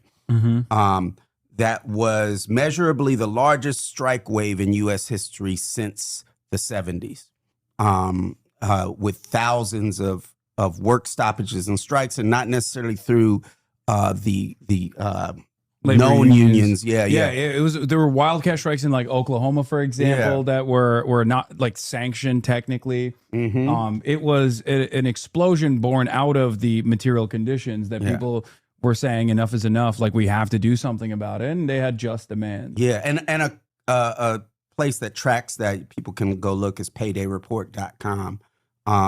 They were keeping track of that. And so during that time, I was getting dozens of messages where people were like, some version of this, like, we didn't think we were going to be able to organize this workplace in order to have a strike, or B, form a union, something like that. And so many stories where they're like, but we played everybody Sorry to Bother You. And then they were willing to have a strike or have a union. And then one specific anecdote was in Baltimore. There was a couple of people came and told me when I went there that they had a 60-person workplace, and they were going to do a show of hands vote on whether to have a union or not. And they thought they were going to win, but they thought it was going to be by the skin of their teeth. They had organized pushback, and they said when everybody was supposed to show their hands to say whether they wanted a union or not, to say yay, somebody in the middle of the crowd yelled, "Equisapiens, let's be out." And then everybody laughed, and every single person raised their hand. And so those organizers were like, wow, you know, in that case, they hadn't played it for them, but everybody laughed because they knew the movie, you know. So for those who don't know, Sorry to Bother You was your directorial debut in 2018, starring Lakeith Stanfield. And I read a story about how you got the script to him. This is after he had done Get Out, Social Commentary, was really big in horror. He was on the rise, and him, you know, getting him to be a part of your film, which you come into Hollywood, which I would love to talk about your experience as one of the few self-avowed communists. Like, you do not shy away from that label. You proudly bear that label. Trying to get a film made that is a radical critique of the capitalist system, but also with your very, you know, idiosyncratic style. You love surrealism. You love dark comedy. So, like, what can you talk about that process? Transitioning to making films. Overall, in hindsight, this is what I can say. A lot of people, one, there's contradictions within all spaces, right? The movie talks about that, right? But the latest movie. But so here's a story I like to tell that's not necessarily my story to tell, but I know it. Rage Against the Machine, they were going to do a music video for Sleep Now in the Fire. And it was going to be directed by Michael Moore. Their whole idea was, hey, we're going to go on Wall Street, play loud, get arrested, and that's going to be the music video. So they go, they play once, nothing happens. Some security doors close. They play again, and people are kind of looking. Nothing's happening. The third time they start playing, they start hearing this noise that goes. They don't know what it is. It's just getting louder, and so they play the fourth time, and it's getting louder. And then 3 blocks away, coming from around the corner, they see a horde of people in business suits coming toward them. And they're the ones that are going, rah, and they're getting closer and closer. And as they get closer, they're still playing. As they get closer, they can tell what that noise is. It's that horde of people in business suits who obviously work on Wall Street saying, suits for rage, suits for rage. And there's that contradiction. They're saying it in the thing. They're saying, we're suits, we work on Wall Street. We like what Rage Against the Machine is saying. And I think that has to do with, in general, that most people in the world, and even in the United States, wish that the world was different. They want the world to be different. And if you told them the ideas of communism, which I often will sum up in general as the people having democratic control over the wealth that they create with their labor, right? And real democratic control. So if you told them those ideas, most people would be like, I'm down with that. But also most people, because they have not seen a movement, they don't know what the plan is, they would be like, I don't think that can happen. I would like there to be a different thing, but I don't think that can happen. And they're like, plus I went to school and now I got to get a job. Yeah. Right. Yeah. I'm in the machine, so I just have to keep following. And so there's a lot of people, and then there's other people that are even more naively in that machine where they're like, oh, it's just a marketplace of ideas and blah, blah, blah. So there's all sorts of things. And then you have the hardcore ideologues that are like, fuck that, stop this. So at that point when Sorry to Bother You was getting made, I think the politics, because a lot of people didn't know the difference between a strike and a protest. I think there were people that on the outside that mistook the politic for being liberal. And so it was granted a little bit of grace in certain ways. And then there were people on the inside that were telling me the same way, like, oh, I'm really a radical. I just have this job. I blah, blah, blah, did this in college. I blah, blah, blah. And luckily now because usually, they would be like, luckily now I can work on something I believe in. So we had that combination of things going on. And at the same time, when I wrote the movie, when I wrote the movie, Obama was in office. When the movie got made, Trump was in office. So there was this idea of like, oh, we need like, quote unquote, protest movies. So all of that combined with the fact that most people that read the script also got distracted by the horse dicks. Which, yeah.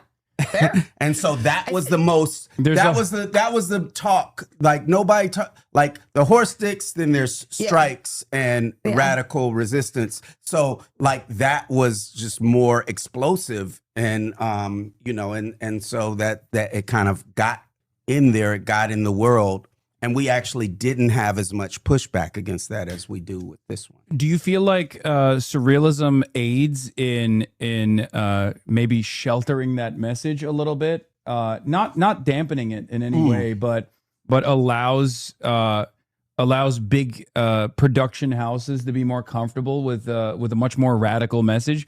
And I would say that in Sorry to Bother You, it was very apparent what the overarching message was, and I think it is very apparent in I Love Boosters as well. Do you feel like this is your artistic direction, or is there any tactical necessity for using this packaging? I don't think the ideas are snuck in this, like it's not, this, But what I will say is that our first album, Kill My Landlord, was kind of a pamphlet on tape, right? It was not the fact that the ideas were way out there, but it was what I thought was important for people to hear. I thought certain words were important for people to hear. But what I learned by the time I got to Genocide and Choose is to make more emotional connection with this emotional thing you're striving for. Like, realizing that when people hear a song talking about, oh, I got all this money and I'm blah, blah, blah, this, sometimes they don't believe it. But even when they do believe it, what they're hearing is this person is free. This person doesn't have to worry about being homeless. I want that.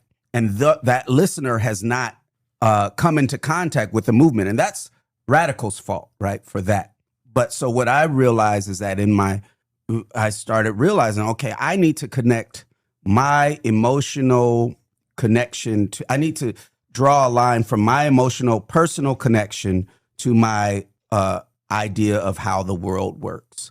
And that is, and over the course of 30 years, I honed that to the point where, it comes into certain aesthetic choices. But it's not really about sneaking it in. It's more about having people experience that emotional road, that emotional trip to get to a certain idea. I saw Boosters in theaters. I brought a friend who I knew she wasn't familiar with your work, and I didn't tell her anything. So I just kind of wanted to gauge her response. And, the film opens up and it's so colorful and zany. It's very Looney Tunes style energy. And I could just see her sitting there like, oh my God, what am I watching? But then staying along for the ride. What about the moment? Now, I don't want to spoil anything for people who haven't seen it, but there's a moment that is quite impactful. It's almost like the horse stick of this movie. Yeah. How did your friend react, if you don't mind me asking? I mean, laughed and also kind of just went, is this really happening on screen? Because there's so much that you put into your films. And I think audiences have gotten used to watching a lot of the same repetition. And I think there's, this whole relationship of like, how do we get people into theaters? We'll give them something worth seeing, give them something exciting, innovative, original. So even if you don't necessarily like everything, or if, it's a little confusing, it's still engaging. It's still, it's something that you haven't seen before, and certainly not in today's landscape. So at the end of the viewing, I was like, what did you think? And she goes, it was awesome. And also then she was asking me some more questions about like dialectical materialism, which, let me just say, having Isa Gonzalez chain smoking a vape with her like 90s style thin eyebrows, giving a speech on dialectical materialism is so awesome. And it's such a great way for people like my friend and others who they're not going to go watch like a professor talking about it. They're not going to go necessarily read Marx to start off with. So that's their introduction in this film that is so joyous and colorful. And I think that's something about your work is that it's not, I think it's easy to lean into cynicism, you know, especially as we are looking at this world and trying to push for change. Like, it's easy to get cynical, but I think with you, there's such a radical optimism, and especially Boosters. I felt like that was your most joyous work, because I've seen Virgo as well. Yeah, no, I think I'm a Virgo. So what I did when I was 15, what I was doing, what made me join the Progressive Labor Party was they had a program with the Anti-Racist Farm Workers Union in McFarland and Delano, California, Central California Valley, where we were organizing farm workers. It was a group that had broken off from Cesar Chavez because they were communists, and they formed their own union. And I went as a teenager to help them, and they were they had been students in 1968 in Mexico who had left to save their lives, but didn't want to just become professors. They wanted to carry on the revolution, and so they went to they went to Central California and started this thing. But the point is that through that, they weren't just talking about organizing at this one ranch or organizing even the whole valley. They were talking about that in connection with how this sort of a movement can build and spread and become the class struggle, the class conflict that we need in order to actually make a revolution. So also during that, I realized that you could come and scare people about everything that's going on, talk about how fucked up everything is, and people will get mad, but that doesn't make them want to do anything. That makes them feel righteous in not doing anything sometimes. And what I understood early on was that people need to be able to see a way to win in order to get involved with stuff. That optimism and real optimism, not just like everything's going to be okay, one day we will prevail, blah, blah, blah, but something connected to, and that has to do organizational wise, that has to do with engaging in winnable campaigns. Engaging in but not just leaving them at reforms, engaging in winnable campaigns in the context of saying this is part of a step of how we get to a revolutionary movement. There has to be a radical vision and an idea of how this is, because otherwise you just do those winnable campaigns and it just turns into reform after reform, and you get burnt out. So people do get burnt out on those reform movements. They do get burnt out even when they feel that they're radical, and they're showing up at demonstration after demonstration. And we've lied to them many times. Radicals and radical organizations unconsciously lie to people, because we've been, since the beginning of the New Left, saying we took it from demonstrations used to be whole industry workforces coming out, you know, here are all the miners. They're basically demonstrating that they could shut this industry down. And then by the 60s, and I won't go through my whole spiel on that, it turned into the demonstration being the be all end all, and it being about spectacle. And so definitely things that I'd been a part of in the 80s, 90s, and even early 2000s were like, let's get a bunch of people on the street, and then and now don't get me wrong, spectacle is necessary for people to see that other people agree with them. But without a plan, people just get burnt out. People are like, damn, for the against the Iraq war, we had 10 million people in the street. Yeah. Right? It didn't do a damn thing. But because we didn't have a mass militant radical labor movement that could shut down industry. I think that's the most important aspect of this, is that obviously it takes all fronts to develop a mass movement. You do need to protest, but then you also need labor. You need labor militancy, And you also, I mean, you even need some semblance of even like the electoral route within the bourgeois democracy that a lot of people, I think, cast aside as like neutering these sorts of movements. And I understand that argument, of course, but it doesn't hurt to have people that are in the halls of power that can at least ease up the tension. It's not the end all be all, and I never think it is. But one thing that we're working on, or at least I've been working on now, and maybe you'll disagree with me on this, is by way of the Democratic Socialists of America trying to elect anti-Zionists into positions of power.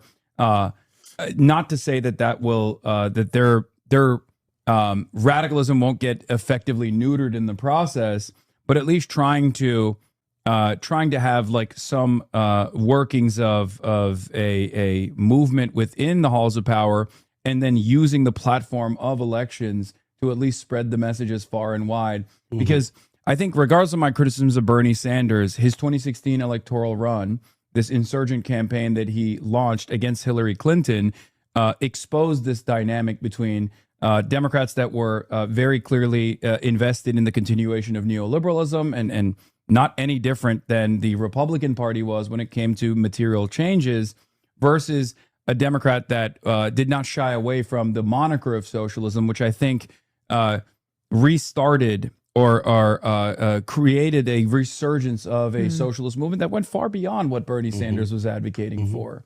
Yeah, I would say this, that definitely there's times in my life where I was like, and I do still believe this, but just that I think it's all about the energy of the folks involved. Like sometimes what we would go through is this cycle where we're building this movement. And at one point, let's talk the early 2000s, you'd have this anti-war movement that built up and people were getting to a place like, what do we do? And considering, shutdowns, things like that. And then an election would come up. We got to get Kerry in, things like that. And then people would be lying. Radicals that I knew were lying to people saying Kerry was anti-war and saying because they just had to do it to get Bush out. So, but the point is that all this energy, those movements turned into just electoral movements. And the thing that was interesting to me is that I don't remember which campaign it was that where I did say that people should vote for Bernie. It must have been the 2020, yeah, and that was because I talked to some folks in the campaign. And the whole idea was to call for as a way to fight to get Medicare for all was going to have to be from those platforms from a presidential platform to call for people to strike and shut down the areas of folks that weren't that weren't going along with it. So I thought of it as a way to heighten the conflict. And what I would say is this, is that I think that in some cases it can be pulling energy away from the radical militant labor movement that we want. But sometimes there could be a way for it to help out, such as the, getting rid of some, Taft-Hartley, things like that. Yeah. Those could be ways that could open up. The thing that I think would need to be how it would need to be put out is a thing that doesn't say, because the problem with elections sometimes is you say, this is the answer. Let's get our thing and I've seen even radical organizations do stuff, and so I'm a little bit more open to that. But what I will say is that the only way for that to really be able to be things to be in tandem with each other is with an actual party, with an actual revolutionary party. And I do see that there are inside the DSA, there's more radical sections than others. But I think that we also, we need parties. We need people that are dedicated to figuring out this as a strategy, and that being part of a larger strategy. And if the primacy of of organizing that mass militant radical labor movement can be out there, then even those politicians can have a little bit more power to do those things. Yeah, I'm not like, I don't think voting for Kamala Harris or voting for Joe Biden over Donald Trump is somehow going to make it easier to organize. I don't believe that at all. As a matter of fact, we've seen that the contradictions heighten when you have reactionary politicians. It's just that my assessment of the situation is that if you do have someone who is unafraid of calling themselves a socialist and actually abides by real socialist values, real socialist principles, the electoral route is it's basically flipping the script and using elections as a way to reach a mass movement, using the viability and the legitimacy under bourgeois democracy to reach the masses and maybe foment some kind of class consciousness, understanding that it's not the end all be all. As a matter of fact, it's not even the most consequential aspect of organizing. Well, and since you talk about fomenting class consciousness, I think that sometimes electoral politics is the thing that confuses people on class consciousness, on a class analysis, because the question is how does power work, right? Yeah. And how do we express our power?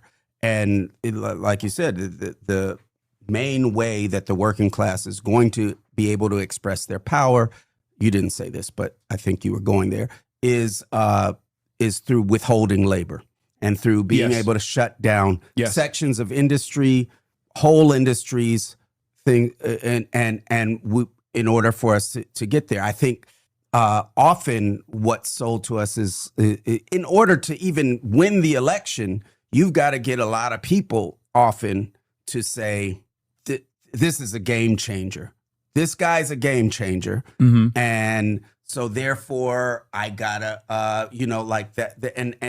And it becomes a letdown afterward because people have been spending that time not doing not organizing on their job or anything like that. But if you're saying that there's a way to do both, then I'm all game for that. That's my method of change, and this is controversial amongst many leftists as well, who will routinely criticize me and say that I'm like dampening revolutionary potential, and I'm an impediment to more revolutionary politics. Which I think I've seen criticisms of your work where people complain it's not revolutionary enough. Similar with Hasan, where they're like, he's not leftist enough. But the idea, I think, is that having this funnel where Hasan is not the revolution. You know, art, no matter how radical it is not the revolution itself. But I think there's the purpose of inspiring that collective action, of like appealing to a wide audience, to the mainstream, to inspire that organizing and that collectivism. Now, here's what I always say is, like, if you do have a mass militant radical labor movement, it doesn't matter who's in office. You can make them do whatever you want. So that's why that's primary to create, because, so for instance, obviously, you've talked about the port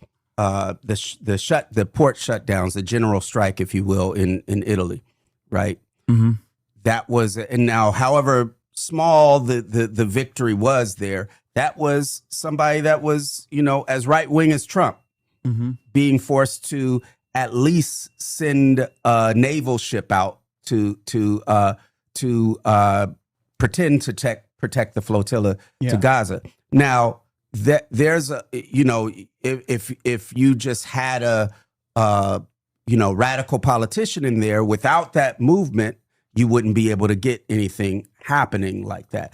And also, you could have a right-wing politician in there and have that movement, and you can make whatever happens. They have to be responsive to this pressure. And the most powerful tool that labor has, that regular folk have, is their power to withhold their labor. Yeah. I've said jokingly earlier today that there's a Strait of Hormuz everywhere for those with eyes to see. I said that, man. Oh, you said that too? Yeah. Oh, hell yeah. Yeah. Okay, that's dope. I didn't. But that well, was. we both said it. Well, here's because like what Iran was capable of doing, and now that there's this MOU being signed, we'll see how that goes. Yeah. Obviously, Israel's like it probably wasn't artillery shells that gave the U.S. pause. It was stopping the cash flow. Yes. And it exposes the fragility of this international design, because capitalism requires a hegemonic superpower to keep everything as stable as possible. Although that stability is obviously very unstable for those who live in the periphery and even the working class that we would consider living in the heart of empires, the labor aristocracy. No one is actually getting a good deal out of this bargain, with the exception of parasitic capital, international capital, and they are the ones who are benefiting from this. And I think, I try to use moments like this for agitated propaganda to show that, like, yeah, Iran didn't win this battle because they were capable of defeating the mightiest force that anyone's ever seen, the U.S. military. They were not capable of defeating the United States militarily, but they were capable of doing something much more powerful, which is to harm the centers of profit. Yeah. Punish international capital whenever the American or Israeli forces were to strike deep into Iran, hit a bank. They would turn around and say, we're going to start striking American banks in Saudi Arabia or in the United Arab Emirates. And I think that was what really accelerated this process. And, obviously stopping the transiting of all oil and gas from the Strait of Hormuz, which is 20% of the world's energy, forced a lot of these countries to tap into their strategic reserves. And they were almost about to run out at this point. Yeah. No, I mean, that's the thing. We haven't, and those are the kinds of ideas when you say that, like when you point out that Strait of Hormuz being blocked is what, gave the U.S. pause and that we could do that same thing. People see that as a possibility. When with Occupy Oakland, for instance, a lot of people, when they hear about the Occupy movement, they hear about New York and stuff. But Occupy Oakland was a little different in the sense that it was started by radicals. Like, they saw what was happening in New York. They were like, let's do something here using that same name. And so there was a general strike called for, and it wasn't a real general strike, but because that idea was put out there and there was a week to do it, and it was put out there in a huge way, a lot more. I saw a lot more people out at that than I had seen at anything before, because they thought it was a way to win. So we had 50,000 people, gather in a week. After calling for it in a week, 50,000 people gathered under the banner of death to capitalism, because they thought that shutting down the city actually could get some power. Now, it was a one-day thing. It was symbolic. It wasn't going to get a win, but it was something that seeded an idea in people's heads. And we're seeing that with, obviously, with what happened in Minneapolis. So now to the electoral thing, if what you're telling me is that, so I look at it back, I go backwards. Okay, what we need is a world in which the people democratically control the wealth that we create with our labor. Now, that's going to take, which is communism, and that's going to take a certain kind of struggle in order to get there. Now, what we know from the USSR and even Cuba is that they had to have massive strikes. It was not only part of how they won, but it was part of how the working class was able to be educated and able to participate. And so for folks that don't, there were tens of millions of people involved in strikes in the USSR from the early 1900s to 1917.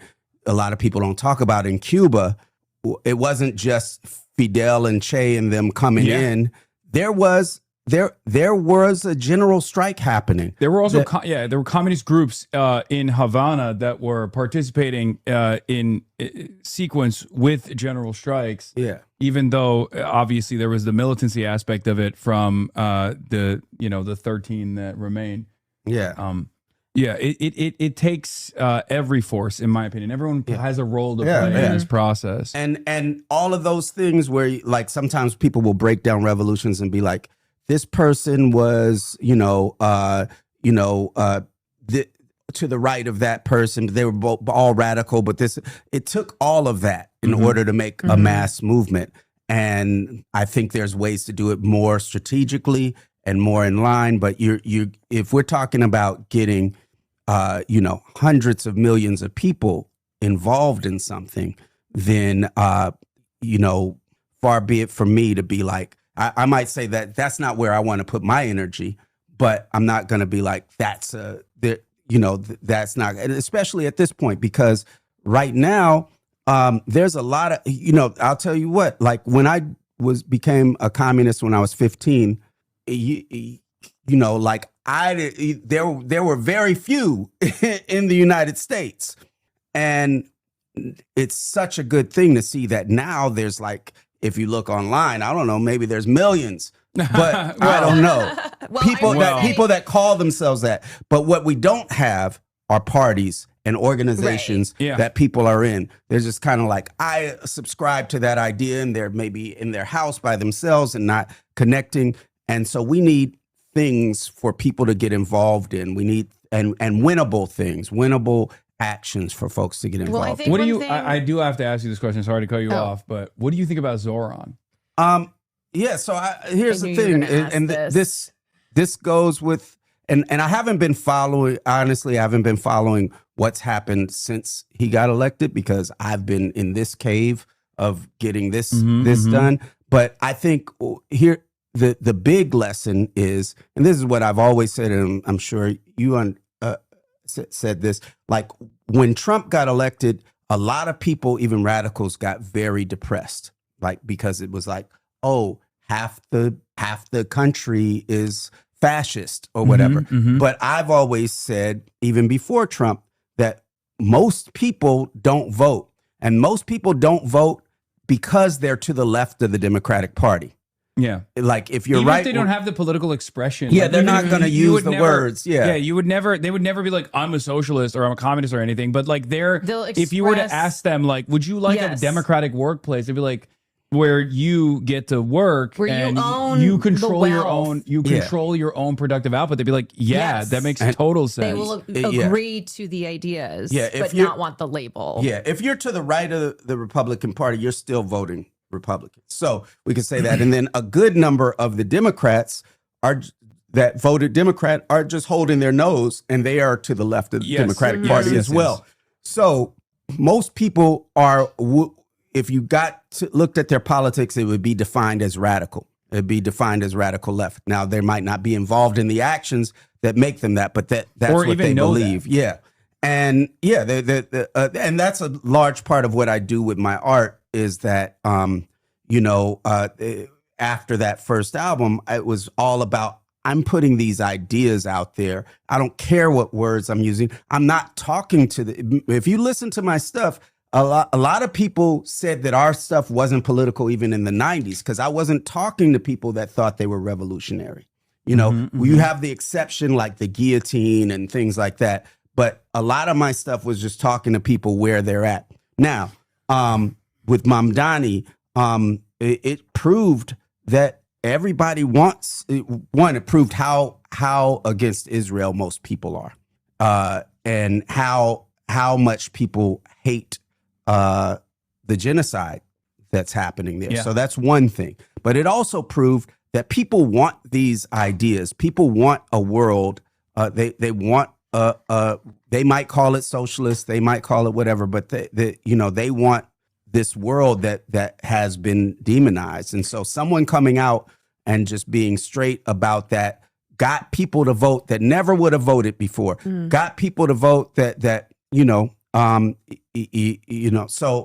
so that shows where that is. Now, I'm hoping again, like I said, I haven't followed like what's been successful so far, but I think that is it is a launching point that has changed how people think about the world around them, right? And that is really important, because what I've seen happens is we might have these ideas about having this different world or about what we believe about it, but we mitigate what we think is possible based on what we think everyone else thinks, right? So all those people that went to work on Wall Street, they didn't think it could happen. They didn't think anybody would believe. They might have believed in some sort of vague thing like Rage talks about, and could have been won to a revolutionary party, but they didn't think it could happen. And that has to do with what they think everyone around them thinks. And so I think that there actually was a sea change that happened with that election, where, you know, a lot of people around the country were surprised that there would be people open to those politics. And so just from that standpoint alone, and I said that at the time, that would be a victory from people just saying, wow, someone that calls themselves a socialist and has these policies, has these ideas, wins. It changes what people think can happen all over the world. Yeah. So, can we talk about what we mentioned briefly earlier? So your role is as an artist in this system. And obviously you don't just leave things at your art. You expand upon your ideas and your beliefs as you are now.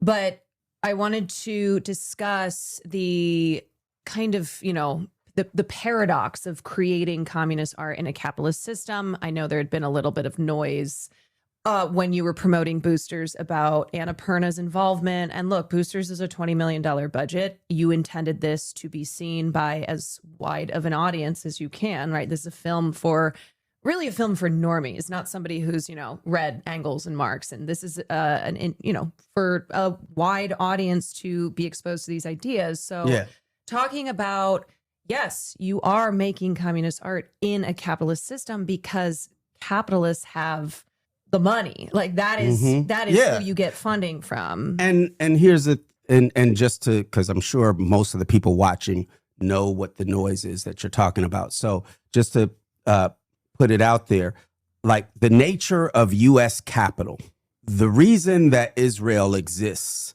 is so that U.S. hegemony can have a stakehold in that region. So when you're talking about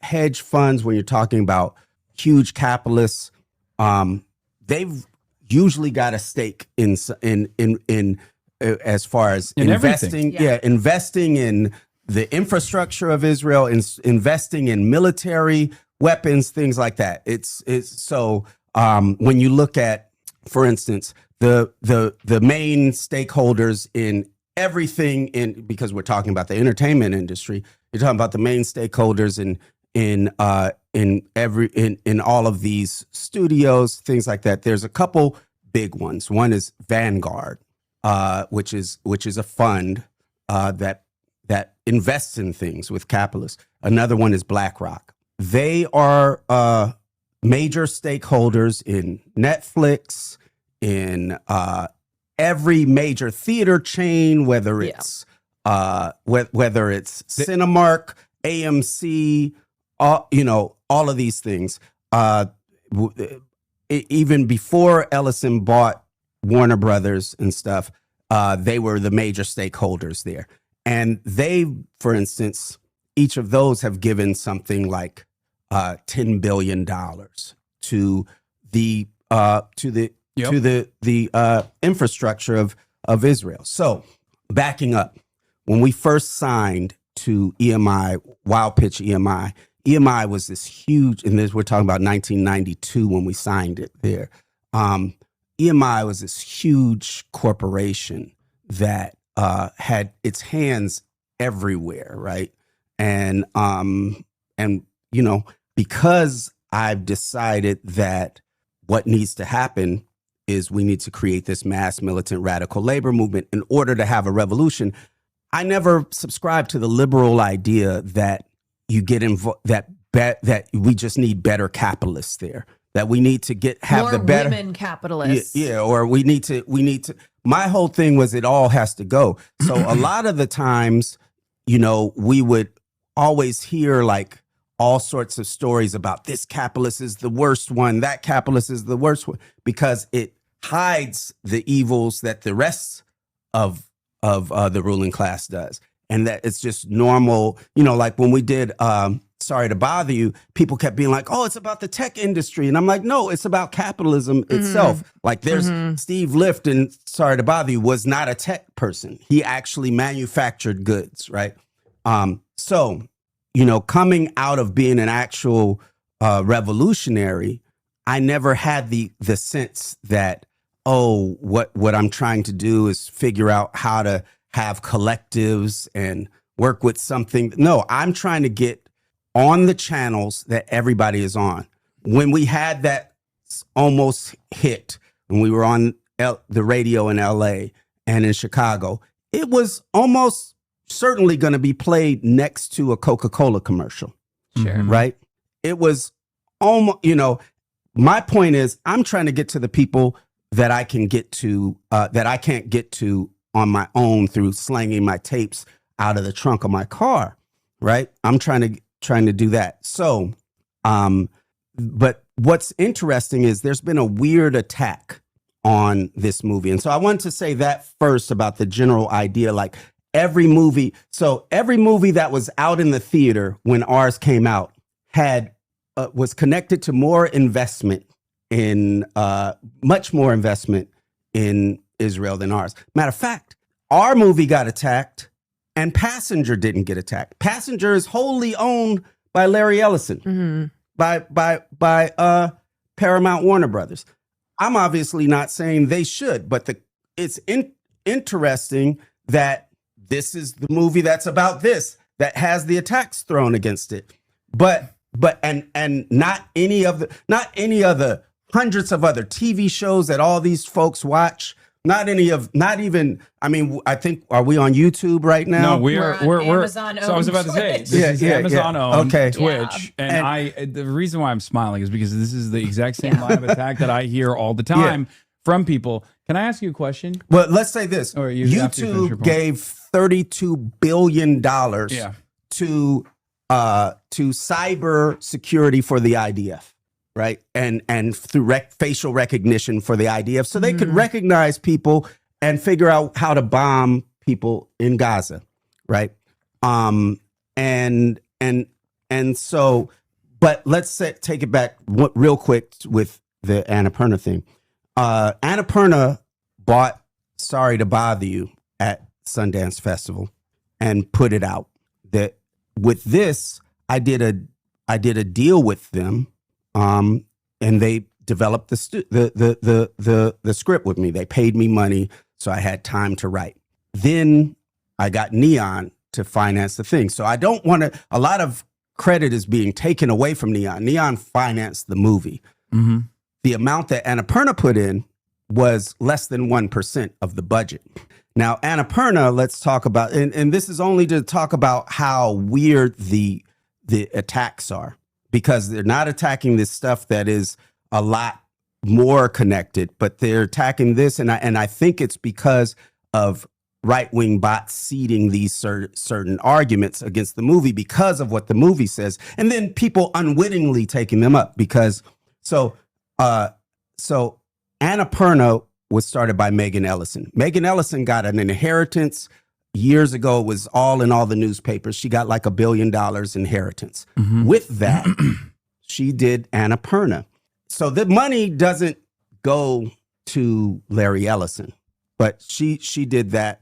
Either way, my point is it's weird that even if you were going on the Larry Ellison thing, that you would be choosing this one as opposed to all the other ones. You know, I think it is because you're one of the few. Like, you know, you get a lot of that criticism because you are one of the few people doing what you do. And so that is directed at you in the same way that. And the only reason I'm one of the few people doing what I'm willing to do, the only reason all these folks know about me whether it's from the music or from Sorry to Bother You. I mean, Sorry to Bother You, they would have had more of an argument because it was fully funded by Annapurna. Yeah. And as a matter of fact, a lot of the people that, you know, fell into agreeing with that idea stated that they got radicalized by the movie Sorry to Bother You. Yeah. No, 100%. So here's a couple things I want to say. One, Capital owns all methods of distribution, and we don't have the luxury of saying no to any method of distribution if our goal is to engage in agitated propaganda. That's number one.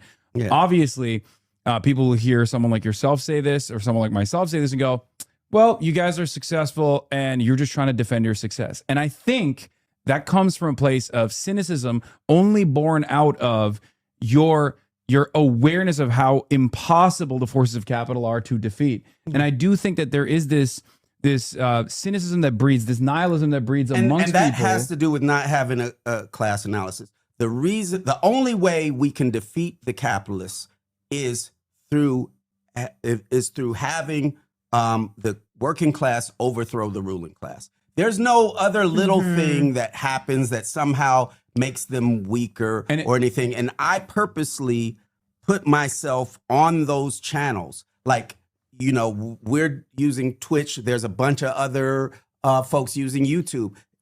You could use some other thing. You could probably have your friend do something and you go on a website and but it wouldn't get to the amount of people. It doesn't. But so that's why people use YouTube, Twitch. That's why we use all these channels. Here's in all of my many years of doing this, when I was much poorer to having a lot more financial success overall, I think what I have seen is that people recognize how powerless they are overall in the face of these like unchangeable systems. And I think because of that, they sit around and want to criticize those who are ideologically closest to them because they feel like we will listen. And we do listen because we want to hear constructive criticism from our closest associates, our closest ideological allies, and we are responsive to that. And that gives people a sense of power. Yeah. That gives a lot of powerless people a sense of power, and I think that's exactly where it comes from. I think also though, here's the thing, I don't think it's only cynicism. I think it's a misconception of power, right? As well. I think one of the longer critiques that I usually have is 20s and 30s. There was there were a million card carrying communists. There were you know, like I said, demonstrations were, here's a bunch of people that will shut down your mines. Here's a bunch of people that will shut down the steel industry. Here's a blah, blah, blah. There was a united front against fascism in which the biggest radical organization in the world, in order to get the U.S. to fight Hitler, you know, they went underground. But when the war was over, people were still underground. So all of a sudden, these folks weren't communists anymore. They had been open, many of them, but they were progressive.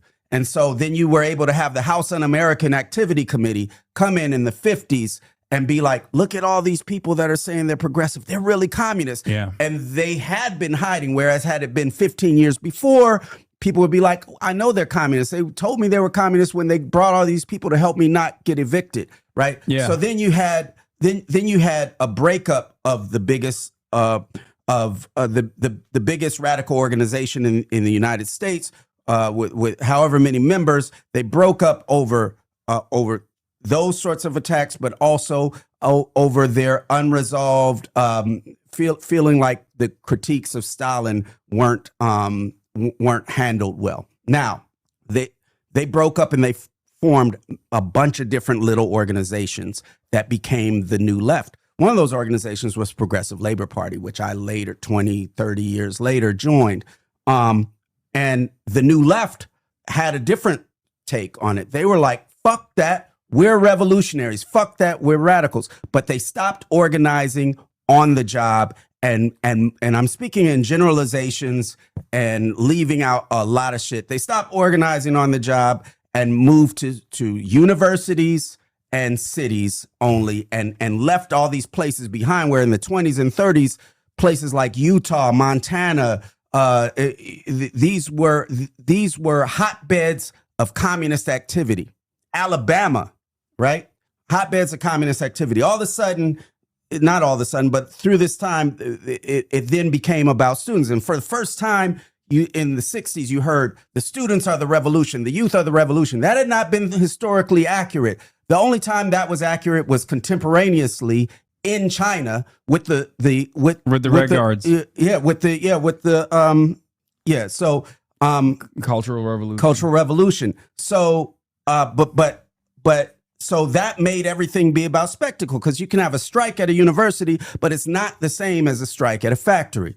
And so it became about spectacle. Now, because of that, you had a lot of radicals that were in a movement that was about spectacle. And if you're at a university, the thing you're going to do is become a professor, right? You're going to write books, and you're going to be, you might be radical, but your whole thing is, I need to write a book that says something different than this other book said. And it's not based on actual practice. It's not based on where are people at and how do we deal. And so you have all these things developing at the same time. You had this nonprofit complex that came up since the 40s that was guiding what was thought of as left. And in order to, as they stated, keep the politics inside. So out of that, one thing you started seeing happening was, instead of strikes, boycotts, right? Now, in some things, some cases, boycotts can be effective. Yeah, but it shifted from production to consumption. Yeah, and so we have all of these ideas out there that are moving the power base away from the point of exploitation, which is on the job, to this idea that it has to do with this other thing of who you're involved in. Like, I put a statement on one time of being like, well, if somebody decides to go work for Boeing in order to organize the workers there, then they are working with an evil corporation in order to organize. And somebody was like, oh, see, Boots would take a job at Boeing, or Boots thinks it's okay to take a, and so a lot of that is also sort of more of a, and I want to be clear, because there are some communist anarchists, but then there are also some more libertarian anarchists.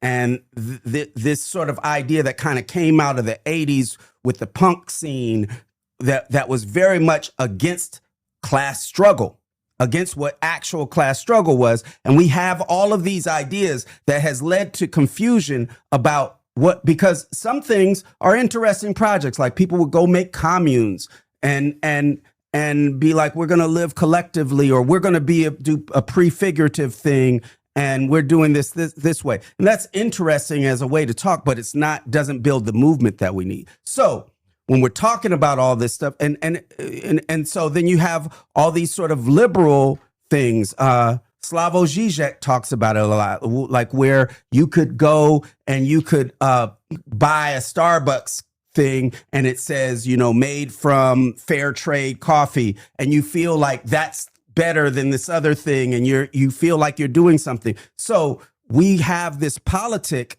that has moved us away from actual class struggle into a liberal politic that says that, hey, if you use Hulu instead of Netflix, then you're doing better, or something like that. And it's also because we don't have a movement that people can plug into. So you got to subscribe to some idea that says you can do something about things. And because we don't have that mass militant radical labor movement, and the parties that are forming it, people subscribe to these ideas of the lesser evil in capitalism.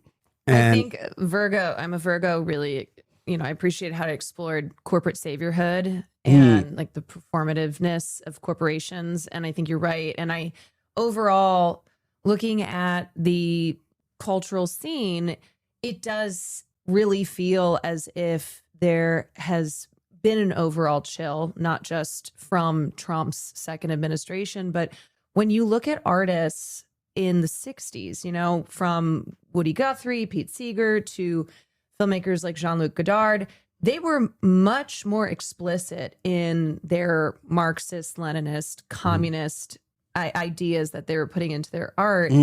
So I feel like there is the fact that, excuse me, but one battle after another being the biggest film of the year, people holding that up as like a revolutionary movie. No, it wasn't, in my opinion. But I think what I It was a good movie, though, to be fair. I liked it. Its we politics don't were... need to get into that film on this. Okay, look, all I'm saying is it was fun to watch. Definitely. But the politics of it, yes, left much to be desired. Well, it's interesting because since I'm such a PTA fan, I read the book first, I didn't finish the book, but I was trying to, because it's a long book. Yeah. But I started getting worried because the book is way more right wing than the movie. And so I see what he did there. In the book, everybody's a snitch. Every hero, either you're supposed to relate to the snitches. And it's just more, and the book is actually a critique of the Weather Underground. And a lot of the Weather Underground folks are my friends, and I even wrote the foreword on one of their books, but I'm always clear about my critique being a similar critique that the book had about the Weather Underground. And so, but the writer of the book is a lot, is just like nothing matters. It's, whatever, it's all that. And he, the book also has like UFOs and Godzilla and all that kind of stuff. And it's more like Kill Bill than the movie is. Now, what I see that he did differently there was take that critique and make it be more recent, which doesn't really, because I'll say this, the Black Panthers had that same critique of the Weather Underground, right? A lot of revolutionaries had that same critique. So, there's a lot of things, and I think there were things. Anyway, there could be a whole podcast show on that. No, I mean, but there were things that I liked about a lot of things that I liked about it. But I see how the transposing of the time and the changing of the main character to be the daughter to being Black and that changed the politics of it. Yeah. What did you think? Did you watch Eddington? Yeah. What did you think about Eddington and its politics as opposed to just on the politics? I think there's a lot of things that, and I'm an Ari Aster fan in general, but I think just the sort of nihilism that is in everything, and that becomes kind of supposedly smart, right? And I will say. The one thing, though, with the data centers was what really stuck out to me, how the film opens and ends. And it's like, hey, tech, big tech. Like, as we're all sitting here arguing, big tech but it's kind of like says you can't do anything about it. That's its point of view. Because like it doesn't matter however you do. I think the through line here is that neither of these works have any Marxist-Leninism baked into them as an alternative or as a solution. And that's our fault. I would say. This is what I always say is because discipline and there's organizing. Always been critiques of hip hop that people will have, revolutionaries will have, blah, blah, blah. And I'll be like, look, if we make that movement, and I keep summing it up as a mass militant radical labor movement, if we make that, we create the artists. We're having artists that are created in a world where there wasn't a movement that shaped their politics, right? Where we and I always blame it on radical movements because I always say that we ran away from class struggle for 50, 60 years. And I will say that it's different now. I'm seeing that a huge change happen in that.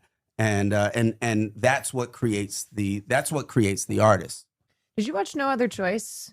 Park Chan-wook's film from last year. I'm trying to remember which one that is. Is it like it's a bunch of people? Yeah. So somebody he works at a paper center. He was working there for 25 years. He gets fired. Yeah, I didn't see that. I started watching. It's great. I'd be interested to hear your thoughts on that. That was one of my favorites of last year, and I think a lot of maybe what people were looking for in Eddington or One Battle, I found, in No Other Choice, with commentary on not just the new tech era that's being forced upon us, which I also would love to talk to you about, because We got Marty Scorsese out Mhm. here, Oh, you know, yeah. investing in AI companies. It feels like things changed from when we were striking a few years ago, and AI was a major concern, which it still is.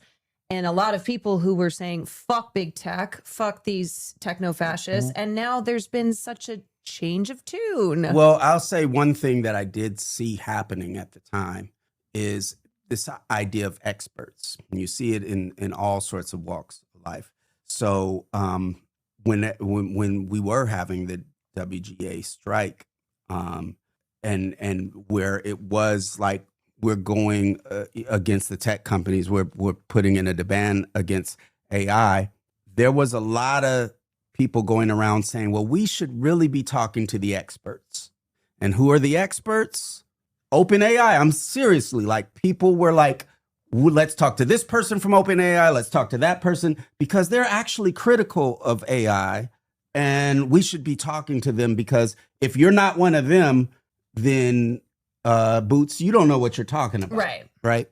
So so I think a lot of people got swayed between now and then. There was a lot of work. A lot of times when we think about these movements that we're creating, we forget about the fact that there's counter movement happening, and that people are organizing against these things, and that the continuing motion is the only way, the only hope we have against that. Because people get organized onto the other side.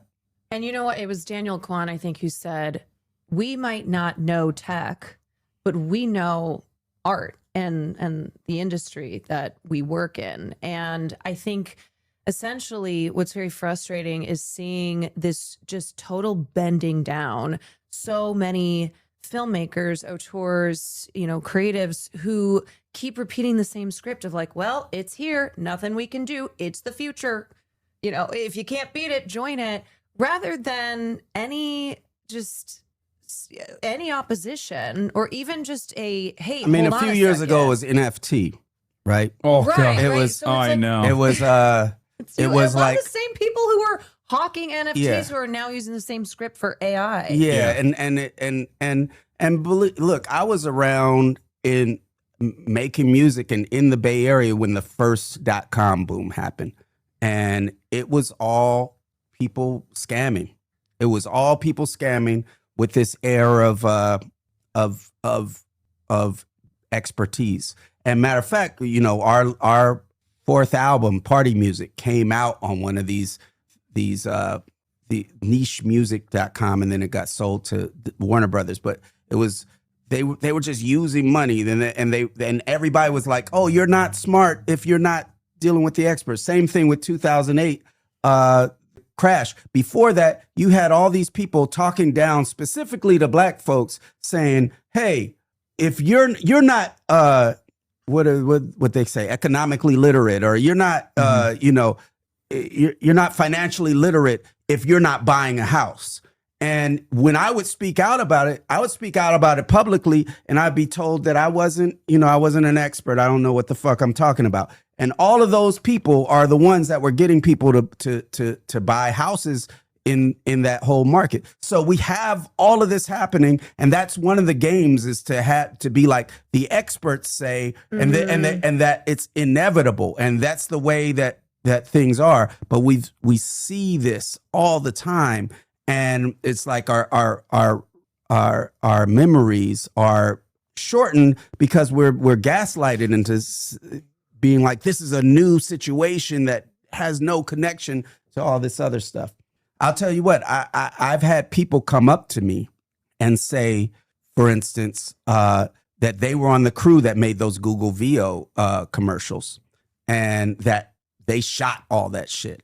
The commercial where they're like, it's interesting that I'm not a real person, that real persons were used in this, that they actually shot that stuff, and they had to sign NDAs for that. It's the same kind of scamming that was going in that first .com boom. They've just figured out how to pass the ball. It's the pyramid scheme, but they figured out how to keep it going, and they got $1 trillion in it, and they can get more investment if they can just keep the lie going. Yeah. You know? No, it's one scam after another that they build on, and then once it's burned, like the NFTs were, no one even thinks about it any longer, and they move on to the next thing. That's just straight up what it is. I mean, a lot of these AI companies like literally hire laborers in the third world in developing nations to actually monitor and drive these vehicles, for example, for pennies on the dollar, and then they present it as this like this profound accomplishment, when in fact it's just, I guess, the new technology is allowing new methods of exploitation. And actually, it's not that new. It's just it's allowing us to dream about some other world and not see the exploitation that's happening. So yeah. I want to ask you about, what you have planned next, because obviously all your work from music to film, it's all rooted in your communist ideology. But I think looking at Sorry to Bother You, I'm a Virgo, and now I Love Boosters, it seems as if you kind of have a specific approach to like one particular mechanism or industry. With Sorry to Bother You, it's the telemarketing industry, which I was also a telemarketer. Evil shit. Yeah. Boosters, which is about the fast fashion and haute couture and stealing from. But then Black and brown. also the tie into I think the NGOs as well. Yeah. Which I thought was very cool. Like the whole the angle of it being the Democratic. Well, it's funny because because I think some of those real people are coming after me right now. Yeah, I was about to say, you do rip quite a bit into something that I'm very critical of, that liberals also despise whenever I bring it up, which is like the ways in which liberal groups or like Democratic Party aligned groups will actively try to harness some kind of revolutionary movement or present themselves as like changing the world in a meaningful way, when in fact what they're doing is trying to engage in social conditioning and manipulate as many people as possible. And so here's the thing, I do have that in there, but ultimately I try to get to the class struggle, because when I was in a PLP, sometimes there would be people that we thought were police, right? And, what do you do in that situation? And what I learned that they did was like, okay. Turns out they were anarchists. No, we'd be like, okay, and it would be based on the things that they're doing. But it'd be like, okay, we think this person is a cop. Let's have them sweep the floor instead. This is what you're going to be passing out flyers. So the idea is you got to keep moving. You can't be like just paranoid about this might happen, that might happen, this person's working against me. You got to assume that they're working against you. And you have to be working on the thing that actually changes the whole thing. You have to be organizing, because only when we're not actually organizing when we're not actually organizing, those sorts of tactics are more effective. But if you have a connection to your base, if you know people, if you can walk outside and you've spent time organizing your neighbors into something, organizing your coworkers into something where they know who you are, and not just talking to them about politics, but what we would call base building, like hanging out. Those are your friends, and you work with them, then it's harder for them to do stuff. So when folks come after me, there's enough people that like know really what I'm about, because they've worked with me in real life or seen what I'm doing. And so I worry a little bit about that part of my work, where like that you just pointed out, where we're like, it's kind of like there's a little paranoia in there, because there's paranoia in real life when we're doing it. But I try to push it through to, we have to organize and build class struggle. And that's the only thing that's going to solve it. It's not going to be like uncovering, him uncovering the plan and Sorry to Bother You did nothing, right? But the only thing that was doing something was building for this class struggle. Caroline, I want you to finish your thought, because I interrupted you rudely because I'm a misogynist. But well, I was just asking if you had anything planned next, if there's, you just tackled the fast fashion industry and, corporate theft, of course, which is all a part, which is capitalism.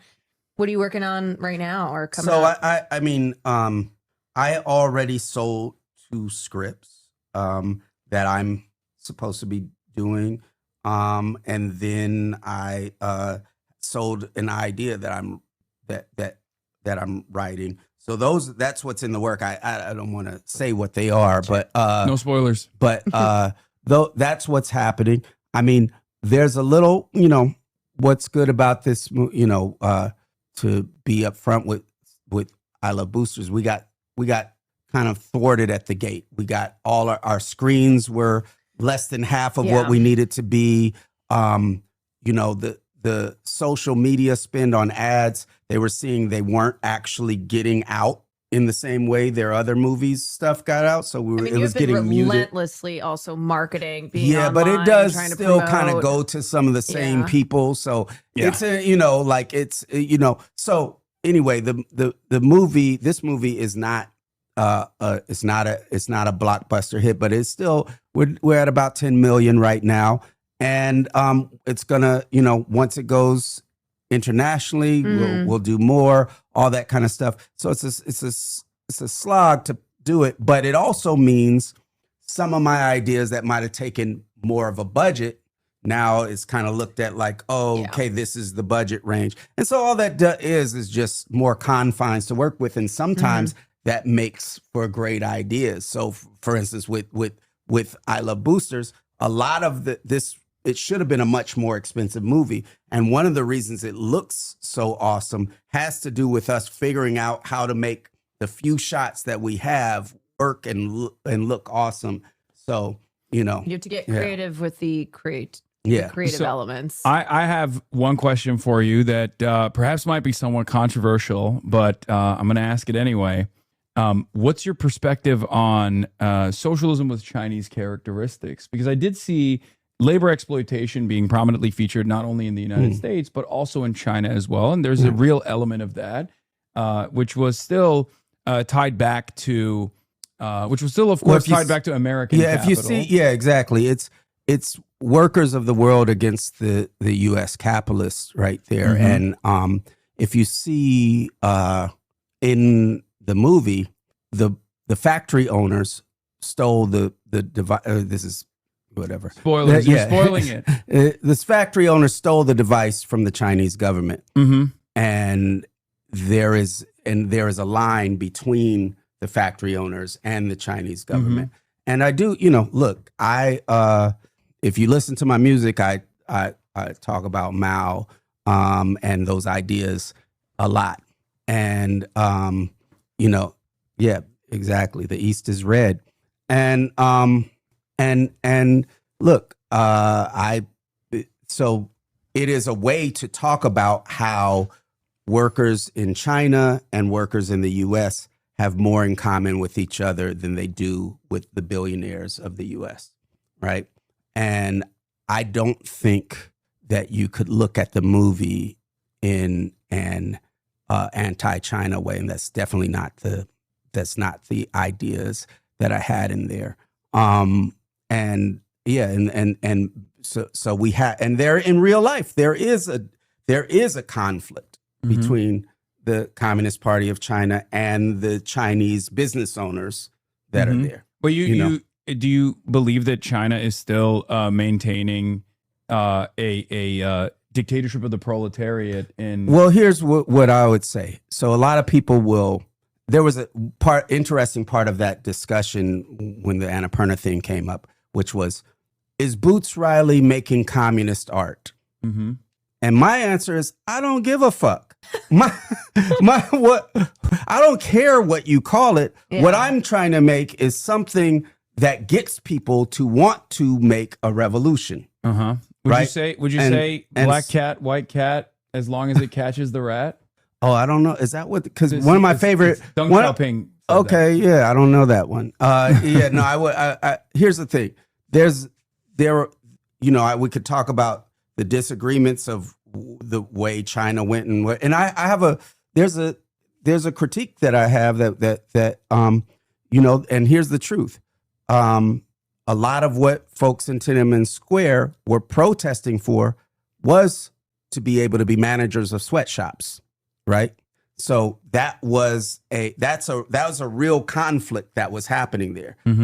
They put it as freedom and democracy, but the specifics of the reforms that they were asking for were those things. So there's conflict, but that doesn't mean, I mean, I would say this, that in China, they're way more free than we are right now. You have even some of the lapdogs of anti-China propaganda, like what's that artist Ai Weiwei, even admitting now that the U.S.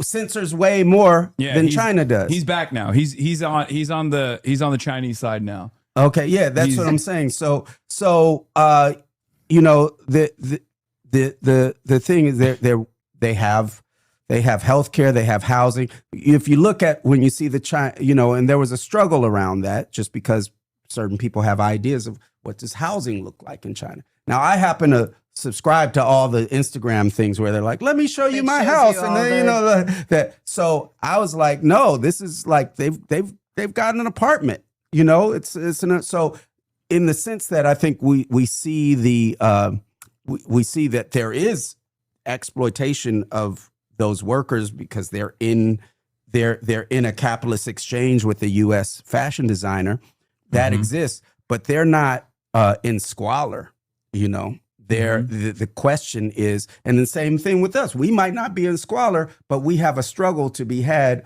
over the wealth that our labor creates and the power that comes from that. The power so, and when I say our, I'm not in the working class anymore. am used to speaking from that term, you know, but I'm saying the U.S. working class.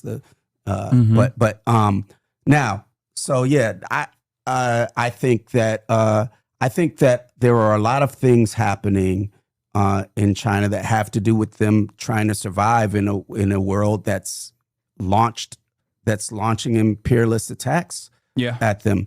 And similarly, what are they getting for their people, and where's the road that they're going to? That's really the question, rather than what is it labeled as. You could be like, technically it's this and it's that. Have you been? I don't really care. No, I've only been to Hong Kong. We just recently went, and it was an incredible experience. I mean, it was a really interesting moment for me because it's a lot of my commentary obviously revolves around anti-imperialism, and I talk extensively about like the ways in which Americans are propagandized about like everyday Chinese existence and what the Chinese Communist Party, the Communist Party of China, represents, and seeing that in real time is truly, it was a profound experience, I would say.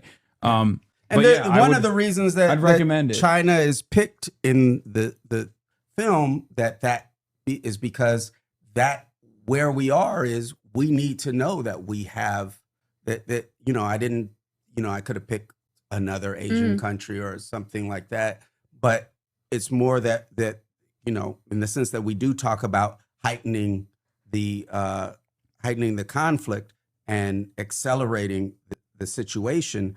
That comes from us having a knowledge that there needs to be solidarity between them. Yeah. I don't know how involved you are in the casting, but I love Poppy, who's amazing. I also had read that you were one of the first people who reached out to Melissa Barrera after she faced consequences for speaking out early for Palestine. You offered her a role in Boosters. What is kind of your process in working with people, and now 2 films that you've done in a series? Are you drawn to people, or is it kind of a necessity that you align with them, that they understand fundamentally what you're trying to do? And you've worked with Lakeith now twice. I think people obviously they have to be down, and it's not like you know, and they have to be at various levels. I mean, doing music, you'll see all the people I've done songs with, most of them would not call themselves a communist or even a socialist at all. And but there has to be some mutual respect there. And I've never so I don't only work with people that have that same viewpoint. But that being said, for someone to be involved with my work, there's a lot of places they could go to get a lot more hype around in their career. So they're making a choice when they get involved with the Boots Riley project. And part of that choice is, at the very least, I see what he means. And I think that's a good thing. They may not want to take that into their own life and do something with it, but they're exploring, they're interested in that. So and really I have to make it work. I mean, I think it's great that Poppy has a lot of similar ideas as I do, but it also wouldn't have worked if she wasn't just an amazing actor. Yeah. Right. It would, so I have to, I will say though, I don't even necessarily know though, if Keke Palmer, Demi Moore, these are people who are not short on work, but there are definitely people who you have in your cast who have been blacklisted for speaking out on Palestine, who I know, either reading interviews with them or just understanding the state of Hollywood, are not getting as much work because of their politics and because of the movements that they are publicly expressing support for. So I do feel like a Boots Riley vehicle is kind of one of the rare opportunities in Hollywood to be a person who is outspoken, who's not afraid to stand up to the Zionist machine, but may then be facing issues with getting opportunities. So you're kind of a rare haven for that. Yeah. I mean, the thing is, I don't work that fast, so it really is not an answer. It's not really an answer, Yeah. But I think, the other thing that I'm seeing is, there's still a lot of pushback for this work there, and because there's this veneer that there is no censorship, it happens in different ways. So I think that just out of sort of survival, there has to be other ways to get information. We're all stuck to the internet, and it's so controllable who sees our stuff, and we have to have a way to get things out that cuts around that and does things in real life. Like, I'm talking about flyers up on walls. I'm talking about snail mail. I'm talking about things like that, because it is getting siphoned, and they can make us feel that it's not, because, you could have an algorithm that pushes the same 200 people around you, and it seems like, wow, this is everybody. But it's way out there. With this movie, I got scared in April, because I went to Philly and I went to this place called 2nd Street, which is like a vintage shop. And the staff was like mainly Black, one white girl, and they all had their friends there too. And this is April, and I'm like, hey, you guys gonna see I Love Boosters? They were like, what's that? I was like, it's a movie. You never heard of it? They were like, no. And I was like, do you like Keke Palmer? They were like, we love Keke Palmer.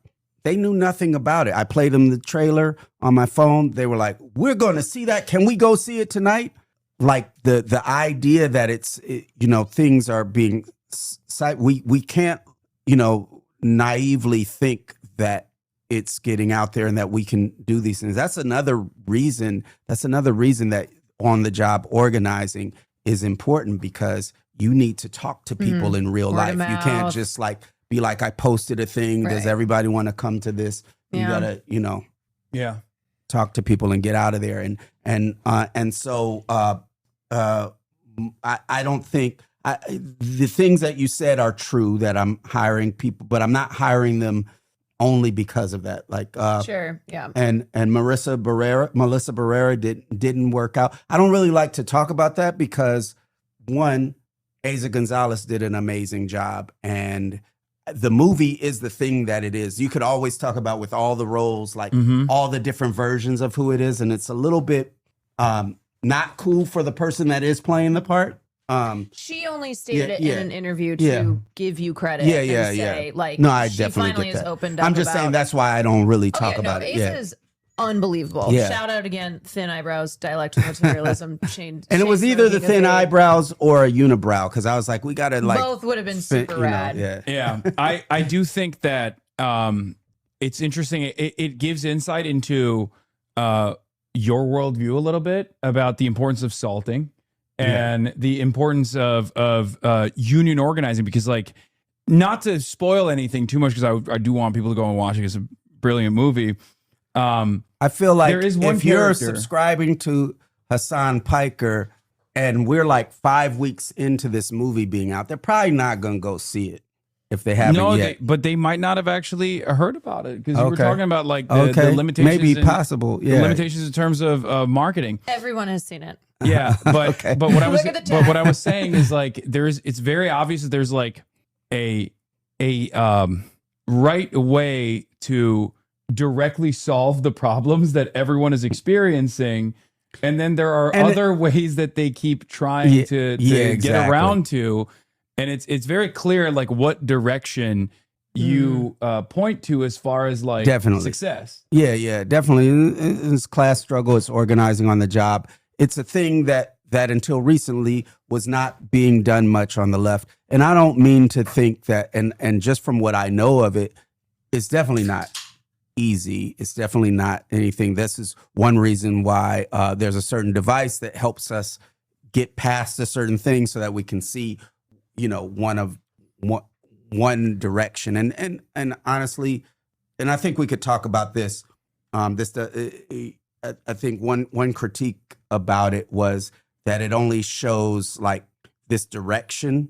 It doesn't show like the quote unquote final goal of a new world, right? And there's been like and it's interesting because I've sat around and tried to figure out how could I make a movie about us having a socialist or a communist world. How could I do that? And really tried to figure it out. And a lot of times it's like, how do you show that? How do you show that everybody has healthcare, everybody has a place to live? How do you show that? Well, and still I having real conflict, still having you will have conflict. There's Right. always going to be conflict. There's Right. always going to be struggle, and you could figure that out. But how do you show that the world has all these things fixed? And it occurred to me that the reason it's hard to show that is because in all the movies that we've seen growing up, the world is already like that. Like people don't have a problem getting healthcare. Everybody has a job. Whether they get education or not just has to do with whether they're motivated, things like that. And so there's a thing that has to happen. But you're right. The conflict that happens is a way to do it. Star Trek, for decades, they're living in a communist world. Yeah. Mm-hmm. I love pointing to that. It doesn't necessarily inspire anybody to make a revolution in like all of that stuff, because it kind of looks on the like backdrop. what. Well, it's also the like, backdrop. yeah. I mean, and that's what it would really be. We'd go on with our life, but have all these things taken care of. So it's a little bit something. What if the friction there was presented from the perspective of people who are trying to foment a capitalist counter-revolution? I've been thinking about that. Yeah. In a communist world. Okay, and screenwriter. then Screenwriter the hot whole seat. point of it is like where they just give up Yeah. at the end because they realize that they were wrong. Oh, whoa. I mean, There you go. I'm not a screenwriter. I'm Why don't I'm not a very creative person at all. This is all I think you should turn your podcast into like a radio show and you Yeah. tell that story and that's have what like it sound is. effects and Oh, stuff that's like true. that. That actually is brilliant. No, I was gonna say this is a radio show for the most part for a much newer audience. One last question, and thank you so much for giving us so much of your time. One last question I have for you is maybe a little bit silly, but how tapped in are you with this upcoming generation, Gen Z and Gen Alpha? Because like a lot of the outfit design that you had in the movie was, I mean, it nailed it. It nailed it a lot. One, we have to talk about Shirley Carrata, who's our yes. Costume designer on this. And one, she is tapped in, but two, I like to remind Gen Alpha and Gen Z that they're just doing the shit we did. Yeah. And whether it's words or, crashing out. I'm like, dude, we said that shit. You know what I'm saying? It goes a lot, but I should talk about, with costumes, Shirley Carrada, she, she's not only a costume designer, she's a stylist in the sense that she's not just like, I'm going to design and build all this stuff. Some of the stuff she's like, let's borrow that from that person. Let's get that from. So if you look at the end of I Love Boosters, there's a whole thank you list to all of these cool designers that lent Shirley stuff just because she's so cool. Is she from the Bay Area? No, she's from LA. So yeah. Matter of fact, they have a shop called Virgil Normal. You could go there and get all sorts of cool hipster stuff. And then I lied. That wasn't the last question. The other question I had for you is about, well, it kind of dovetails into this. There's a lot of apathy amongst younger generations. And I think part of that is born out of the fact that at least my generation participated in Black Lives Matter protests in the aftermath of George Floyd's murder, George Floyd's assassination. And then they plugged their nose and they voted for Joe Biden, right? Many of them. Yeah. And none of the changes that were, none of the demands that were being made were actually listened to at all. As a matter of fact, the first thing that the Democratic Party did was 8 can't wait. And that was a way to take the very reasonable and just demands being made by the decentralized protest movements that came together and turn it into something much more manageable and much more appropriate, permissible within the confines of the system. And even then, they couldn't even advance that agenda. Yeah. And I think that absolutely creates tremendous apathy because you teach people that you're supposed to protest, you're supposed to go out and vote, and then all of a sudden that, change, that's how change happens. And when they see the change is not happening that way, instead of looking for more radical means or more revolutionary means, they kind of just decide not to participate in the system at all because they say, look, I still got to make ends meet. I still got to get a job. But obviously, this stuff is not working out. Yeah. The question I have for you as a Black revolutionary, as someone who has been in the communist movement, as someone who is organized on those terms as well, what do you think about where Black radicalism could go in this country right now? That's why I asked you if you're tapped into Gen Z and where they're at. Do you feel like there is an opportunity now more than ever, especially with the disillusionment that many young Black men and women are experiencing? Do you feel like there's a way to organize in this? There's a way to bring people back into participating in this process. Yeah, through communism, through socialism. So here's the thing: I wouldn't describe that feeling you're talking about as apathy. I would describe it as them being frustrated with the fact that these methods didn't work and not seeing a way to win. They don't believe in the system. They don't believe in that. And the answer to it is kind of how I've been saying, I don't mean to keep saying it, is a mass militant radical labor movement. And we're seeing the beginnings of that already. It's not just that I'm saying there's this thing that needs to be created. There's the beginnings of that. When we talk about that strike wave that happened, and when we are talking about the things that are going on, people are organizing on the job. People are forming communist organizations, forming and Black folks are forming communist organizations, are joining communist organizations. I see people seeing that we need a way to win. And that can also, some of those organizations can also turn into frustration and burnout when they are not connected to actual campaigns, winnable campaigns. Because the key to all of this stuff is we need to have winnable campaigns. Sometimes even under the banner of making a mass militant radical labor movement, people are like, we need a general strike. And like, okay, but did you organize to get people involved in something else first, like on the job. So part of these things where people are organizing on the job, where they're trying to get a pay hike, where they're trying to get benefits, things like that, they are not, that is not revolutionary, but it's part of a revolutionary strategy, because people have to understand how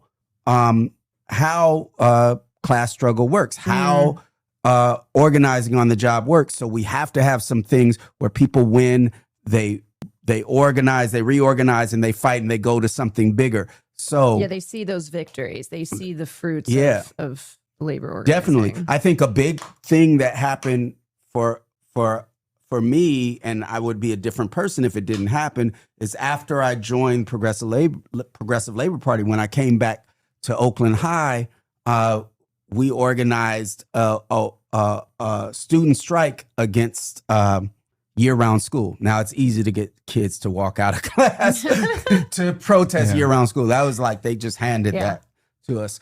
And but we won so quick. We walked out.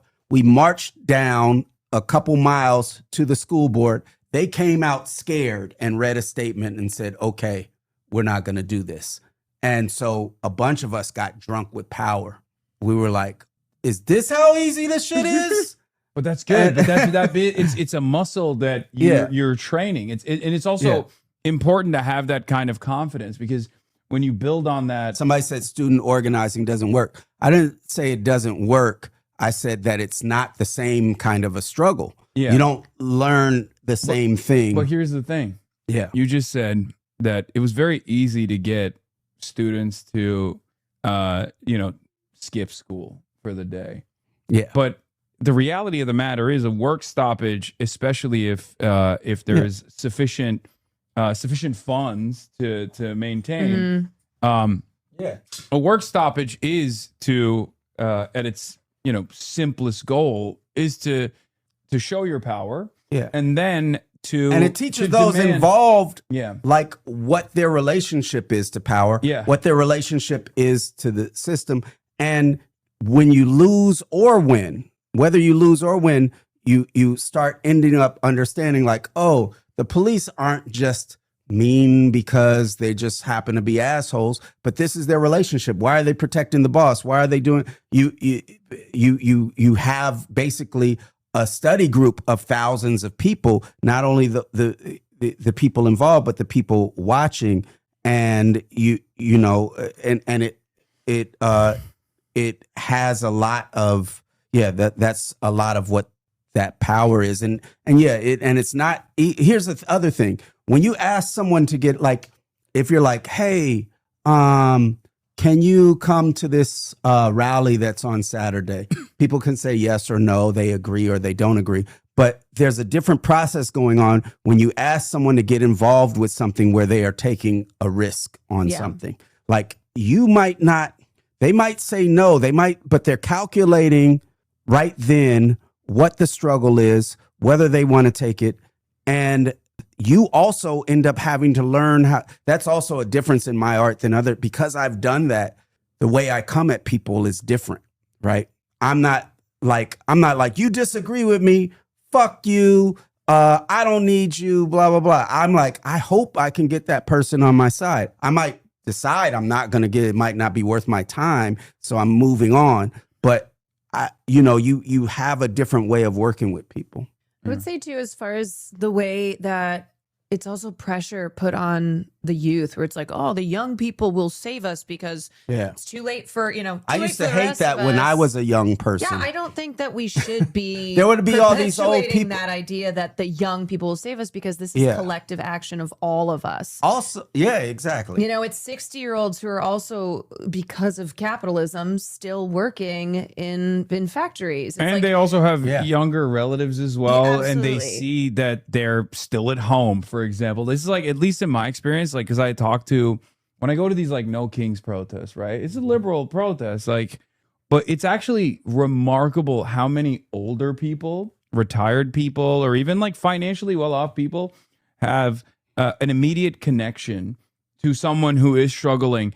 that actually did all of the right things. You know, you went to college, you got a job, you're supposed to be able to make ends meet, and yet they're struggling financially. And I think that has caused some people to recognize that while their financial situation is far better off, they understand that their immediate relatives are still struggling when they shouldn't be. And that is another point of radicalization. There is definitely there is no generational. I mean, there's definitely a generational divide because boomers have a lot of the wealth still. But by and large, there are still people who recognize that the system is not working for them, and there is an opportunity there to harness some sort of revolutionary potential. Well, Boots Riley, thank you so much for coming on. Are there any? Is there anything you want to promote or any final words you want? The thing I want to promote is go see I Love Boosters now. Here's the truth about we're moving on. We were in 150 theaters today. Today is Thursday or Wednesday? Wednesday. Today's Wednesday. By Friday, we're only in 64. So you need to see it. It may not be where you are at that point. You know, so hopefully, you know, maybe we'll be able to keep it in theaters at a low number, because the places that it is right now, it's like packed because we're in like LA, the Bay Area, New York, Chicago, Atlanta. But yeah, we got to do that.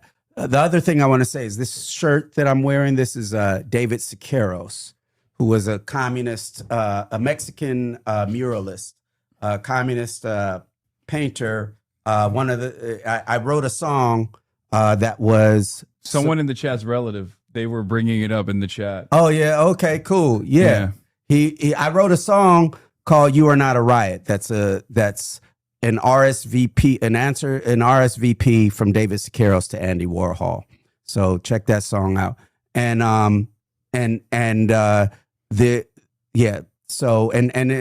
it definitely, he was a controversial figure in the sense that he did try to kill Trotsky, and he didn't though. And but he was somebody that was very his passion for his art, because basically that the communist movement was this, and this was somebody in his mind was going against communists. Yeah. But my point is that he also was famous for going to the Venice Biennale in the 50s and pointing at all the abstract artists and being like, "You're a CIA agent. You're CIA. You're CIA." It turns out he was right. Turns out he was right about, and maybe not specifically directly with that, but that's where the funding was, to take it away from maybe he where was right the communists about were. Maybe he was right about other things as well. Who knows? Much to think of. But yeah. All right. Boots Riley, thank you so much. Okay. This was incredible. Thank you. Thanks for having me. So nice to meet you. Yeah, great to meet you. Caroline, Thank KWAN, you for the everybody. Conversation. All right. Does it turn off, or do I just walk out? We'll take a photo real quick. I'm gonna get back. Still gonna go for a couple hours. Yeah. Did you see this? I was somebody just Fox News. Hassan Piker claims Israel has no right to exist in its current form. Do you want a soda or anything before you got it? I got many different diet. Many different diet Dr. Dews. All right. I'm going to now run the G7 when we go outside and take some photos and stuff, and I'm going to walk out Boots and Caroline, but we'll be back. How do you not just look at yourself when the thing is on? I do sometimes. So much stuff happening. I do sometimes. Sometimes I do that. What's amazing? He can see how fast this chat is moving. There's probably I 30,000 read people. everything. He reads it all. Yeah. He pulls people Thanks out of the chat. everybody for saying thanks. Yeah. We do it? You got a lot of fans. Yeah. A lot of they fans love here. you. A lot of If we want to do it, we appreciators. can do it. How well? We'll do it just as All well or right. better. Do it ourselves. We don't need anybody. So we took out Soleimani. One of the biggest events to happen, the Middle East, maybe ever, but they say 50 years, they say 100 years. I was with the Prime Minister of Pakistan. He said it's maybe the biggest event that has ever taken place. Nobody could believe it. So that's when it started. It didn't start like 3 or 4 or 5 weeks ago. And Obama wouldn't do it. What Obama did was Unpaid publicist for Firan. I get ones in he container. loaded up a plane with $1.7 billion in green cash from banks all over Washington, Maryland, and Virginia. They were stripped of all their cash. They had no cash to do payrolls. It all went into a Boeing 757, a wonderful plane, and they flew it to Iran, and they gave it out to people. They bribed people. They thought they were going to get it done. Then they gave billions and billions of dollars after that. And they got a deal that was a road to a nuclear weapon. I get so angry, I guess. I'm allowed to get angry. When I watch the Democrats, they talk about it all the time. We had this deal done. You had a deal that was going to give them legally a nuclear weapon. And if that happened, Israel would have been blown away. And in all fairness to Bibi Netanyahu, who happens to be a good man, gets a little excited sometimes. But he happens to be a very good man. We've had an amazing partnership. He's been an amazing prime minister. We have a little dispute over Lebanon. I say, you can do a little softer touch, Bibi. You don't have to knock down a building every time somebody walks into it that's from Hezbollah. But it's been an amazing partnership. But he will say, we're the big partner, and he's the very small partner, and that's true. So he came to the country, and he begged Barack Hussein Obama, the president, not to do the JCPOA. He said it could be the end of Israel, and it would have been if I didn't come along. And Obama didn't listen to him. Bibi actually went to Congress and pleaded with them, and he got nowhere. And they had this horrible deal that was horrible for Israel, and that's where it stood. And then I came along and I terminated that deal. It had very little time left. You know, it was a short-term deal. You know, with countries, you need hundreds of years. You don't need 8 years and 9 years. This isn't like you're signing a lease on a candy store in the corner. You need hundreds of years. This was a short-term lease. It expired long ago. Had I let it run, it expired. You wouldn't have been around. A lot of people wouldn't have been around. But Israel would have been terminated. I think the whole Middle East would have been terminated. You saw that when everybody was shocked that all these missiles, they were aimed at these different places. Qatar, Saudi Arabia, UAE, think of it. Bahrain, Kuwait, they got hit. Nobody thought that was, even I didn't think it was going to happen. They didn't think it was going to happen. They were going to take out the entire Middle East, including Israel. And if they had a nuclear weapon, they would have used it within moments after getting it. So I made it very tough for them when I terminated the Barack Hussein Obama catastrophe. JCPOA, one of the worst deals. NAFTA might have been worse, but that was worse economically. This deal was really dangerous, what he did. He gave them everything, including a lot of money, which we don't give them, by the way, just in case you have any question. We'll be giving this out so you can read it and you can see. And it's a memorandum of understanding. If it doesn't get done in 60 days, that's all right. We go back to bombing. You know, I don't want to do that because it's so good. But we might have to because we're never going to let them have a nuclear weapon. But they've agreed not to, and you'll see that very clearly in the agreement. But then the second phase of that was they were building, or they were enriching material, as they say. I call it nuclear dust. They were enriching material under granite mountains. Granite being, for those not in the construction business, granite being a very strong, the strongest stone. It's not as pretty as marble, but it's much stronger. It's a lot stronger. Like the new granite I put on the stairs of the White House going to the Oval Office, the black granite, it's rated 1 million years plus. No marble's rated that. Marble's rated 100 years if it's outside. So these are granite mountains. And the B-2s came along and they hit those air shafts in the dark at 1 o'clock in the morning with no moon. They had a beam going right up everywhere. Those guys did a job, and then they were criticized by certain members of the press, like CNN, for possibly not doing that much damage. And it turned out that the damage was far greater. Those mountains collapsed right on top of everything. Nobody's going to get that for a long time unless we want to get it. We'll get it. But we're the only ones that can. And they say China has the equipment to get it, and we have the equipment to get it. And it's actually not valuable. Not a lot of value, but we'd like to get it psychologically, but nobody's touching it. We also have cameras. That's what Space Force is. We have the greatest military in the world, by the way. But I'm proud of Space Force because I started it. We have Space Force cameras on every single door, well, there are no doors. They've been pretty well shattered, but every area of that. If somebody walks in and he's got a badge with his name on it, like Mohammed something, which is about a 50-50 guess, Mohammed something, they can tell the name. They can give you a serial number.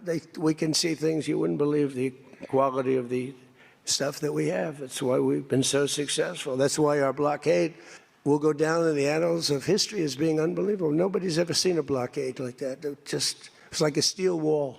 So what happened is we then terminated that, and I call it the nuclear dust, and that was the end of that. But if we didn't hit that with the B-2 bombers, or if it wasn't successful, they would have had a nuclear weapon, a nuclear bomb at a very high level, not the highest, but it would have been a very high level.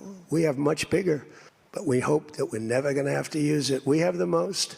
Russia has second. China is very far behind, but going to catch up, unfortunately. You know, they're catching up, but we have the most. We have the most powerful, but we also have the most. But Russia's not far behind. And then you have China in third place, but within 5 years, they'll be probably even. And we ought to make a denuclearization deal. It would be so great. We don't need all of that. We don't need to be able to blow up the whole world 300 times over. It's terrible.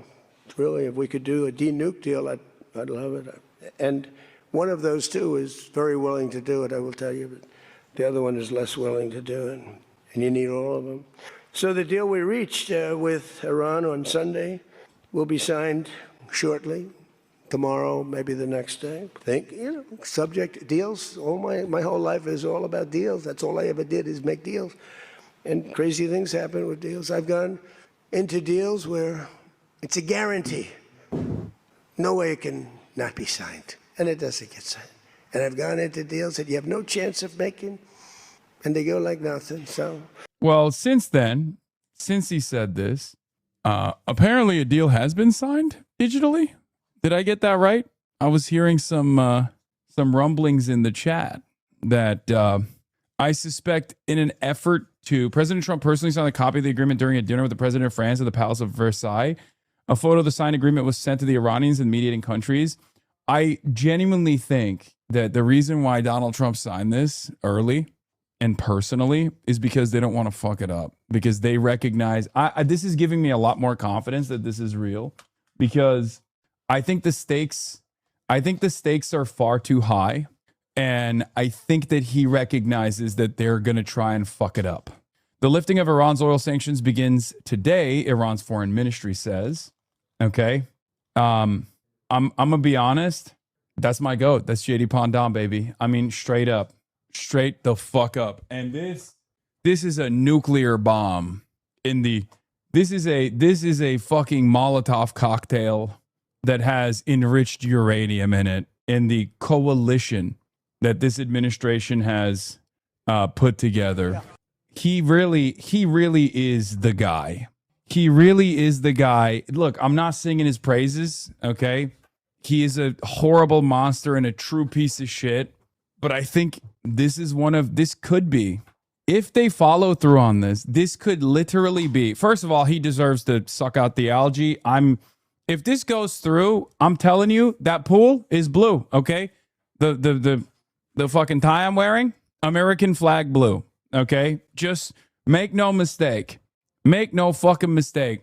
I don't think any other ideologically minded American president would actually do this shit. This is shocking. Truly shocking. He can have his ballroom if this goes through. Now, of course, he fucked it up initially, but because he fucked it up initially, I think no other president, after fucking it up initially, no other president would actually fuck it up this hard. But also, if someone else fucked it up, no other president would do this. I don't know. I don't know what else to say. There's still obviously many days ahead, many days ahead of us where I think Israel will go full tilt. Okay. I suspect the Israel lobby will go bananas mode.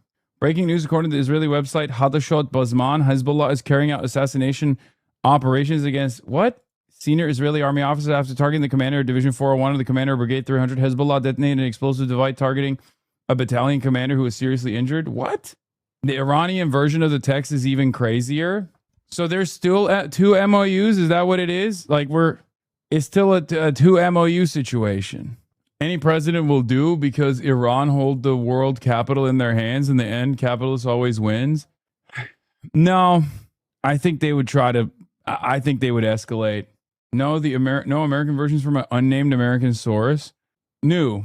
Unwatched Media has been granted access to the text of the Iran-U.S. Memorandum of Understanding by a senior Iranian political source. Although the document has been published by U.S. media over the past hour, citing an unnamed American official who read the text to journalists, Unwatched Media has taken the step of publishing a version provided by Iran so as to assess whether there are discrepancies ahead of the signing ceremony in Switzerland.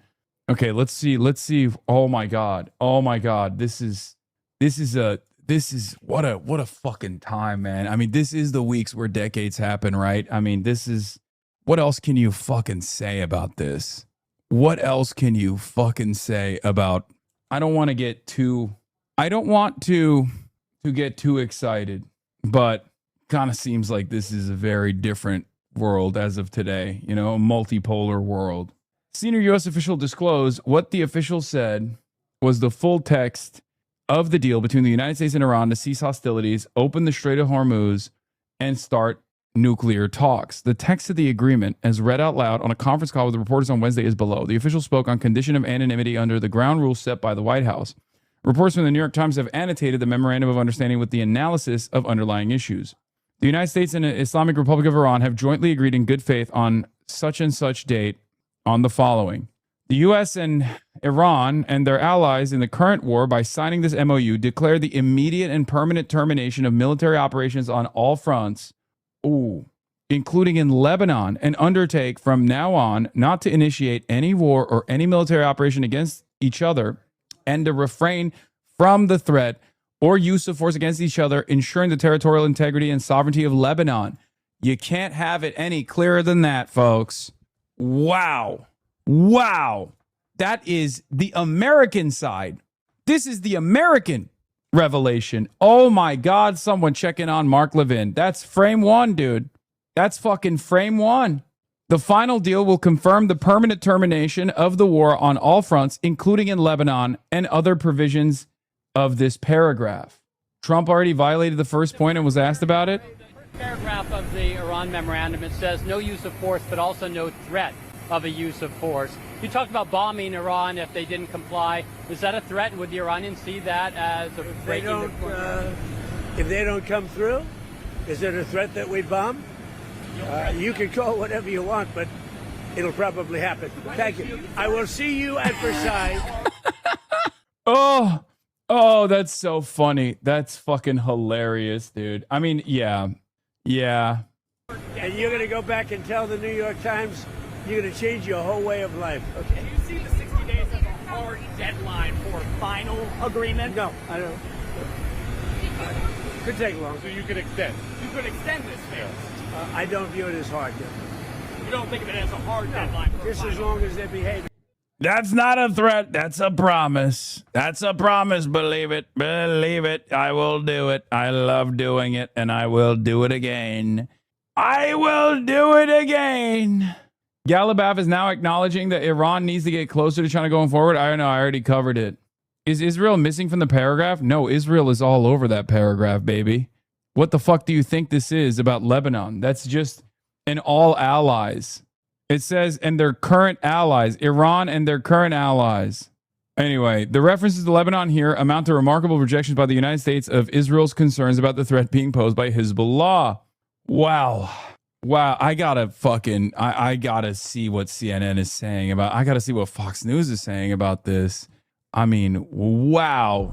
Okay, dude, Jesus Christ. Cyber criminals are constantly attacking. These goddamn ads, dude. Ads upon ads upon ads, dude. Okay, well, CNN is on ad break right now. This year-old tweet feels relevant. I know he's transactional with everybody else in the world, but he won't be like that with me. Oh, yeah. Hey, how come you don't have ads? Great question, my friend. It's because the Piker Broadcasting Service, also known as the People's Broadcasting Service, is sponsored by you, the people, for you, the people. No ad breaks, no nonsense, no sponsorships. You just get uninterrupted broadcast. And if you want to still support the show, it's perfectly voluntary. You can support by subscribing for $6 a month or for free with a Twitch Prime. That's right, ladies and gentlemen. You can do that. You can also gift subs to others. FDD guy says, I have my criticisms and concerns about the MOU and negotiating path ahead, but many on the attacks on Steve Witkoff and Jared Kushner are unseemly. Both care deeply about America's security and security of our allies, are great patriots, and have major diplomatic achievements to their credit. Whatever disagreements one may have over strategy or tactics, and I have many, neither is naive about the threat posed by the Islamic Republic. Uh-oh, I don't like that. I don't like when the FDD guys are defending the MOU. I don't like that one bit. The press conference seems to have gone well. You shot your load pretty much, Steve, right? Pretty much. What? But going well. Seems like the agreement's very well undertow. The press conference seems to have gone well. You shot your load pretty much, Steve, right? Pretty much. But going well. Seems like... What the heliante, man? What the hell? Okay. Israeli Defense Minister Katz to soldiers, you are fulfilling the vision of the prophets. One only has to open the Bible and read about what it is based on. We have already been in these places. We have already done these things. We will continue to do them. Okay, fantastic. Lebanese government belief that they can somehow negotiate their territory back in exchange for normalization seems to misunderstand the worldview driving the Israeli government. The Syrians already learned their lesson about that. Yeah, these guys are truly fucking insane. Mark Levin is not doing all right. R.I.P. Okay, let's see what Josh Hawley is saying. Well, let's see what happens here. I mean, as the president just said, there's nothing final. This isn't a final agreement. This is a negotiation. This is an agreement to negotiate further. I think the fact that the president's getting the Strait reopened, that he's got their nuclear program buried, those are big achievements, Brian. I think those are good things. And it remains to be seen whether we will actually give them any money. I thought I heard the president say earlier today, we're not going to give them a dime. I certainly don't think that we should. And I bet President Trump and the vice president, as he continues these negotiations, will hold that line. But, Senator, they are allowed to sell oil, and they have more oil than just about everyone, including Iraq. And that will be the first time in decades they're able to sell oil on the open market. They're usually using ghost fleets and rusted-out tankers to deliver it to our let's say, our rivals like China and China. Your thoughts about the fact that China. Everyone agrees they're China and China. It's awesome. Allowed to resume oil and petroleum sales. I thought your last guest, I thought the ambassador had a good point there about potentially using escrow accounts, ways to track, to see, first of all, if they're living up to their other obligations under the memorandum before we release any of that sales, before we allow them to get their hands on the money, and then using accounts that will allow us to ensure that they're not spending that money on terrorist activities, on nuclear enrichment, and so forth. There's a lot to be worked out here for sure, Brian. And again, I haven't seen the final text nor... Yeah, their argument, I guess, is that they haven't seen the final text, so they don't know. Well, okay, so the text is out. Let's see. Press call later, a senior official saying that they're going to be evaluating good behavior, trying to get Iran to change. Quote, we're putting all of our expectations on the table. They put their expectations on the table. We're going to just work together and see if we can do some things to build trust. We're going to do our best to see if we can get them to change. I mean, that is a big change in how they're talking about the Iranian regime. Yes, definitely, especially when, you know, all the experts say that this regime is worse and more hardline than the regime prior, than the father of the current leader. Look, this is a great deal for Iran. Iran comes back richer. When you look at items... Yeah, that's what happens when you lose, man. I just, like, I find it so strange that these guys are like, wow, I can't believe it. Like... I can't believe Iran is getting so much out of this deal. It's like, yeah, because they fucking won. I know that's a really hard thing to come to terms with, but like, yeah, America lost this fucking war. Iran won this fucking war. I know Trump is never going to say those words. I don't expect him to, but like, here's a really cool solution to all of these problems. Diplomatic negotiations with Iran instead of bombing Iran and forcing them to fucking close the Strait of Hormuz and collapse the entire energy markets for 110 days. Every single person that's now complaining about how this deal is so raw for America and so good for Iran were the exact same people that were agitating over and over again, claiming that this will be easy, claiming that this will be awesome, claiming that we have to abide by Israel's interests. We have to blow up Iran. It's so fucking stupid. And me, on the other hand, what was I saying? This is what I was saying. Not war, not war. Just peace, just peace, just peace. Forever, forever, forever. Peace forever. No crazy war. No crazy. No crazy war. No crazy war. Please, please, please. That's what I was saying. You guys were like, yes, war, no peace. Si guerra. And now you got what you wanted. And pussy too. That's right. 6, 7, 11 in the 14 points. They get money, $300 billion. Yes, our taxpayers don't pay for it. You have sanctions lifted. You have assets that are going to be unfrozen. What do we get? What do we get, Brett? We get a strait that was opened before, reopened. We get a okay, is this a Democrat consultant? What the fuck's going on here? temporary hold in no tolls. And in addition to that, what do the Iranian people get? They haven't had a regime change. And where is the verification, the specific verification within these 14 points of this MOU to make sure that Iran is more than just promising that they're not going to have any nukes? And by the way, they can temporarily have nukes, and the president today said it's okay for them to have missiles. This is why you have bipartisan support against this. This is why today I, Leslie Marshall, agreed with Nikki Haley, Mike Pence, Trey Gowdy. I could go on. Oh, she is a Democrat. It's a bad deal when people. Yeah. Okay, great. So many fucking bipartisan support. Yeah, bipartisan pro-Israel support. These people all agitated and defended Trump starting this war at the behest of Israel, and now they're crying that Trump is stopping the bleeding. Shameless ghouls. Y'all smoking lead paint if you think Iran is going to negotiate their missiles or any part of their military for that matter. I mean, I've been saying that since fucking day one. It was a clear poison pill that Israel demanded. Okay? Why the fuck would America care about the Iranian ballistic missiles trajectory being limited to suspiciously not Israel? Okay?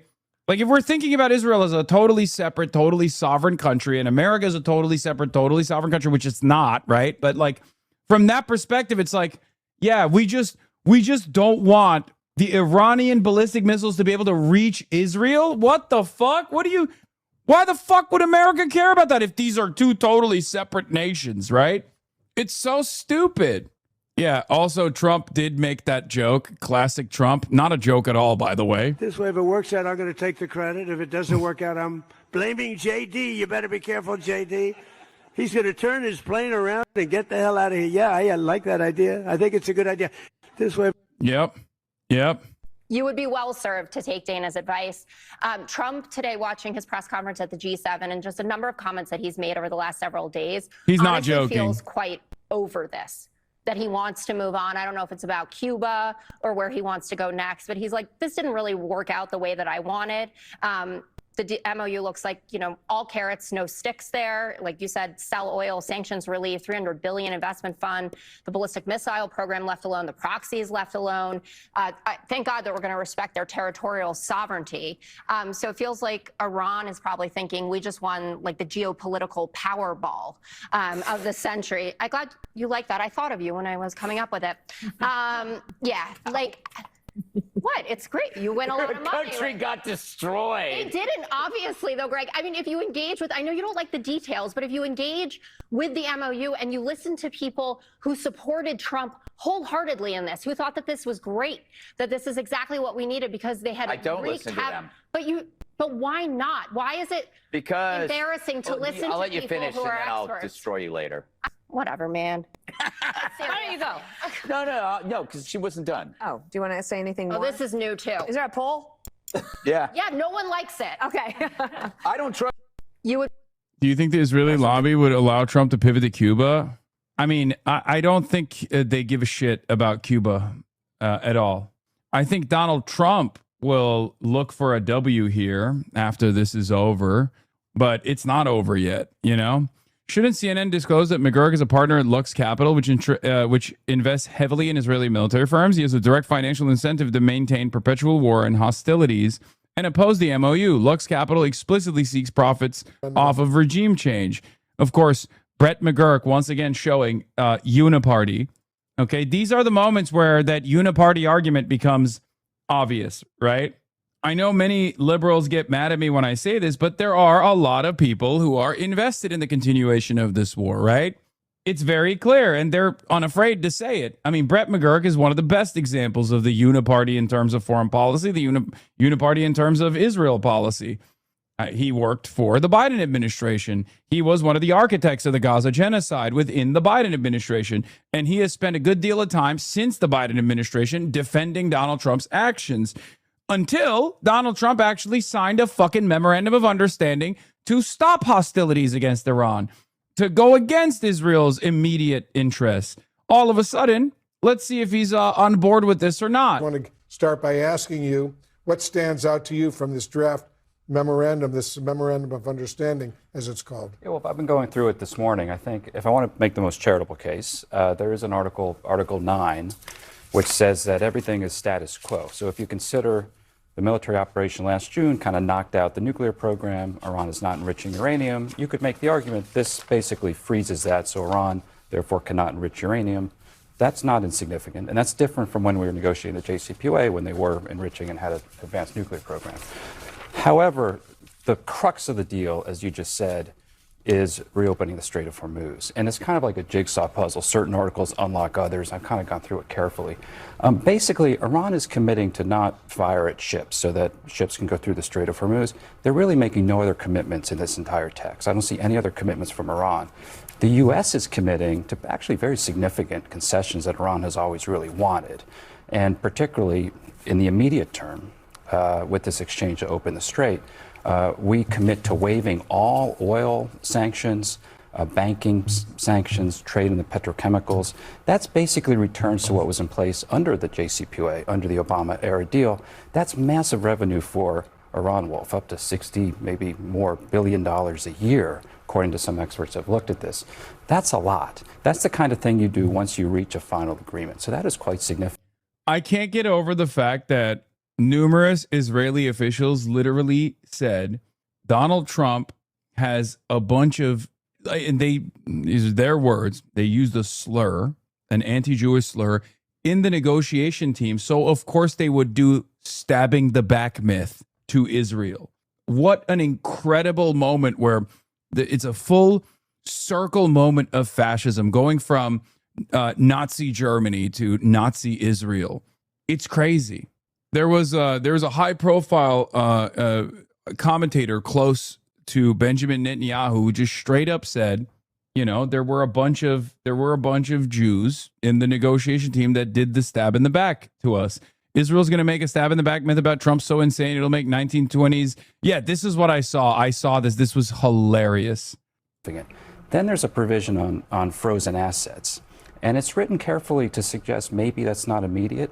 But there's an article of the agreement that says the talks, these 60-day talks. I Googled Jew Boys and it showed up Jew Boy Burgers. I've been there in Texas. It was delicious. And also, they didn't say Jew Boy. I think that was the Hebrew to English translation. They said a different word. Talks in phase 2 will not start the K word until the frozen assets are released. And in the provision, the Iranian Central Jew Boy Burgers is dope. There are a lot of HasanAbi heads that work there. Bank gets to designate. Is backstabbing anti-Semitic? No, dude. This is the stabbing of the back myth that like Jews stabbed the Germans in the back during World War I, and that's why they must be dealt with. Like that was the whole point. Who the beneficiary is for those funds. Just to explain this, because I've done this work. When we did a hostage deal back in September 2023, we were dealing with a small pot of $6 billion of frozen funds, and we said Iran could have access to those funds for non-sanctioned humanitarian designees. The Iranians always want to say, we'll determine where the funds go, and we as the U.S. said no, only limited beneficiaries. This agreement says Iran gets to say who the beneficiaries. That's a significant concession, the kind of thing Iran always wants that the U.S. usually doesn't give.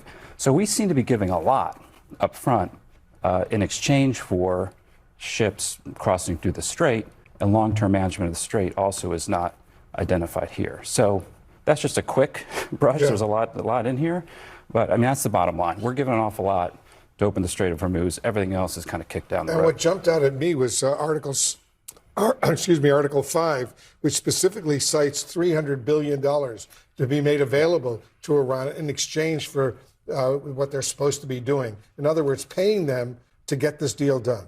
Well, Article 5 is linked to the final agreement. But here it's also... But specifically mentions they'll get $300 billion. That's a lot of money. That we will establish. So another, I think I would take issue with this text, is that the U.S. says in a final agreement, it says what we would do in a final agreement. There would be a $300 billion reconstruction fund for Iran that we will establish within 60 days. We also commit in a final agreement to lift all sanctions on Iran. Now, that's what it says. That would mean not just nuclear-related sanctions, such as what was in the JCPOA, but terrorism and human rights sanctions and everything else. We commit in a final agreement to lift all sanctions, including giving Iran a clean bill of health under the IAEA, which relates to its prior weaponization work. Bottom line, a lot of these issues are what, if you sit with the Iranians, they're always asking for. We've never given them. And we say in a final deal, we will lift all sanctions. Now, a final deal is contemplated only to be a nuclear deal, okay? If we are talking about a comprehensive deal in which Iran agrees they're no longer going to support Hezbollah, these groups around the region, they're not going to support terrorism. That's not even included in this memorandum of understanding, a specific commitment to stop supporting Hezbollah or Hamas or the Houthis. Not contemplated at all. Now, Iran could be telling U.S. negotiators something privately, but they often do that. Well, if they'll say, an Iranian negotiator will say, I've had this experience. Look, here's what we're going to do. We just can't put that in the text because we have our hardliners and everything.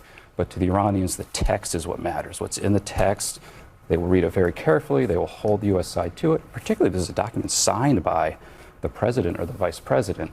This will be the text that we have to live by. So, still some open questions. Is the text they're going to sign Friday the exact same text that they digitally signed the other day?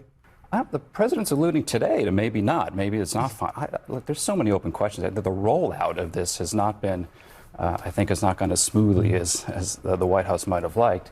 But just put the text out there so we can see what's going on. Well, we have the text. So, yeah. And CNN right. Yeah. So. Well, we obtained it. They didn't willingly. Right, we got it from a U.S. official. Yeah. So, see, Iranian media actually this morning, Wolf, is backing away from possibly sending a representative to this signing on Friday. So even between now and Friday, things could change. Well, see, look, I want the Iranian nuclear program to be put in cement, locked in cement forever. I want Iran's character to change for not supporting terrorism, doing all this stuff. I'm seeing no indication that this war achieved those objectives. If anything, that core of that regime remains very much intact. And I suspect President Trump will be dealing with this challenge throughout the rest of his term, and his successor will also. It's a wicked problem that every president's dealt with since Jimmy Carter. Problem. Yeah, all right, Brett McGurk, thank you very, very much. Pamela. All right. Trita says, I fully understand. Total 180 on Iran. We have to unfreeze their money so other countries invest in the U.S. What? Taken. Oh, Sarah Longwell of the Bulwark is very frustrated. Uh-oh. What the difference is between giving Iran U.S. dollars and unfreezing U.S. dollars. Well, the unfreezing is an easy one. I think Trita Parsi became the most important analyst in Washington, D.C. As of today, straight up, for the record. Literally everything that he said, Donald Trump is following to a T.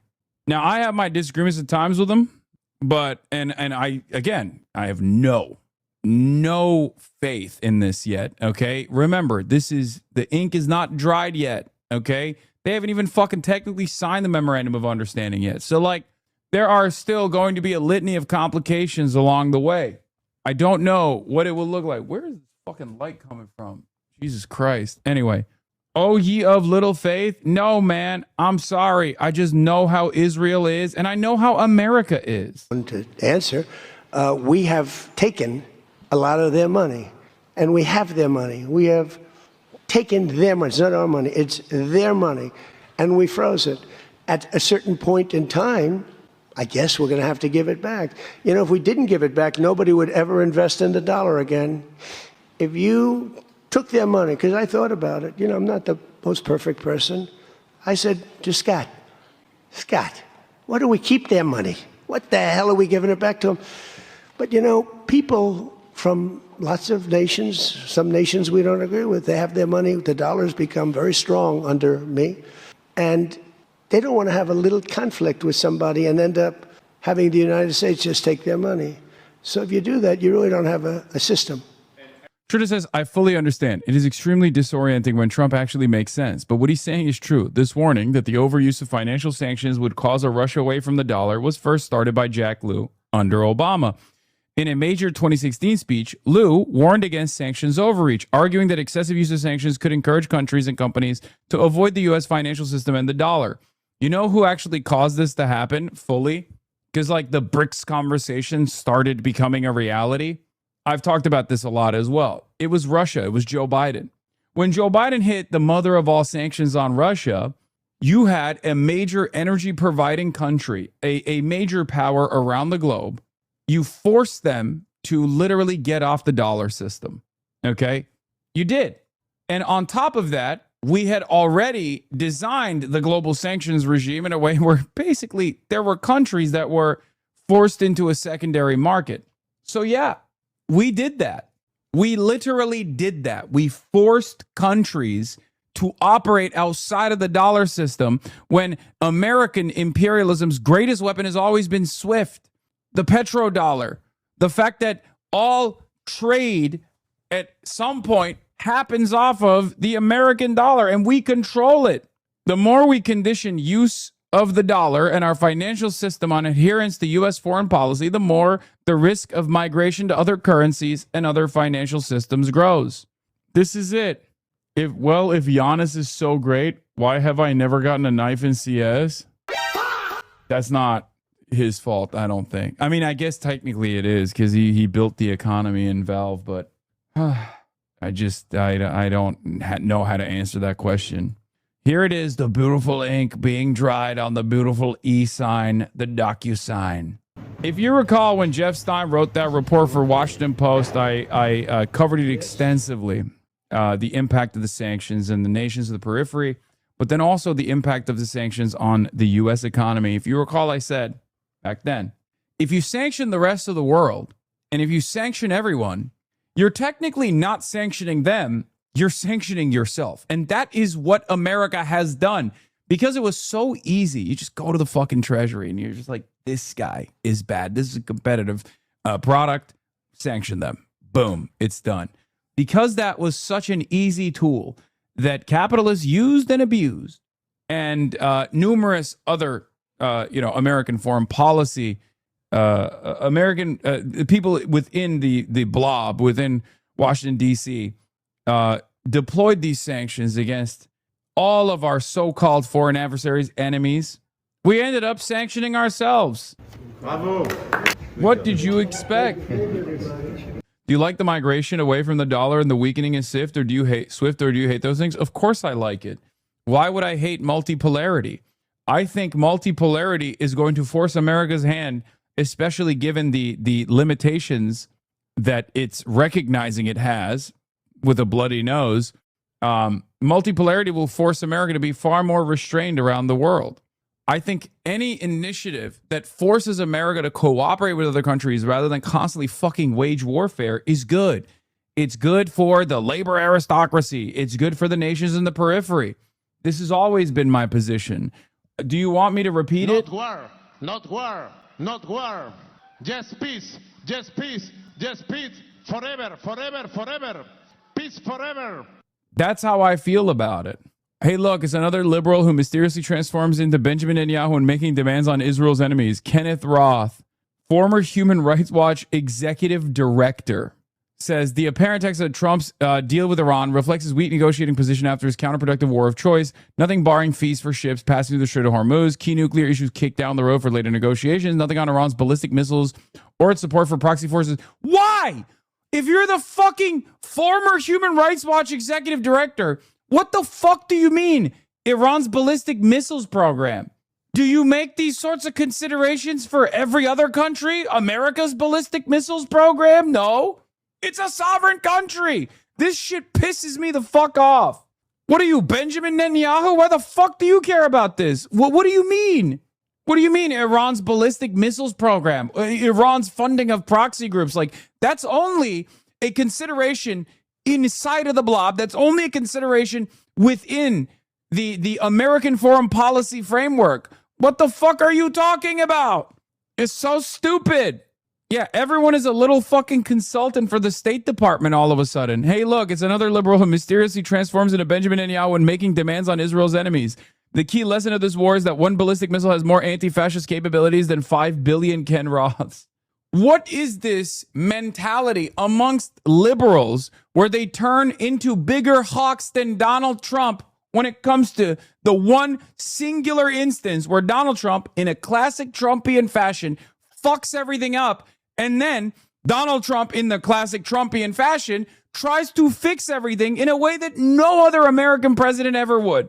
It's so funny. They see this and they go, okay, he fucked everything up, which we were critical of, but we also kind of were in support of. And now that he's fixing it in a way that only Trump could, in a way that only Trump would, only Trump goes to Iran and says, full-blown sanctions relief, you got it, King. You fucked us, okay? I will never openly admit this, but let's be real. I don't want the continuation of this war because you're kind of destroying the global energy markets. We're kind of destroying the global energy markets together. I'm just put a fucking Trump tower in Tehran and I'm good, okay? That's Trump. That's fucking Trump. But if you're upset, if you even fake criticized Donald Trump's initiatives from a process perspective, right, as a Democrat or as a liberal, then you have to literally look at the situation and be like, no, it's good. It's good. Yeah, he took an L. It's good. We took an L. It's fine. If we can create a just peace, if we can negotiate a ceasefire going forward, thank God. Thank God for that. Agreed. The reality, what is this? Argue the most interesting clause in MOU is about the removal of U.S. forces near Iran and what they specifically entail. Agreed. The reality on the ground is that many of the bases the Iranians would push for us to abandon are uninhabitable anyway, according to the New York Times. Restaffing and repairing them would take years and cost billions. And for what? The insanity of maintaining those bases was revealed before the war even began, as CENTCOM was forced to abandon them and evacuate tens of thousands of personnel before launching the initial series of strikes on Iran. Those bases didn't protect the Gulf states they're located on the territory of and made those states targets in a war they were incapable of fighting. It's undeniable that the U.S. was massively overextended in this region before this war. If the Department of War is rational, they'll take this as an opportunity to reduce a costly and strategically nonsensical commitment. As I've said before, there are other ways to sell this. The Gulf states need to pay their own defense. That's a very Trumpian line, by the way. I can totally see him saying that. It's true. Trump could turn around and be like, they got to pay for their own defense. They've been so selfish. They've been selfishly demanding us they've been selfishly pulling us into this war. All right. But it's a diplomatic minefield. Whatever the admin says, rebuilding bases like the NSA Bahrain will require hundreds of public contracts filed well in advance, so we'll know if that's their intention. It also makes no sense. Okay. Why did you park all your assets right around your major adversary with no interest in ever defending them? It blows my fucking mind. It's American imperial hubris through and fucking through. Okay? I guess they interviewed the Iranian F-5 pilot who bombed the U.S. Buring base in Kuwait. But it's hard to message on the Iran deal because it's actually good to lift sanctions and treat Iran like a normal country, but Trump did it in the worst way possible. But then a lot of Dems are just mad the war ended. I just think... Dash Clock, thank you for the 10 give the subs. So far, there's a lot of spoilers, Israel being the number one spoiler, right? I never would have envisioned, I did not think that my predictions would unfold in real time in exactly the way I thought they would unfold. This is happening in a way where, like, I never thought that this would happen. Like, I never thought that the things that I said were going to happen would happen exactly in the ways that I said they would happen. I didn't have enough confidence in my own analysis. And it doesn't sound like he wants to answer a question about Israel. Oh, nope, he does. He does want to answer it. Yeah. He said it. JD Pondon, man. JD motherfucking Pondon. It's crazy. They might look 60 years ahead or something like that. Jessica says, I think Jesse's going to have to take back calling Tehran Tarlov. Oh, yeah, we already covered that. Yeah, what a fucking insane, what an insane moment. Dylan Williams, Vice President of Government Affairs at CI Policy, is criticizing Richard Blumenthal, another fucking a Democrat, Anything like this deal will be dead on arrival in the Senate. It must be approved here to have enforceable effect. Republicans are already running cover. Senator, it is the war of choice against Iran that is disgraceful and caused the loss of U.S. leverage, not the MOU. No one is asking you to endorse the deal, but killing it would mean continuing this illegal war and digging the hole deeper. Will you really try to extend this war? The answer is yes. I think they will. I think they will. Figures like Syed Ghasseminejad spent years at the FDD and around Reza Pahlavi advocating sanctions of war. They pushed policies that made Iranians poor and cheered a war that killed them. Yet when the economy improves, they're outraged. That tells you everything. Yes, these people want death and destruction for the Iranian people. They don't care. They want that instability because they think that instability is what will breed Iranian destruction, because that's what they want, because they do not work for the Iranians. They do not work for the Americans. They work for Israel. Okay? Speaking of people who work for Israel, another fucking Democrat coming out against this MOU. Once again, unbelievable shit over here, okay? Adam Schiff, Senator Adam Schiff, my senator, says, wow, Iran gets sanctions relief, the release of frozen funds, and the ability to export oil in a $300 billion reconstruction fund. The U.S. gets a reiteration of vague promises Iran won't develop a nuke. Hard to imagine a more thorough capitulation. Adam Johnson responds, says, I don't know if you don't see what's going on here. I don't know. If you don't see what's going on here, I don't know what to tell you. This isn't just Dems dinging Trump for political points. It's them narrowing the political space to support an end to hostilities because they, along with their AIPAC donors, simply like open-ended hostilities with Iran. All these terms are eminently reasonable. Why are basic concessions after the U.S. sneak attacked and killed thousands and destroyed hundreds of billions in infrastructure being scandalized and macho-baited? The U.S. attempted regime change and failed. This is the price and it's sensible. Now, the talking point from Jeffries and Schumer is the deal should go before Congress when neither Jeffries nor Schumer uttered a single word for 8 fucking days while Trump amassed an attack armada last February. Funny, demanding involvement for the MOU now took a total of 4 hours. They never demanded answers as to why there was an armada being amassed around Iran, knowing full well that Trump was going to use it. Why did they never ask for it? Because they liked it, okay? This is not Trump bad politics and its consequences, chatters. This is not Trump bad politics and its consequences. That only works on regular liberals, kind-hearted liberals that are maybe a little uneducated, don't really know anything, and they're just like anchoring their worldview around what Trump is doing, and they think that's bad, and that's fine. Trump is wrong 99% of the time, but the 1% of the time he's right. It's important to acknowledge, but many liberals won't. But those are the voters. We're talking about the politicians here. When you talk about the politicians, they don't give a fuck about Trump bad. They will turn around and be like, oh, we procedurally oppose what you're doing with Iran, but also Iran is the ontological evil, the great evil, the big bad. Of course you're going to fucking blow up Iran. Hell yeah. That is the way that they operated. And I was very frustrated about that. If you recall, I kept repeatedly saying you can't, on the one hand, justify action against Iran, and then also on the other hand, get mad at Trump for taking action. That's this whole thing. Right? They kept leaning into why unjustifiable actions must be taken because they are actually justified. Why do they do this? Because they love war. They love war. They love death. They love destruction. They love watching children get murdered. And also, they especially love it when it's being done at the behest of Israel. There are plenty of Democrats who are Israel firsters as well. That's just it. The Democratic electeds. Okay, that's the reason why none of them made a big fuss about congressional approval. And, you know, they even found the appropriate amount of votes to stop a war powers resolution initially, right? The there's always enough Democrats to stop this, right? And they found it at the time. And they rarely ever brought this up as a big stink, as a big fuss, as a big point of contention. And when they did, they justified why some action must have been taken against Iran, because Iran is big bad.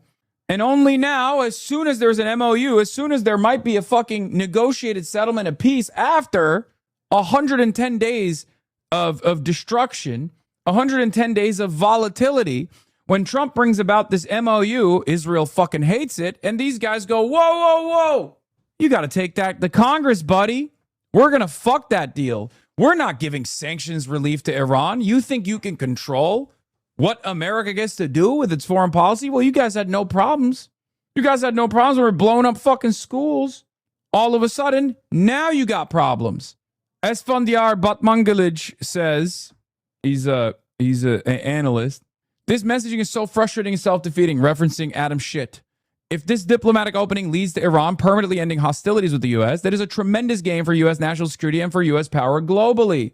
The MOU envisions a transformative shift in U.S.-Iran relations towards mutual engagement. The U.S. would be able to engage economically with what would be ordinarily a G20 economy. And the U.S. will no longer have to spend blood and treasure trying to maintain security in the Middle East through force, fighting endless wars in the region. Now, of course, that's not how things go, because these guys have defense contractors and their bottom line in mind. And if you have a negotiated settlement, a fucking just peace with Iran, where are you going to dump all the assets?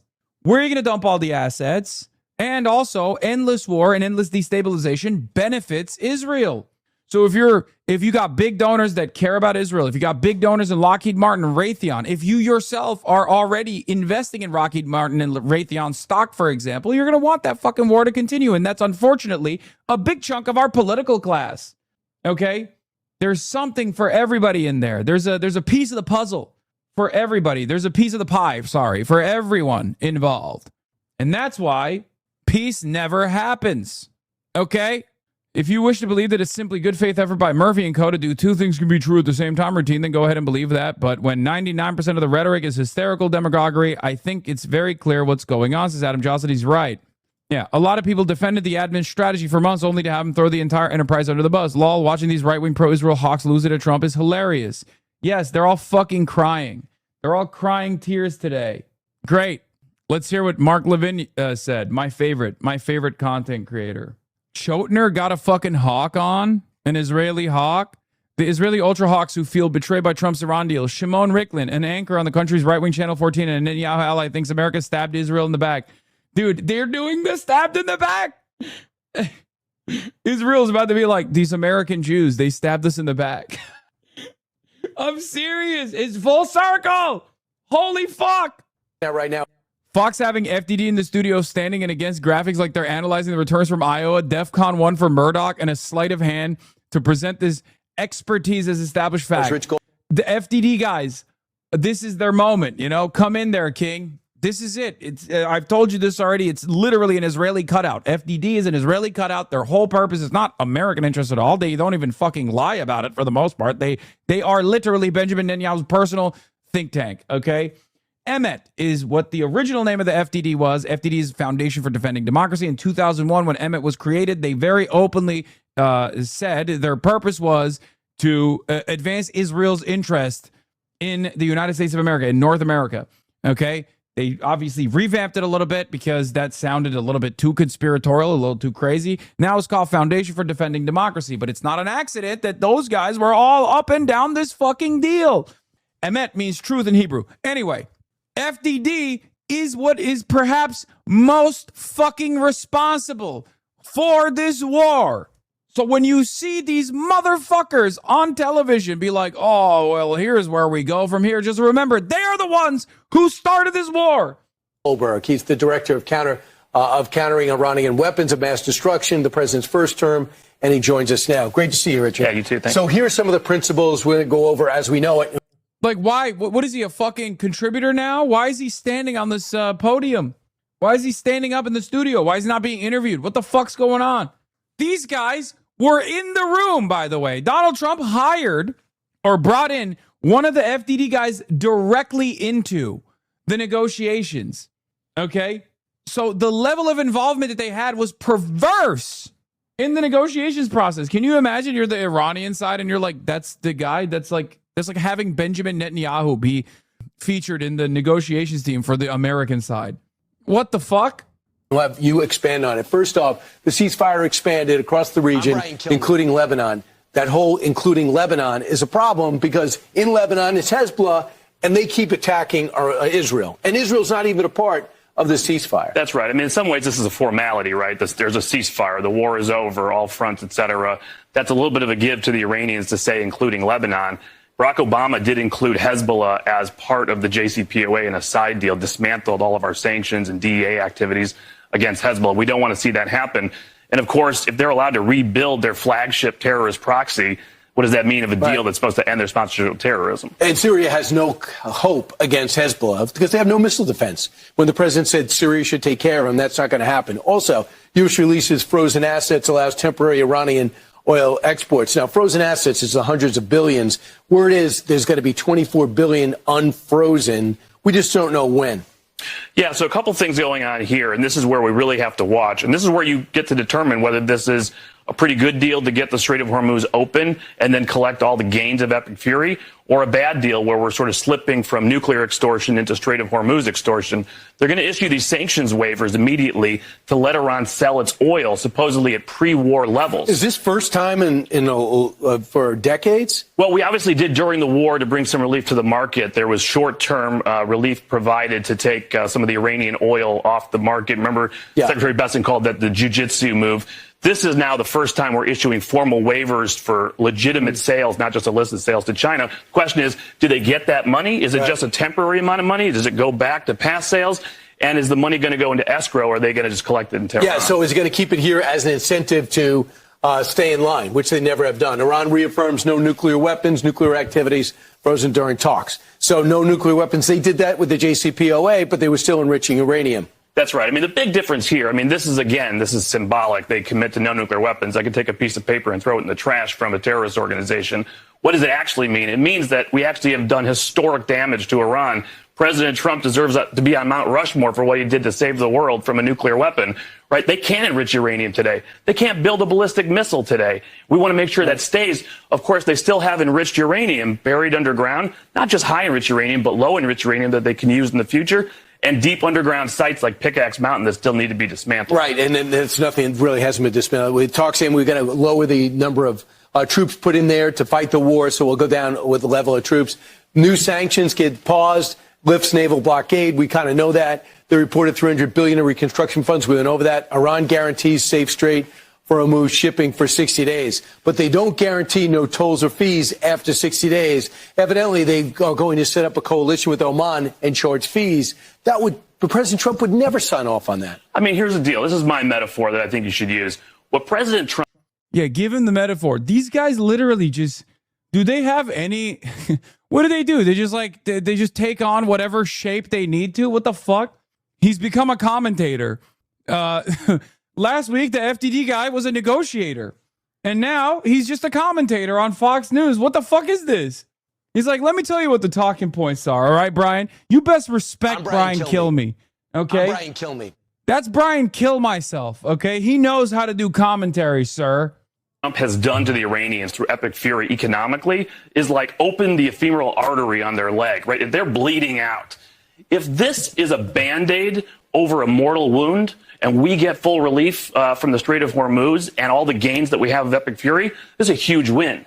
If we're actually putting a tourniquet on the leg and bringing Iran to the hospital, maybe a little bit of a different story. Right. So we'll see when the details come out. It's just going to be a page and a half, and then you have 60 days to work out a formal deal. Thanks so much, Rich. Right, appreciate it. It's a moving story, and we'll stay up. We'll keep you up to date on it. Fox has differentiated themselves from ZBS and MSZOW and CNN. Hasan, I swear the comedy value of the stream is at its best when you're at your most giddy. Yeah. I mean, this is like Mike Huckabee saying to deport Hamas and Hezbollah to Iran. Ambassador Mike Huckabee says Iran demands Israel cease defense of border against Hezbollah. Gaza peace plan demands on Hamas disarming idea. Every member of Hezbollah and Hamas deport the mothership in Iran. Result, Lebanon and Israel free from Iran terror proxies. Give peace a chance. That's awesome. Thank you. Brilliant, sir. He once fondly referred to Trump as the most philo-Semitic president in the history of our country. Oh, my God. There he is. Goldberg, I want to ask you a question about something. You've worked in the Trump administration. You've worked in a number of positions and places. You're a red-blooded, true blue American.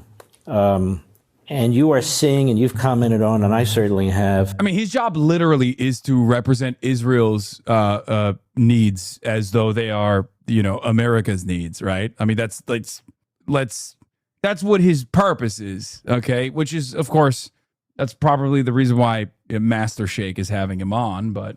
This spread of anti-Semitism throughout Western Europe. This is from September 30th, 2025. Anyway, I don't even give a shit. Yeah, he says, Richard Goldberg says, Americans should be celebrating Trump being the most philo-Semitic president in history. Yeah, well, it turns out when you actually needle in one direction so hard, Israel ends up suffering from its own success. Israel got far too successful in managing Donald Trump, right? And handling Donald Trump. So, with all of the success that they had, they got Donald Trump to do something no other American president was going to ever do. They got Donald Trump to attack Iran, try to do regime change in Iran, and even assassinate the entire leadership structure of Iran. Lo and behold, it turns out the guys you killed were Mr. Strategic Restraint. Okay? They thought they could deal with the Western world. They thought they could negotiate with the Western world. Even the fucking hardliners were like, yeah, it's fine. I guess, we'll throw maybe one missile at fucking Qatar or something, That's the most we'll do. Turns out those guys that you killed were the guys who were holding the IRGC back. This literally is the funniest way that this could have unfolded. I'm sorry. I mean, there's a lot of death and destruction, and it's not funny at all. It's a tragic situation overall. But it is just like, this is Israel's own demise due to its own success. Benjamin Netanyahu sold himself as the guy who can manipulate American presidents. And he's right. He knows how to talk to American presidents. I don't know if he's got espionage backing him. I don't know what it is, but he was able to get a lot of his goals across to every single American president, and many of which despised him, right? He was. And then they got a gift with Donald Trump. Trump won. The gift was so insane that Donald Trump gave additional gifts to Israel. He recognized Golan Heights as permanently annexed territory, as Israeli territory. It was something that Donald Trump has admitted was not even something that Miriam Adelson had asked for, right? And Benjamin Netanyahu finally got his fucking 4-decade project across. And look what happened. You fucked the whole table up in a world where too much of anything, even a good thing, can cause your demise. In a world where you can drown from drinking too much water. You can get water poison. When water is a necessity for survival, it turns out too much goading of American leadership and forcing them to take action can also be a problem. Yeah, it's a real monkey's paw situation. One of my main takeaways is, in some ways, you couldn't get a better illustration of all of the things people said for so long about why pursuing a military option against Iran was a dead end, right? That it wasn't, that sure, you could bomb their nuclear facilities, but it wouldn't end the nuclear program. Check. We bombed it last year and they said it was so obliterated they threatened to sue anyone who didn't agree with them. Here we are. That you couldn't actually change the regime through air war. That anything you wanted to do to fundamentally alter them would require... I will be honest, it is mind-boggling to me that Iran had a economic nuclear first strike at their disposal for decades. And they just fucking ate those sanctions. They ate the destabilization, both born out of the sanctions and direct intervention from Mossad and the CIA, and they just never used it. I don't even understand what the fuck they were thinking, okay?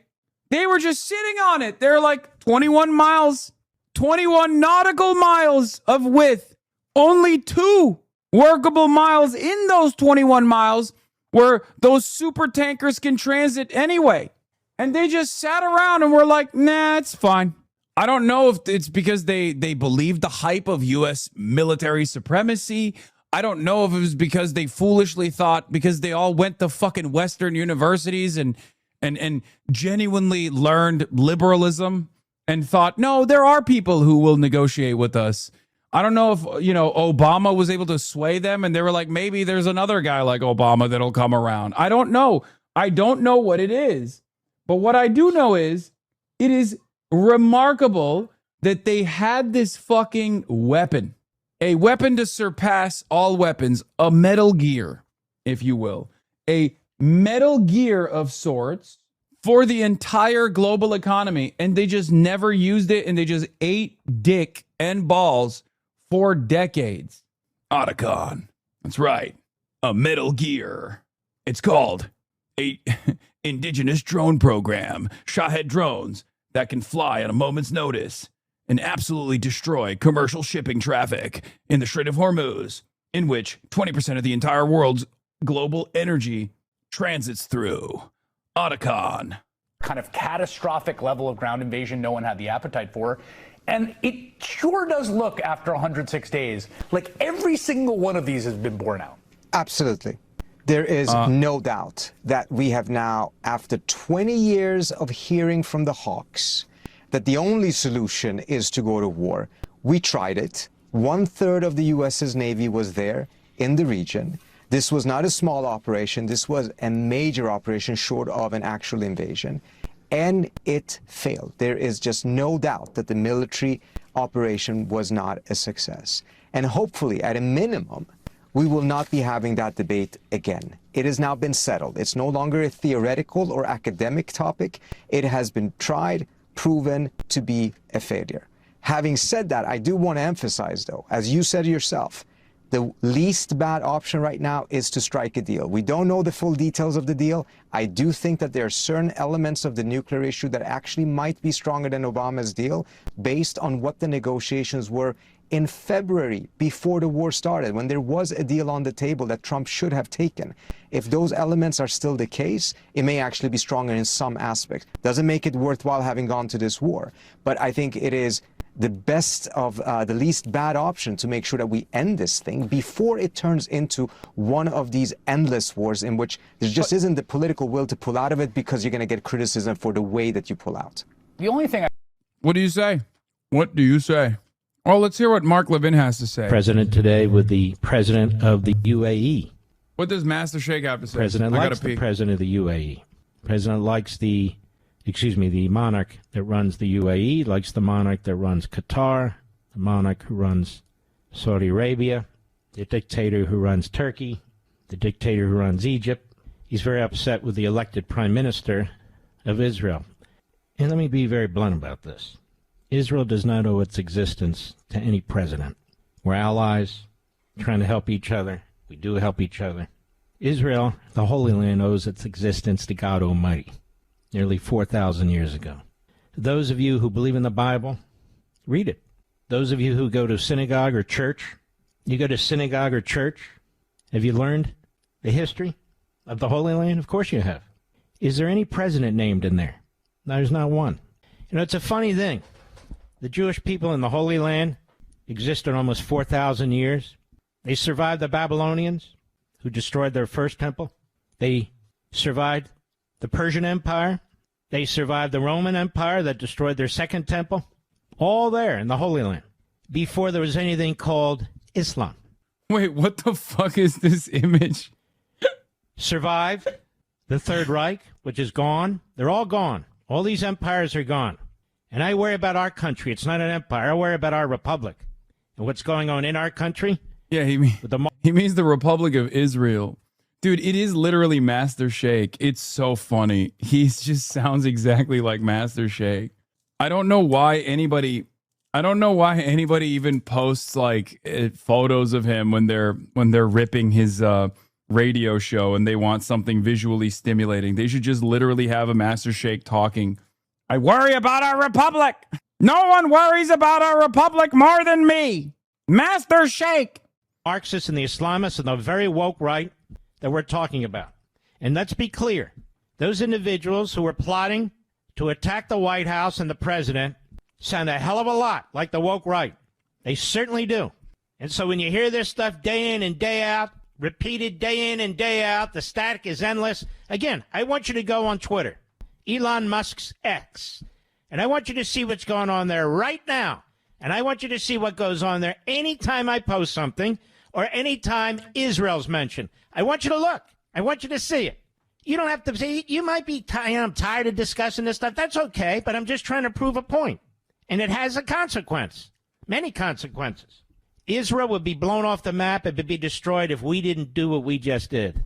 Now, Israel was not going to sit there and get blown off any map, just like it's not going to sit there and allow Hezbollah to kill its people.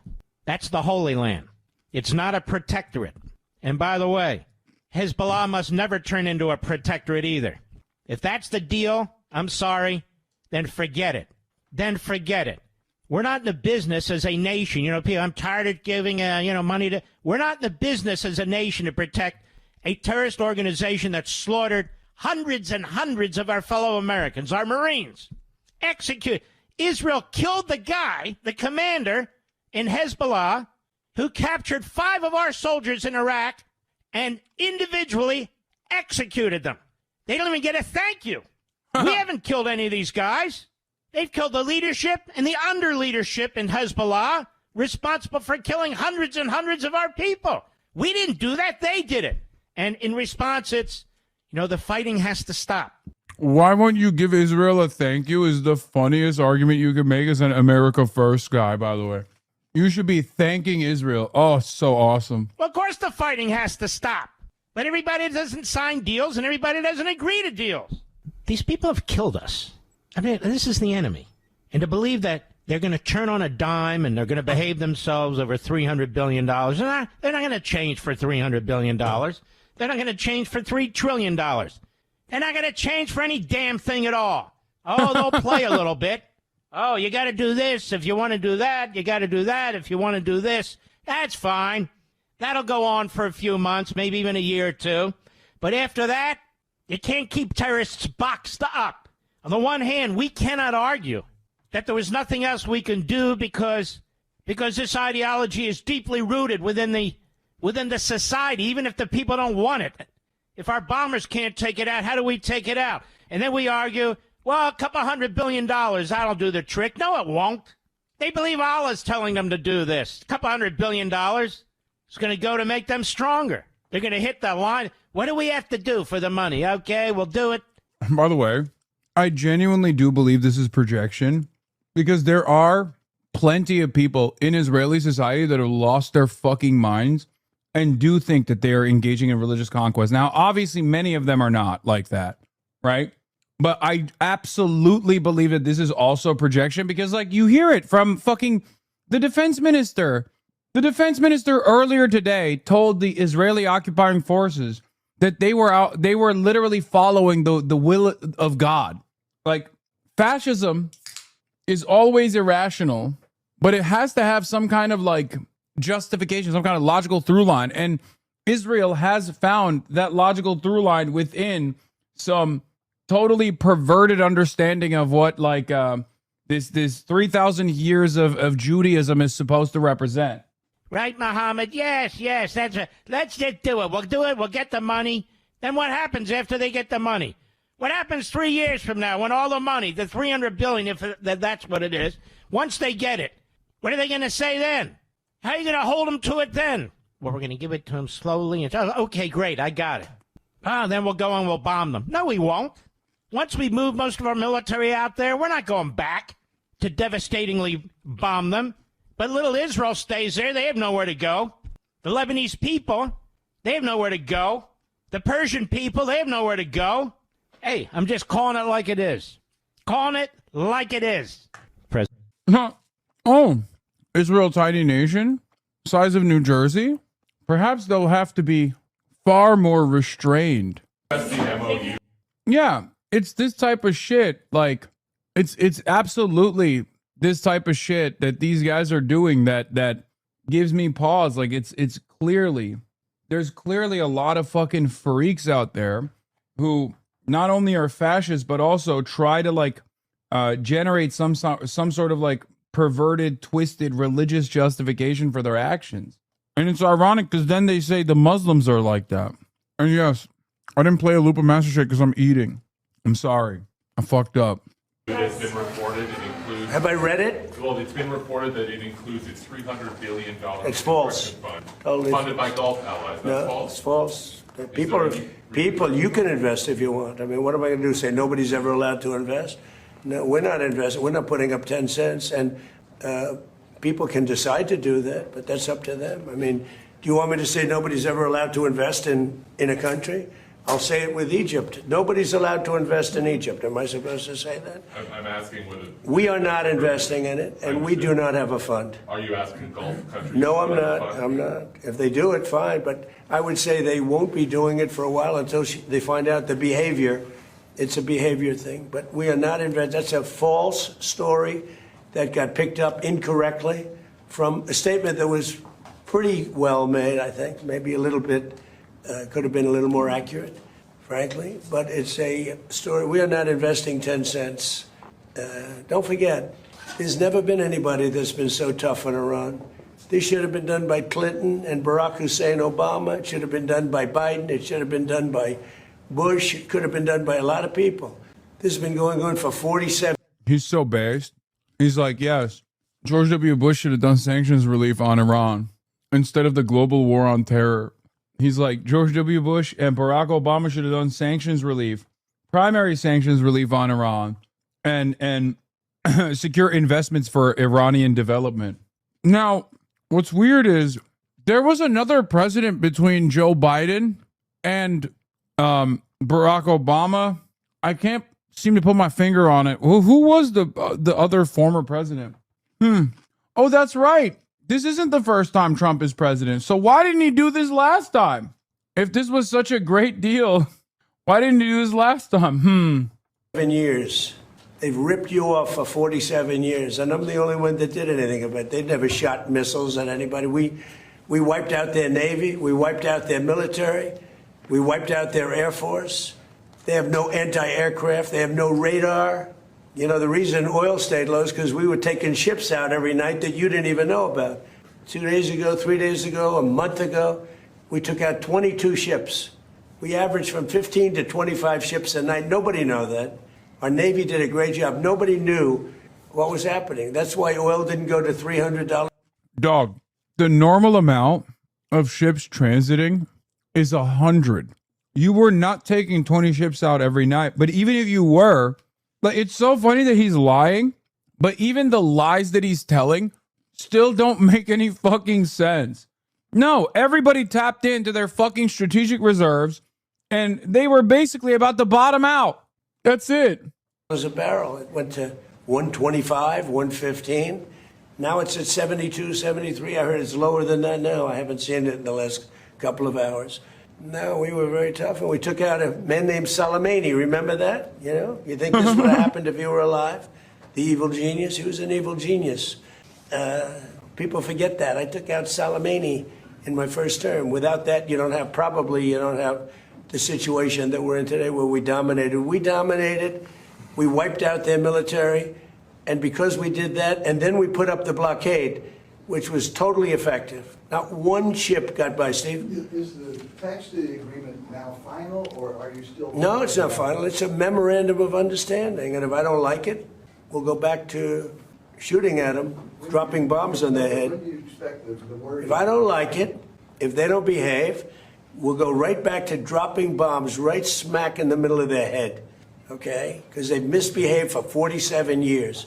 Democratic socialist, that's how she identifies herself. Janice Lewis-George holds a commanding lead in the Some good news.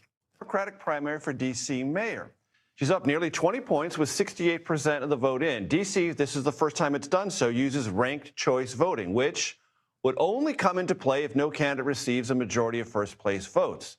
Nicole Killian has been following this race for us. She recently spoke with Janice Lewis-George. And it's worth pointing out, to remind the audience quickly, here in the District of Columbia, if you win the Democratic primary, you are essentially the next mayor of this city. And the next mayor of this city has to deal with the reality of the Trump presidency. And you talked to Janice Lewis-George about that. Yeah, that's right. And it's quite a major factor in this race because keep in mind, just last week, President Trump said that he may consider a federal takeover of the city if she's elected. And she called that an attack on democracy. That being said, though, you know, this democratic socialist movement has really gained steam. We've seen people like Zoran Mamdani, of course. Bro, he literally said that about New York. And look where New York is now. HasanAbi, you don't look good? Wait, really? Dog shocker, Trump is the GOAT. HasanAbi, you don't look good? Oh, I think you meant I look great, right? course, win very decisively in New York City. She has a fairly commanding lead thus far in the count, although Race has her not been called. opponent, That's an important. Kenyon McDuffie, has said we've got to wait for every vote to be counted. But, you know, it really goes to show the momentum that she has garnered in this race. I did ask her what her strategy would be in running the city if she's elected. Take a listen. Why do you think a Democratic socialist like yourself is best positioned to run the District of Columbia? You know, because I think this moment calls for that level of moral clarity and courage. It calls for this level of ingenuity, and it calls for a leader who is focused on putting people first and delivering on the small things, right? Sewer socialism is talking about just making sure your 911 system works, your 311 works, your trash gets picked up, your snow gets plowed. Those basic things that make a difference in everyone's lives, and delivering for residents in all 8 wards in the city. Now, even though she's vowing to hold the line there and protect D.C.'s autonomy, at the same time, she did tell me that she would be willing to meet with the president, that she would be willing to foster or cultivate a relationship with the Trump administration if it can help the district residents and help get things done in the city. But obviously, when it comes to D.C.'s autonomy, that is an area that's a red line for her. Do we have the sound of her talking about how she would deal with Trump? Please run that. I want to jump in and hear that. An attack on one of us is an attack on all of us. And I think that's really the crux of this, is that we deserve free and fair elections. We are a community who, unfortunately... Yeah. Wizards are going to win the chip next year, bro. Keep dreaming. And the Commanders, too. Because of our lack of statehood, are most vulnerable. And I try to emphasize to people, D.C. is the capital of this country. And so it takes us fighting back as the capital city. Are there any white DSA leaders? No. And that's a good thing. Who cares? It is really funny, though, that everyone's always like, DSA so white, DSA so white. But it's like, dude, literally numbers on the board. DSA is far more diverse, far younger, far more vibrant than anything any other political organization or political movement has ever offered. And that's why this moment is so critical in history for D.C. So again, that was her response to the president's comments, of course, last week. So we will have to see kind of how things play out. Obviously, we know Mayor Bowser, who the eventual will be the, who decided not to seek re-election. Whoever fills her shoes will again have to navigate this relationship with the president. Bowser took a lot of heat for that, and so that's why it has become such a critical factor in this race. And that relationship, we don't know, but it may be a little bit more contentious than it was under Mayor Muriel Bowser. Nicole Killian, thank you very much. And despite the loss in Georgia's governor's race, recent primaries show that President Trump's endorsement record does remain strong. Dana? Certainly does. And Madison, that's going to be a race to watch there. Thank you so much. It is. Tonight, the votes are being counted and ranked. The reality is it's going to be a while before we know the results of this election. The history being made tonight is not being made by me. We assembled the most diverse coalition in this city's history, united by a simple notion that government must put people first. Okay, now those are your top contenders in the race to be the next mayor in Washington, D.C. Votes are still being counted, but the woman on the left, Democratic Socialist Janice Lewis-George, has a lead. Some suggest it's a commanding lead, but we can't call it yet. Is the nation's capital about to get its own Zohran Mamdani? John Ashbrook, co-host of the Ruthless podcast. John, good day to you. Hello. Let me share with you some of her ideas that could be coming to Washington's way. End cooperation with ICE. Oppose the extension of a youth curfew. Free buses, expand the rent stabilization, create car-free areas. City-owned grocery stores, universal child care. I could go on and on, but you already know all this. Does she win? And if so, what can we portend between her relationship and Donald Trump? Well, Bill, it certainly looks like she's headed for victory. I mean, as you said, they're still counting the votes, but it seems like she has a commanding lead here. And the president said last week that if she wins, he might federalize the city again. So I think there's an awful lot of conversation about D.C. and how it's run that will be had here over the next couple of months if she gets through this primary and then ultimately wins in November. But, you know, Democrats always win in D.C. What's very interesting about this, and you mentioned her as possibly the Mamdani of D.C., is this trend on the Dem side to move towards social. Interesting. Interesting. Oh, this guy look like he's about to cry because a black woman might be getting power. I mean, we're talking about D.C. The previous mayor was also a black woman. It's D.C. What's interesting here is that this is not just any black woman. This is a Democratic socialist. Candidates. They've got about 250 socialists elected around the country. Yeah. Most of them are in blue cities, and it's awfully hard for them to win elections outside of those blue cities with the candidates like. So let's look at a map of that. The Democratic Socialist wins in the U.S. and as you mentioned, a lot of them are the blue cities. But then that takes the Democratic Party more in the leftward direction. And so then what I've noticed, John, is that the DSA is extremely organized.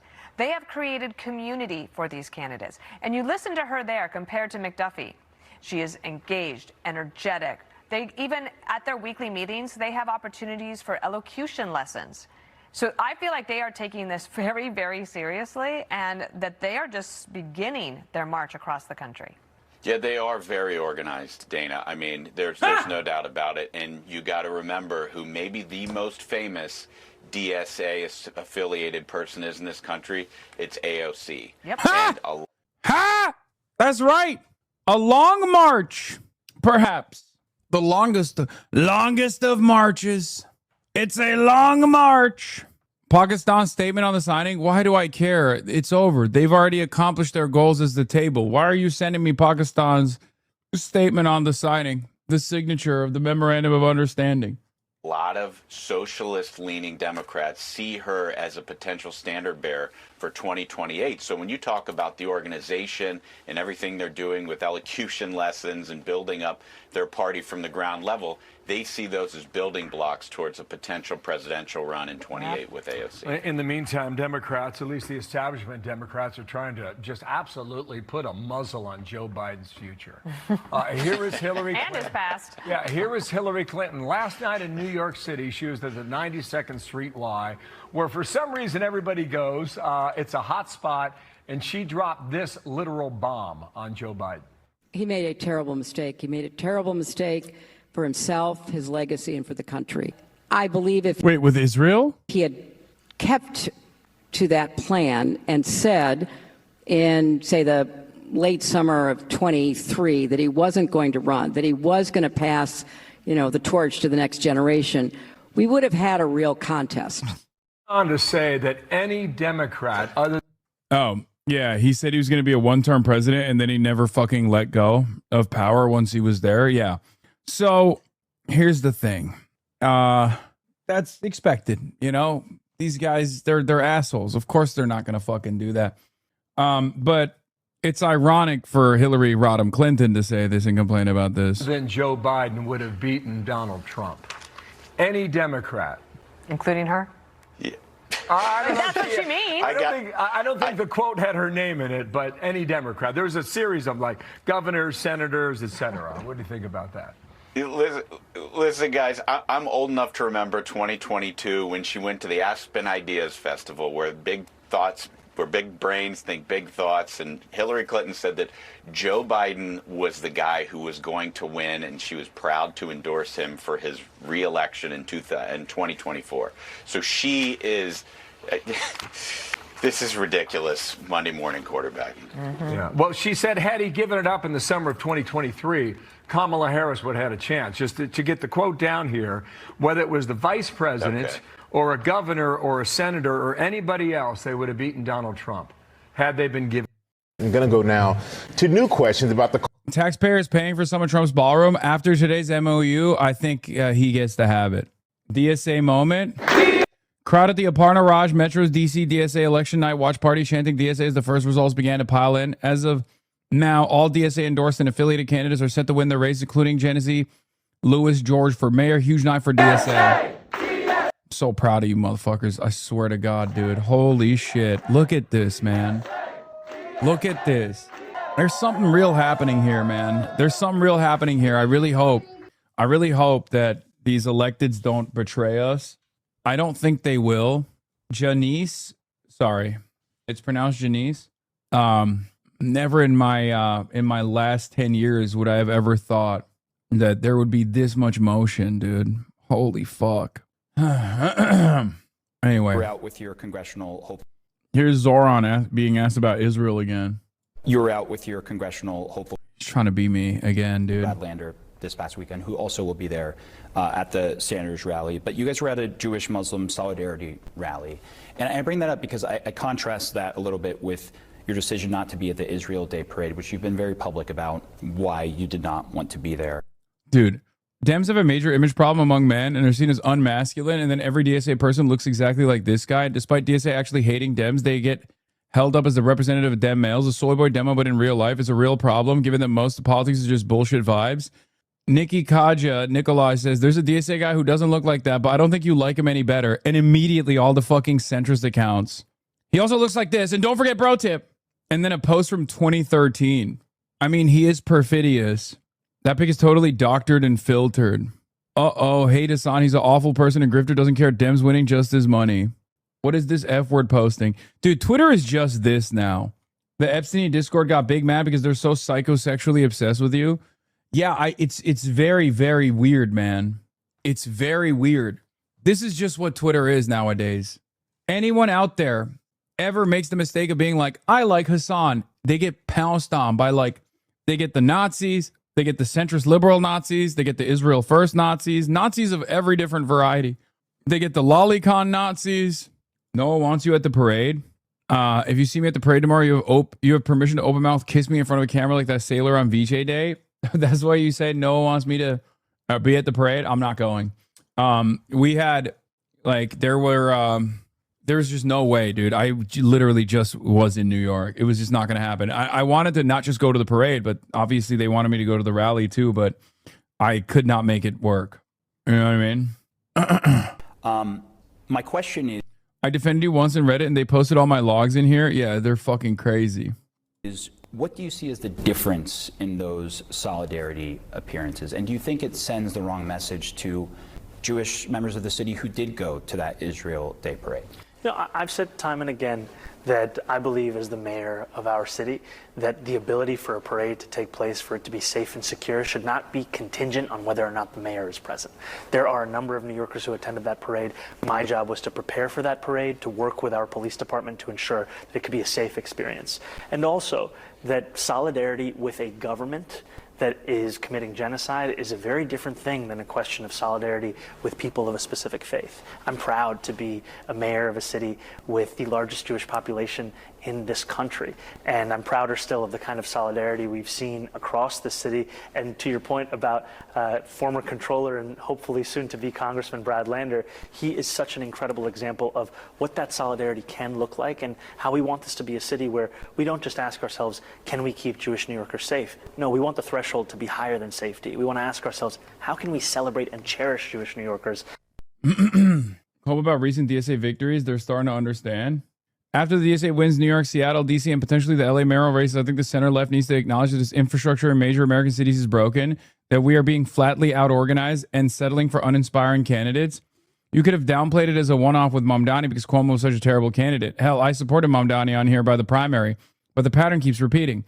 It's obviously a problem the national Democrats need to wake up to. Urban districts are core to the national party. If DSA eats your lunch there, you're in trouble. I mean, why is that so bad? There is a level of honesty. There's a level of honesty to what the ultras say when they're like, oh, the DSA is like rebranding the Democratic Party, right? When they complain about shit like that. When they're like, oh, the DSA is like saving the Democratic Party. Now, obviously, that's not the goal, right? It should not be the goal. But having said that, there is a level of truth. And this is not an ultra. This is just a regular liberal Democrat who's complaining that the DSA is running and winning, right? But there is some truth to that. And it's kind of funny that the liberals are not smart enough about this. Like, if liberals were smart about this, they would welcome this to a certain degree and be like, oh my God, all of the fucking excitement is on the side of the Democratic Socialists. Yeah, we're all on board. But they're so stupid and so to their very core, backed by corporate interests, that they won't even do it. They think this is like, they think that this insurgency is actually bad overall. They're not even smart enough to capture the fucking energy and the attention that these candidates are unironically creating for the Democratic brand. And I don't personally care about revamping the Democratic Party or revamping its brand at all or saving the Democratic Party. I just care about having real fighters in every fucking in every position possible, down to the local level, all the way up to the presidency, if that can even happen, right? And I want them all to openly say that they're socialists, to openly say, look, there are reforms that we're engaging in right now, but our goal is, at the end of the day, to completely revamp this system, right? To completely revamp it, to completely change it, so that we put workers first rather than the interest of capital, to dominate the interest of capital, right? I think electoralism is a major avenue. It's the largest megaphone and the largest legitimizer you can actually lean into. But I don't just care about like running Democratic Socialists and helping them win. Joshua Apple of the Manhattan Institute wrote a whole try-hard essay on you, The Paganism of Hasan Piker. The West was built on the belief that there is truth about the good that no act of will can overturn. Their belief is now contested. The question is whether we still have the vocabulary and the conviction to defend it. The paganism of Hasan Piker? The fall of the USSR was one of the greatest catastrophes of the 20th century, and then he would choose Hamas over Israel every time. But in a recent sit-down, went a step further. During the discussion, Piker said the murder of the United... Oh, my God. Okay, then this is like... I love that these guys are all Yale educated, okay? Like almost all of these fucking think tank dipshits went to Harvard, they went to Yale, and they don't understand like basic Marxist concepts. Okay, let's see where he went. Let's see where Joshua Apple went. Policy analyst for the Manhattan Institute. Oh, never mind. He went to Yeshiva University, and he's currently a Krauthammer Fellow with the Tikva Fund.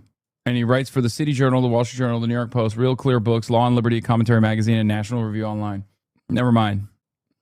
But the rest of the fucking the rest of the Manhattan Institute think tankers are all... The Tikva Fund is Miriam Adelson. I mean, it's literally the least shocking turn of events. Fair wrote an article about my silencing. Yeah. Media's Hasan Piker meltdown is about silencing dissent. It's true. Fringe folks try to weasel in, messing around for 60 years, jumping on the dog pile. Hell yeah. What is this? Oh no, it seems like the pool is leaking. Started phone banking for Quiroz. Almost everyone I talked to was immediately on board once they heard her policy goals. They had just never heard of her. Phone banking is Tuesday and Thursday evenings until the 30th. We need all the help we can get the word out. Yes. Go phone bank for Maylot Quiroz. Oh, they asked him about his endorsements for Daria Lisa. But Chevalier has come under fire for past comments that she's made, calling to abolish the police, criticizing the military, calling President Obama evil, calling President Biden a rapist and a war criminal. She used profane language when describing other top Democrats. She criticized interracial relationships, and she even took aim at Senator Bernie Sanders for, quote, liberal Zionism. Sanders is throwing Beast mode, beast mode, beast mode. a rally for Chevalier tomorrow that you'll be attending. She's right, by the way. I mean, look, I love Burn Dog, okay? It's Uncle Burn, but Daria Lisa is right, you know? How do you, I guess, reconcile the criticism and also, I guess, helping campaign for her? Well, I think first and foremost, I'm incredibly excited about her campaign as well as Claire's campaign and Brad's campaigns as campaigns that showcase the fact that the affordability agenda, the work of transforming the most expensive city in America into one that's affordable, can't be done alone. So many of the people who not just voted for me, but canvassed for me. Interracial relationships? Yeah, she was just saying, I forget what she said, but no, that's just like the media seasoning on it. I think she said something along the lines of like, people that date colonizers or whatever. It's just whatever. It's woke 1.0 shit. She didn't criticize interracial relationships, you fucking silly gooses. Oh my God. Oh my God. I can't believe how easy it is for you to fucking fall for the reactionary framing of Fox 5 exclusive New York. That was weird of her to say, but it doesn't really impact politics. Oh, guys, please grow up. Oh my Lord. Yes, she was hyper woke. Okay. I disagree with it. And on principle, if you ever catch me fucking complaining about it, shoot me in the head, okay?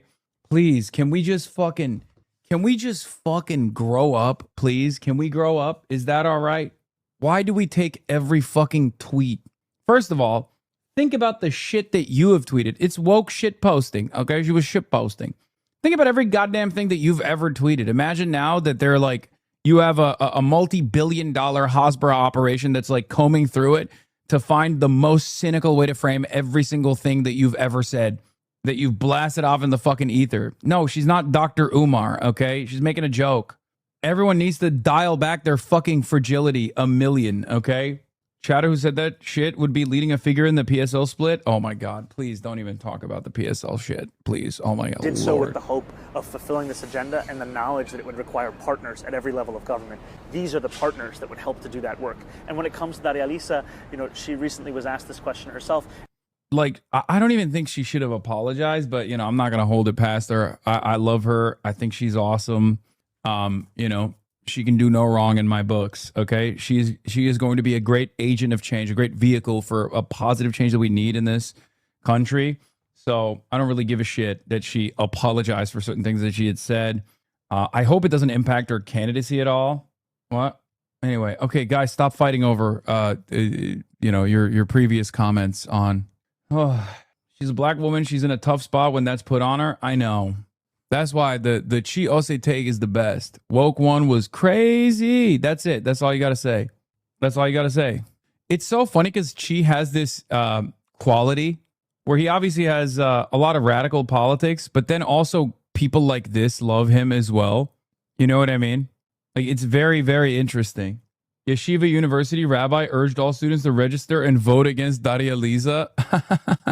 60 years across the street on 181st. By Bennett. The most important rabbi at Yeshiva University never gets political. Today, he broke that rule, urging thousands of students to register and vote. Representative Espaillat. That's how important this election is. Register now. Vote June 23rd. Shabbat Shalom. Is the office of our Congressman, Adriano Espaillat, who has been representing our group for about 20 years now. Every week, there are demonstrations in front of his office by Palestinians and pro-Palestinians, and he doesn't give in to them. He always supports our causes. He supports the cause of Israel. Yehuda says they got scammed by Madoff. Oh, shit. I went to Yeshiva University Lamont. I have so much about them. They got scammed by Madoff? That's so funny. There's an important election, a primary election that's coming up this June 23rd. It's already June 5th today. And they also went to the Supreme Court to avoid a gay club? What do you mean, avoid a gay club? People who want to vote on this election have to register by June 13th. There isn't so much time. You can register online, and then you will get in the mail. They'll notify you how you can vote. This is a very important election. I encourage everyone who lives in the neighborhood. Someone told me they fly the Israeli flag above the American flag. I mean, I don't know. A queer student group like a GSA? Wait, at Yeshiva University, they try to put up, they try to start a gay club? Like a queer students association? Really? Yeshiva University bans LGBTQ student club again after years-long legal battle. YU and Pride Alliance reached settlement, ceasing all litigation, establishing a new club, Hareni. Oh, so they won. Oh, so the gay club, oh my God. Oh my God. This is the type of story that bricks a Nazi, because like Nazis think all this like gay shit is done by the Jews. And at the same time, you have a Jewish institution literally actively trying to sue and stop a gay club from being formed. And it's just like, and they end up losing too. So how does that work? Sometimes I like to think, what would a neo-Nazi who's like one of those guys who thinks the Westboro Baptist Church protested and the YU students were like, we agree with you about gay people? It's more of a gay feeling support group with school psychologists. It's funny that Israel sucks so much that even people in the U.S. who dedicate all their time and political ideology to supporting it don't want to live there and would rather live in New York City. Yeah. They have a restaurant on campus called Golan Heights. Jesus Christ, dude. Oh, yeah. I mean, it's not surprising, but Jesus Christ. Anyway, well, one of the guys who graduated from Yeshiva University is calling me a pagan. Oh, that's funny. Anyway, let's see what he had to say about this Daria Lisa in comment. America into one that's affordable can't be done alone. So many of the people who not just voted for me but canvassed for me did so with the hope of fulfilling this agenda and the knowledge that it would require partners at every level of government. These are the partners that would help to do that work. And when it comes to Daria Lisa, she recently was asked this question herself, and she apologized for some of the remarks. She spoke about a regret for how the language that she used, and I think she also showed the fact that her campaign is being run on what she is fighting for today, and that is a message that I think is resonating with many across her district. Now, you did make... Why does nobody ever say the only reason why they pull up old tweets is because they can't stand on their policies? There's a reason why people are demanding change. Daria Lisa might have said mean things about former Democrats, but she ended up voting for them. And that's an experience shared by so many other Democrats. But the only unique thing here is that Daria Lisa didn't just stick to criticizing the Democratic Party and demanding that change. She chose to be the change that she wants to see. And that's the reason why she's running for office, to better represent constituents just like her. That is what you say. Okay, for far too long, we've plugged our nose and we voted for Democrats that we don't like. We voted for Democrats that sell us an idea of change and never follow through on it. Daria Lisa is the person who did that for years. And this is a very common experience. I think she's trying the Zoran method, but didn't land in terms of apologizing. Yeah, I don't even like when Zoran apologizes. I hate apologies. Okay? Only apologize if you've done something that's truly heinous. Okay? Only apologize if you actually believe that you must apologize. Okay? I apologize all the time, but it's for shit that I actually feel is worthy of an apology. Someone needs to lock Andrew Kaczynski in a closet until these midterms are over, man. All he does is unearth lame, inconsequential tweets. Yeah, he really does. I like Andrew, but he does definitely do that a lot. That's why Zoran is a politician and you're a streamer? Don't even get me fucking started on that, okay? Don't even get me started on that. I think there's a good balance between me and Zoran, okay? There's a good balance. I'm not expecting someone to fucking behave like me, okay? Especially if you're trying to win people over. Especially if you're trying to win. I'm here to do agitative propaganda, okay? I'm here to foment class consciousness. I'm here to tell you exactly what the fuck is wrong with this system. If you're trying to win a popularity contest, which is what elections are, yeah, you have to greatly limit your commentary. However, there's also a level to it. You see this? I can't look away. Hanania's suit is simultaneously too long, too short, too loose, too slim, too wide, too narrow, too formal, and too informal. I could not make it worse. The dumpy shoes, white socks, and cheap-looking narrow tie are just cherry on top. I cannot comprehend. How is this What? What am I looking at? How did this happen? What the fuck? What am I looking at? Dude, if you showed this to Derek Guy, the suit guy on Twitter, he would kill himself. I don't even understand how you can make this, the human body is not capable of these proportions. How did he do this? And the pant leg caught in the white sock makes it so much funnier. Bro, he looks like a One Piece villain. His body proportions are the same of a One Piece villain. Look how much better it'd be. No, honestly, still not better. It's still fucked up, kind of. Just not as fucked up as what this is. I just don't understand what is taking place.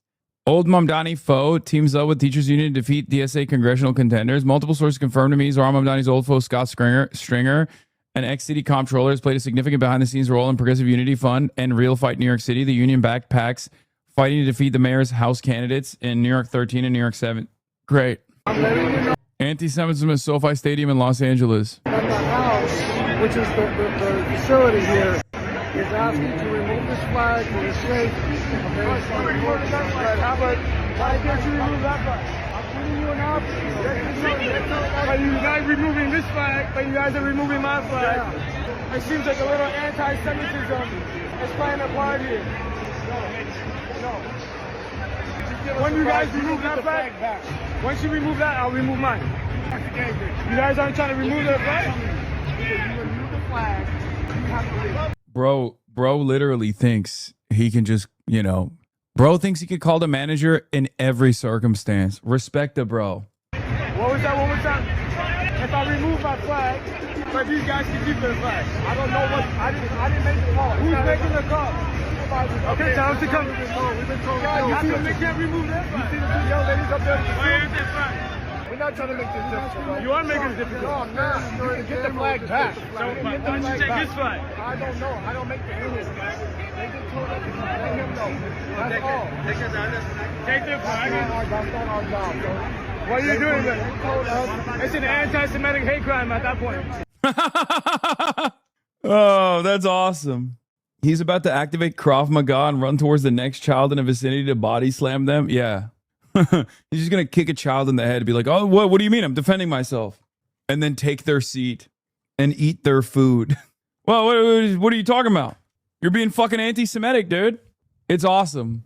I love it, the pro-Israel people. Like their only active protest is just to be as fucking physically annoying as possible and then threaten to sue people for anti-Semitism. It's awesome. It's like, have you thought about being normal? Have you thought at any point that you could probably be a better advocate for your cause?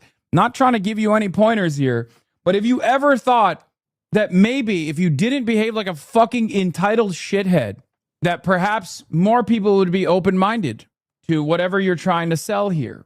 It is. You're allowing that. Tell her to come down and tell her that. I can't the rules. Let her tell Like, her. notice how the other guys with the Palestinian flag quietly put it away? Just an important lesson to learn here, I think. What is this? Representative Claudia Tenney on the Knicks parade. I'm worried about the violence. Look at Jalen Brunson. What an amazing American citizen. His wife is Jewish. She's a physical therapist. Are we going to see more anti-Semitism at this parade? I hope not. Dude, what the fuck? Why are people being so weird about this? Is like a decent chunk of American politics just about weird philo-Semitism? Is that what it is? It's American politics has two speeds, anti-Semitism or philo-Semitism, and nothing in between, it seems. Like, it's so strange. They always do this. You know who else does this? Fucking Nazis, ironically enough. This is exactly what Nazis do, where they're like, well, you know, you might have thought that this person is Christian, but I'll have you know, their wife is Jewish. And that means because Judaism is matrilineally transferred, his children are going to be Jewish too. So technically, we can put this media executive or celebrity in the Jew bracket. That is literally what fucking neo-Nazis on 4chan do. It's so weird. It's so weird, bro. It's weird as fuck. Why are you like this? It's such a strange, just be normal, man. What the fuck? Why do you? It's so odd to me that every single mention of Jalen Brunson now, like from Rabbi Shmuley to these other people, is always like, well, did you know that Jalen Brunson's wife is Jewish? Okay, who gives a fuck? Why do you care? What the fuck's wrong with you? Be normal. Look at Jalen Brunson. What an amazing American citizen. His wife is Jewish. She's a physical therapist. Are we going to see more anti-Semitism in this parade? What the fuck is wrong with you, man? Yeah, I saw both sides of this argument. There was like the Truth Exposed account or something. It was like Jalen Brunson's wife is Jewish, and that's the reason why they caused the New York Knicks to win. And it's like, okay, did they also cause them to fucking forego like $100 million? Because it doesn't make any sense. Were they responsible for his transfer? The they that we're talking about? It's so stupid. Also, Jalen Brunson's not Jewish. So what the fuck does that even mean? I hope not. I hope people can unify around sports. It's one of the great things about sports is we can unify and we can put political differences aside. And I hope we're going to continue to do that. You can dreams, but I'm worried about the violence. Yeah, but Adam Silver is. Yeah, that's why Adam Silver finally gave the Knicks a W here. Because Jalen Brunson's wife is Jewish. It's so stupid. And then she starts talking about like possible anti-Semitism in the Knicks parade. To come down and tell me to my face that we can't do it. World Cup, and they're taking my Israeli flag, and they're allowing these Palestinian flags fly. They took my Israeli flag, and they're allowing this Palestinian flag to fly. Allow this flag to fly, but they took my Israeli flag. Oh, that's so funny. They all hate him. Excuse me, I know I'm being annoying and disruptive, but if you actually call that behavior out, then you're an anti-Semite, and also you should be ejected, not me. Each time he was asked to put the flag away is a new worse anti-Semitic event to be flagged. I know. The ADL is like those guys that will be like, that's 10 bodies, okay? The ADL was like, that's 10 anti-Semitisms, dude. Log it. What happened? I was standing there with my Israeli flag, and these fools were instigating with the Palestinian flag, and the two people... Wait, so you're not instigating with the Israeli flag, but those fools are instigating with the Palestinian flag? That's interesting. People are, this lady from Chicago, what's your name? What's your name? I said the only flags that are allowed to be out are the teams that are playing. Okay. Thank you. Can you tell them? Can you tell them waving the we Palestinian? did tell someone else that had to. Let me tell you. No, the Palestinian flag. Yes, we did. Well, they confiscated our flag, but not theirs. Oh, I don't know. They said they're gonna bring me my flag. Dude. No, they didn't. That's FIFA. FIFA took it. Dude, no. See, this is a guy you're not going to get help from, okay? This guy might not be from Los Angeles, maybe. Let me tell you, okay? LA Sheriff's deputy, good luck, okay? He's going to beat your fucking ass. Oh, dude. Oh, Los Angeles Sheriff's Department? This is a one-time, we'll allow it, okay? Let me tell you, he does not give a fuck about your plight, okay? That dude is from Simi Valley. He drives a Ford F-350, and he makes $250,000 a year, and he gets a shit ton of hazard pay and overtime pay, and he beats the fuck out of anyone he wants to, and sometimes kills them. He doesn't care about your plight, okay? Yeah, he does not care about your Israeli flag. He's just like, get the fuck out of my face, dude. Come on. Israelis coming to America expecting to be treated like royalty, but it's the World Cup, so instead they're treated like they're on the rest of the world stage, and it turns out that's not so hot. Yeah. No, it's awesome. Oh, my God.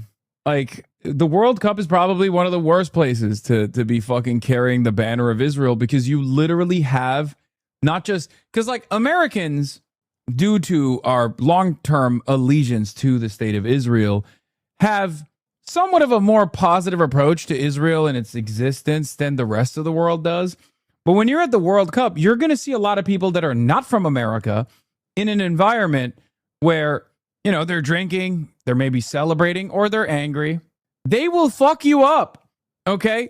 The rest of the world hates Israel far more than the United States of America does. Yeah, Israelis finding out Americans are not American politicians.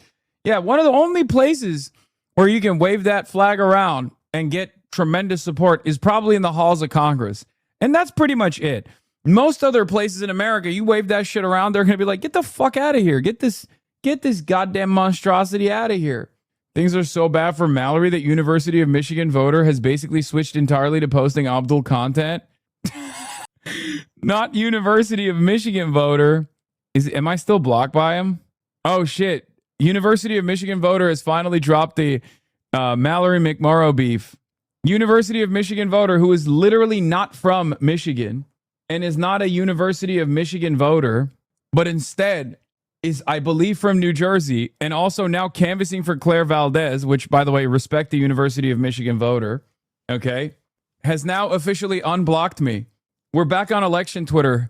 Election Twitter is coming together now for democratic socialism. Hell yeah. This was McMorrow's worst pollster even before it collapsed, so it's no surprise she's fallen to single digits here. Another strong poll for El Sayed.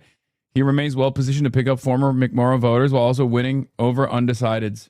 See, I'd personally prefer McMorrow, but seeing how she's not likely to win at this point, if I were a Michigander, I'd vote for Abdul. Yeah. Also, what's crazy is because she doesn't have the machine politics that Haley Stevens has, she's hitting that beautiful Pete Buttigieg spot, which means she gets 0% black support and 0% 18 to 44 support, because the black support, especially young black voters, are with Abdul El-Sayed, right? And probably some of the more conservative, some of the older black voters that are like machine politics enjoyers, they're probably going with Stevens. I suspect Abdul will pick up a lot more black voters and black support in general, though. And yeah, Abdul's leading among voters 18 to 44 with 86%. Stevens at 3%. McMurrow's polling 0% with both black voters and voters under 44. A new poll from Zenith Research on behalf of Common Defense, fielded from 6/11/14 among likely general election voters in Michigan, finds Democrat Abdul El-Sayed in a strong position in a matchup against Republican Mike Rogers. In addition to having higher vote share versus Rogers than McMurrow or Stevens, El-Sayed brings in a unique coalitional advantages to the general election, and Stevens brings unique vulnerabilities. The difference between El-Sayed and Stevens' vote shares, 45 and 43 respectively, appears to be due to Stevens' relative unpopularity among voters who self-identify as very progressive or liberal. 31% of progressive and liberal voters hold a strongly unfavorable view of Stevens, with several saying they would stay home or vote third party if she was the Democratic nominee, including some citing her ties to AIPAC as the driving cause, which coincides with AIPAC taking a more active role in the campaign in recent weeks. 26% of progressive and liberal voters say they would be undecided if Stevens was the nominee. 4% of these voters say they would be undecided if El-Sayed was the nominee. In matchups against Rogers, El-Sayed outperforms McMurrow and Stevens among very progressive and liberal voters. Notice how every time they put out those polls and they were like, Abdul El-Sayed would get destroyed by Mike Rogers, I didn't even care about that even one bit, because I said the more people hear about Abdul El-Sayed, the more they're going to want to vote for him. And it's already a blue wave election year. It's not even going to be a fucking problem. As a matter of fact, it would probably be a higher issue if it was Haley Stevens that was the one who won the primary. And I was right. And those numbers are going to keep going up from this point on. I was never even remotely worried about defeating Mike Rogers. So our boy is doing well. Michigan hasn't had a Republican senator since 2001, and Rogers lost in 2024, the same year Trump won. Those people are coping. I know. To a much weaker candidate than Abdul El-Sayed, too. It's not even a fucking question. Are you kidding me? Abdul El-Sayed is infinitely stronger than Elisa Slotkin. Please see my last chat message. I know you like the joke about not mentioning Abdul's first gubernatorial race, but I actually think it's an amazing example as to why you should never give up when you know your cause is moral and just. It may not have been his turn last time, but this time the people are ready for him. Yeah. By the way, holy fuck, Abdul is leading 86% with voters between the ages of 18 to 44. 86%. You were mentioned in the Mitchell poll, and both times you were mentioned, they called you an anti-Semitic podcaster. Wait, they did? They did another... Wait, someone give me the fucking readout. I need to look at the Mitchell poll. Zenith wouldn't do that. Adam Carlson is not going to fucking call me an anti-Semitic podcaster, but it is very funny. The pollster blames you for her collapse last paragraph. One of the reasons for a seeming collapse is the fact that El-Sayed had received a large amount of unpaid media because of the endorsements of Senator Bernie Sanders and Hassan Piker, the anti-Semitic podcaster. Oh, that's awesome.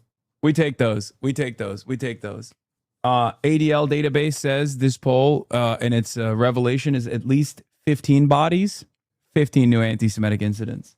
Me reading it, another 10 anti-Semitic incidents, totaling 25 new anti-Semitic incidents. The ADL is clocking every single chatter who is laughing an additional anti-Semitic incident. Stop laughing. The numbers are going up. Also, this is slander. I am not a podcaster. Here's the full readout. Why doesn't it have it in here? It's not showing up. Is this the actual one? Maybe they put it not in the summary, or they sent the summary to Politico. Yeah, also, here's what's really funny about this. But they literally go, he's winning because one of the most prominent Jewish politicians in America and a prominent anti-Semitic podcaster has both endorsed Abdul El-Sayed. He's the real coalition builder. Like, it literally doesn't make any sense, dude. I forgot that Bernie Sanders is also a Jewish politician for a second. This is the actual poll. They sent you the GOP one. Oh. Democrats saw the impact of a strong leftist progressive wing of their party when it took over the Democratic nominating convention held to determine Democratic nominees for statewide office like Secretary of State, Attorney General, statewide education board seats. Hassan Piker, who came into Michigan to endorse El-Sayed and is considered by many to be anti-Semitic, is probably a primary reason for El-Sayed's movement upward in the Democratic Party. Finally, what is surprising is the huge erosion in support for Mallory McMorrow. One of the reasons for her seeming collapse is the fact that El Sayed had received a large amount of unpaid media because of the endorsements by Bernie Sanders and Hassan Piker, the anti-Semitic podcaster, while Haley Stevens had an outside organization spend more than $6 million on her candidacy. Our poll was conducted on June 11th and 13th. Okay, maybe that standard doesn't apply. Bernie has also endorsed the person who once had a totem cough tattoo. True. You need to start suing people who call you that. Whatever, dude. It doesn't fucking matter. On U.S. policy towards Israel, while the poll found Michigan voters evenly divided on whether they sympathize more with Israelis or Palestinians, a plurality supports ending all U.S. weapons shipments to Israel, El Sayed's position, compared to 41% who oppose it. Voters oppose maintaining military aid to Israel at current levels, 33% support, 54% oppose, and increasing military aid, 29% support, 60% oppose. New York 7 is asleep at the wheel. 39% of what early voting was on this day in 2025. Probably not ideal for Team Valdez, but still early days. Early voting turnout being highest on the Upper West Side is a good early sign for Lasher, though those voters are always super locked in, and there's a competitive primary between Eli Northup and Stephanie Ruski in his assembly district. Turnout being the highest plurality in Black Central Harlem and AD, where Jordan Wright is facing a DSA challenger, Conrad Blackburn, is very surprising.